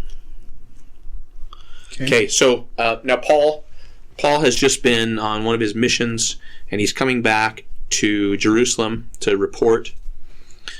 And starting at verse 18, and the day following, Paul went in with us unto James, and all the elders were present. And when he had saluted them and declared particularly what things God had wrought among the Gentiles by his ministry, and when they heard it, they glorified the Lord, and said unto him, Thou seest, brother, how many thousands of Jews there are which believe, and they are all zealous for the law. Okay, so it's like there's a bunch of converts here, and they are zealous, like they love the law and think of the law the same way that we do. Actually, James and all the apostles, they were all Jews, and they loved the law too. They felt like what the psalmist said, that the law is sweet and delicious and good and righteous and better than gold. So he says, you see all these thousands of Jews which believe, and they are zealous for the law. Verse 21, and they are informed of thee, or about thee, that thou teachest all the Jews which are among the Gentiles to forsake Moses, saying that they ought not to circumcise the children, and neither to walk after the customs. What is it, therefore? The multitude must needs come together, for they will hear that you are come to Jerusalem. Do therefore this. They have a plan. They're like, word has been getting around. This lie that was told about Stephen with these false witnesses has been getting around about Paul as well. And so they come up with a plan. This is what we're going to do to show everyone that this lie is not true. That, yes, it is a change in the way that we have to think, because we've been focusing on the law, and now Messiah has come, and we need to realize that salvation is in him and not in the law. Not in the law, right? Yeah. So there is this shift, and it's not what we were expecting, and Jesus didn't conquer the Romans, and so, but he fulfilled these other prophecies, and so there definitely is a shift in thinking, but it doesn't mean that we're abandoning the scriptures. We understand them a little differently. But word is getting around that, Paul, that you're telling people to avoid, to abandon the law, to forsake Moses, it says, and not to circumcise, and not walk after the customs. So, verse 23, this is their plan. Do therefore this that we say to thee. We have 4 men which have a vow on them. So these are men who have taken a Nazirite vow. Okay, and you do this Nazirite vow, and then you don't cut your hair like Samson and stuff. right. And then when your vow is completed, then you're supposed to go to the temple and offer offerings, and this will complete your vow. This is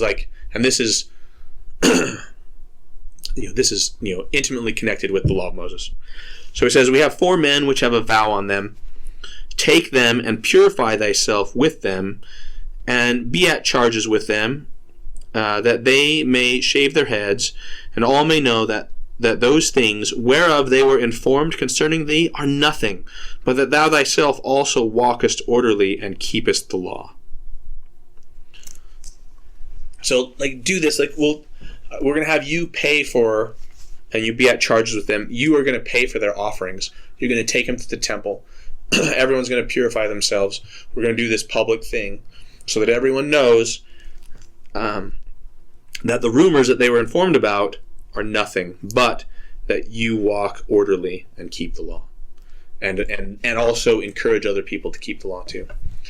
Now they do that, and but the lie is too strong. They do that, and this is when Paul gets arrested, because they go there to the temple. There's a big riot. Right. They're like, this man is, right. is a blasphemer, and he's right. desecrating the holy place. Paul's like, no. The Romans come in, and Paul's arrested. And, it goes from there. But this lie was applied to Stephen. False witnesses, it says flat out. Here in Acts, we read about this lie, this rumor that was about Paul. We read in Peter where he warns the people who are reading Paul's letters. He says there are things that are hard to understand, but don't get pulled into the error of lawlessness because of the things that Paul said. That's not what he's saying. But his converts were Greek, right, and Roman and whatever, and eventually. And this is part of the great apostasy. At the count, there was all kinds of persecution of the Jews and early Christians. Yep. But the Jews in particular. And what happened is the Christians, who are largely Gentiles, started to see what was happening to the Jews under the Roman authority, and said, we are going to distance ourselves from our Jewish brothers and sisters, so that we can avoid persecution. We're gonna cave to government pressure. That's not familiar. To avoid persecution. Okay, and so they did that, and then a couple centuries go by, and eventually, like Constantine, says, we're gonna make, who was a sun worshiper till the day he died, but he says we're gonna make. He makes a political move. Christianity is going to become the official religion of the Roman Empire, and they hold the first council. Yep, this is the Nicene Council, like 350 or something. Yep, 350 or 380. 350, I think. Anyway, in that council, all of the the Jewish bishops are officially uninvited. We're not having any Jewish representatives. Only Greek and Roman bishops and representatives are allowed. And, they come up with the Nicene Creed, which as a Mormon has some problems, but not that many. The Nicene Creed is we believe in Jesus, that he came, that he was born of a virgin, that he, was crucified, rose again the third day, and ascended into heaven. And but the other things that are decided at the Nicene Council are that Christians are supposed to have nothing to do with anything Israelite. And in fact, we want to have a clean break. We officially want to have no single point in common with the Jews. Right. So we're gonna keep our feasts differently. We're going to command everyone not to observe the Sabbath. Like, you must work on the Sabbath if you're a Christian. You cannot celebrate Easter with Passover and the way that the Jews do it. We're going to come up with our own way to calculate the dates, and like every single thing, like we're gonna get rid of Hebrew scriptures. Everything's going to be written in Greek. It was an abandonment of all things Jewish. Every possible thing that we can come up to make ourselves different, that is what the new Christian church under Constantine's direction, that is what we are officially going to do. As the official position of the church is, we are not Israelite in any way. And that was, in my view, that was a big part of the Great Apostasy. Oh, it would have had to have been, right? Because again, if you can discredit the origins of Jesus's time and place, you can then rewrite it however you want. That's right. That best suits you. And let's not forget that Constantine's move was a political one, right? There is a certain amount of expediency in being monotheistic, right? It makes being able to... much easier to... Yeah, it's much easier to get everybody in under that same banner. So, no, it absolutely was a huge part of the Great Apostasy. So, let me ask you this. What is it you have gained as a Mormon from going back to these Jewish roots? Yeah.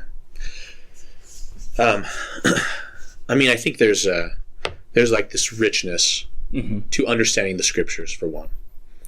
There's all kinds of references in all the scriptures to things that are foundational in the Old Testament, that if you don't go back to these roots,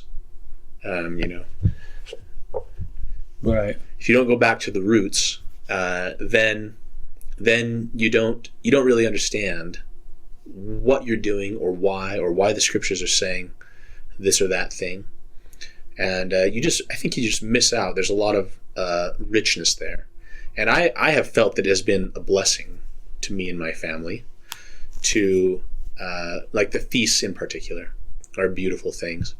And to have this like annual cycle where we go through and reminded of each of these times when God blessed our ancestors, and these feasts and how they point towards the atonement in various ways. And it's just so fulfilling and meaningful.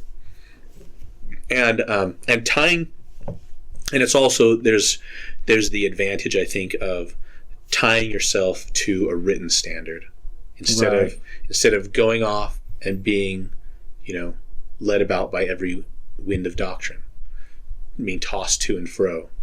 Right? We have roots. I have this, on the back of the book here. I have a little quotation from Jacob chapter 5 where he says, part of the problem with the vineyard is that the branches are outgrowing the roots. Right. They become lofty, and they've gotten bigger than the roots will allow them to. And there's lots of ways to interpret parables, and I don't want to say that.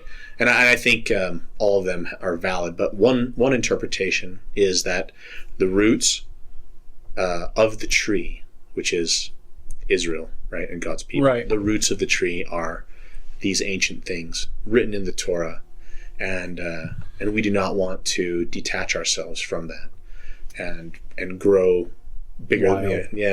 Get too big for our britches, so to speak. Yeah, you can become wild. That's right. Another thing, and this kind of goes to my my idea about the different branches of Mormonism. Like when I was in the LDS church, when I would read the parable of the vineyard in Jacob 5, I thought that the LDS church was the whole tree. Right. Yeah. It's funny how that gets phrased, isn't it? Yeah. But the way I look at it now is that the LDS church is a branch. It's a big branch, but it's a branch on the tree. And there's all these other branches too. But you know what? They all share a trunk and the roots, right? And so, and I think that if these different branches can connect themselves to the trunk and the roots, which are our Israelite heritage, and the Torah, the written word of God, the law, so to speak, then they'll bring forth good fruit, no matter which branch they're on. Right. And that's the other thing that I've come to realize with this interpretation of the parable is that it's not the job of the branches to declare whether the fruit on another branch or even on their own branch, like the branches don't declare whether the fruit is good or not. That is the Lord of the vineyard. He's the one that comes and looks at each branch and declares, right, this is good fruit, this is worth saving, or this is bad fruit, wild fruit, disconnected from the roots. It's gonna be burned. Right. So I think it's fine to let everyone grow on whatever part of the tree they've been grafted into or planted on, and that that's another. This is just another part of my worldview now. Is I knew from the time I was a child. Like we read the Book of Mormon, and it's like on the title page it says this is for the Jews, right, and the Gentiles and the Lamanites. And I think about the Jews, and we want to get them to join the church, but the scriptures don't really say that. Like the scriptures say it's actually the other way around. Like the church, the Gentiles need to be grafted into Israel, and not Israel grafted into the church. Right. So that's, I think, important to remember too, that we are, whether by lineage or by adoption, we want to be grafted into Israel, and we want to be Israelites, and we want to do the things that the God of Abraham, Isaac, and Jacob, the God of Israel, has commanded us. And it's that can be kind of overwhelming sometimes. And I will say one other thing too, and this is not exactly answering your question, but it took me a long time to come to where I am, and also to kind of incorporate the different feasts and stuff. And it took a long time to give up sausage too, but sausage and bacon. But there's turkey bacon and turkey sausage that's really good. So, is it really good, or should I just quit? Oh no, it's good. Yeah, I don't know. I mean, that's up to you. But I think that looking at things with Hebrew eyes, Israelite eyes, is a powerful sense of identity, and also there's a powerful sense, for me anyway, going back to the lectures on faith, there's a powerful sense of the third qualification for having faith. So if you remember, it says there are three things necessary for any person to exercise faith in God unto life and salvation. It might be a paraphrase here. One is the idea that God exists. Two, a correct idea of his character and attributes. Three, a knowledge that the course of life that you're pursuing is in accordance with his will. So you feel like by tying yourself back to these Judeo roots, you feel like that's giving you a clear path. A clear path. That's right. And I'm not worried anymore about the decrees and whims of men, right. And whether my leader is saying this, but it doesn't seem to match, and I don't know. I guess I'll just go with the leader, which is good, I mean, I don't want to have to say anything against leaders, because hierarchy and leadership is how we get things done.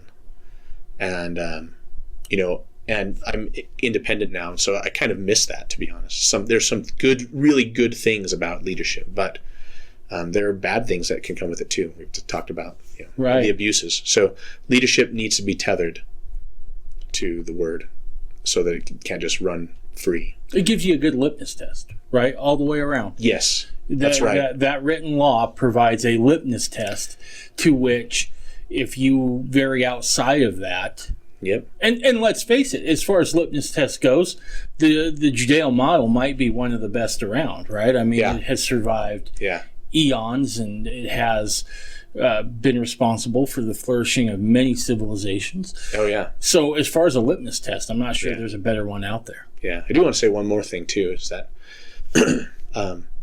in Mormonism, like we talk about the higher law, like we kind of mentioned this a little bit, the higher laws and the Melchizedek things and Melchizedek temples, and nothing that I've said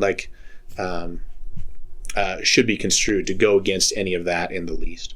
Like, I believe that the higher laws are all good and essential things too, but that we never graduate from the lower law and trade it, that they're supposed to be together, that the keys of the priesthood consist of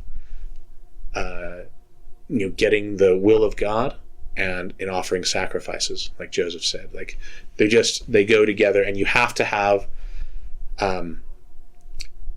because God is not only interested in our salvation as individuals, or maybe even as families, like our own enlightenment.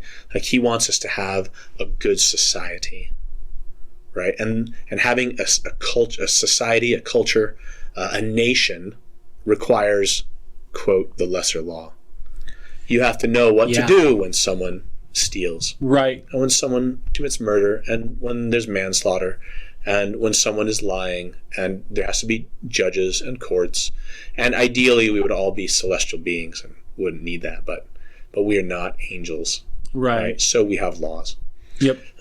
and there's also these Melchizedek things, and sealing, and endowment, and these higher principles that are good too. But I don't believe that those should ever be seen as contradicting.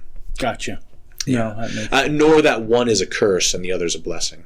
Correct.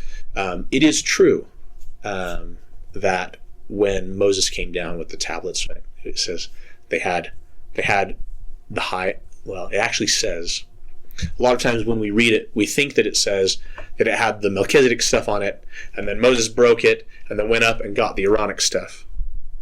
But if you read carefully what it says, it actually says that it had both Aaronic and Melchizedek stuff.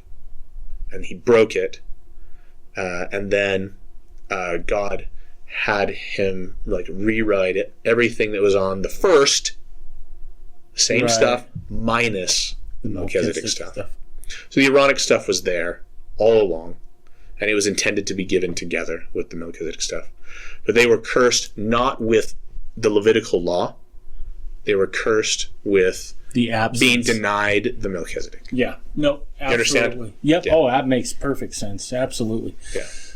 So let's say someone wanted to get an idea of how to do a Seder meal. They wanted to see the Passover. They want to know how to keep some of these things. Where do they go? They can come to Zarahemla Foundation. And how do they find you?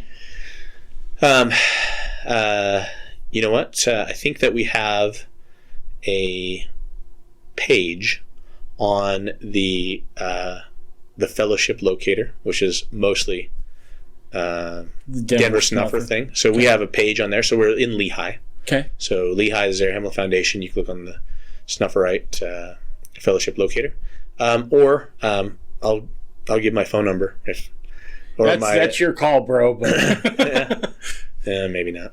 Yeah. Well, I think that it's actually on there. So I think there's a Facebook page too, if I'm not mistaken. Oh, yeah, actually there is. I don't have Facebook, so I don't keep track of that. There is a Facebook page. Actually, that's probably the best. Okay. So my wife Melissa, she kind of monitors that. Perfect. Facebook page, Zarahemla Foundation. Everyone is welcome to come to our feasts and come see what we do and learn how to do it and learn why we do it. and we usually get pretty good crowd. Like we usually have 60 or 70 people Nice. come to these things from all kind of branches of Mormonism, and so it's a Nice. good time. So I got a question for you. What is the next major feast day coming up? Yeah, that's a good question. The next one is going to be Feast of Trumpets. And when is that? And that's going to be in end of September. Okay. So that's Rosh Hashanah. That's around the Yep. time when, and then shortly after that is, actually it might be towards the end of September, beginning of October. I don't have the date right in front of me, but we'll post that, on the website, the Facebook page and whatever. I got a question for you. I would love to have you back on like a week before each feast day. Ooh, yeah. And do like Dive into the symbolism. and dive stuff. into the symbolism of what's there. Are you interested in that at all? Yeah, I would be. Like if I'm available, which Yeah. I would try to make myself available. Yeah. I would love that. And we can dive in and we can kind of talk about what the symbolism is and what it is so that we can get a real good understanding of what's going on.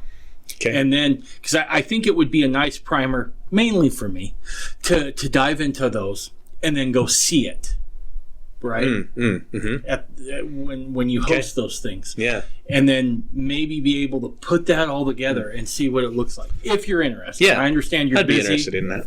So, but yeah, if you'd be up for it, I would sure like to have you back on to do that. I'd love that. Yeah. All right. I look forward to that. Thank you. Awesome. Is there anything else you wanted to go over? No, that's more than I intended. And Bro, we've been at this for 4 hours and 30 minutes. You set a Okay. record, my man. It was oh awesome. my goodness. No, it's a good thing. It's a good thing. I'm glad we did it. So, all right. Well, Josh, again, man, I appreciate you being here. So, Okay, my pleasure. all right, folks, go check it out. The Zarahemla Foundation. We'll talk to you next time. Bye.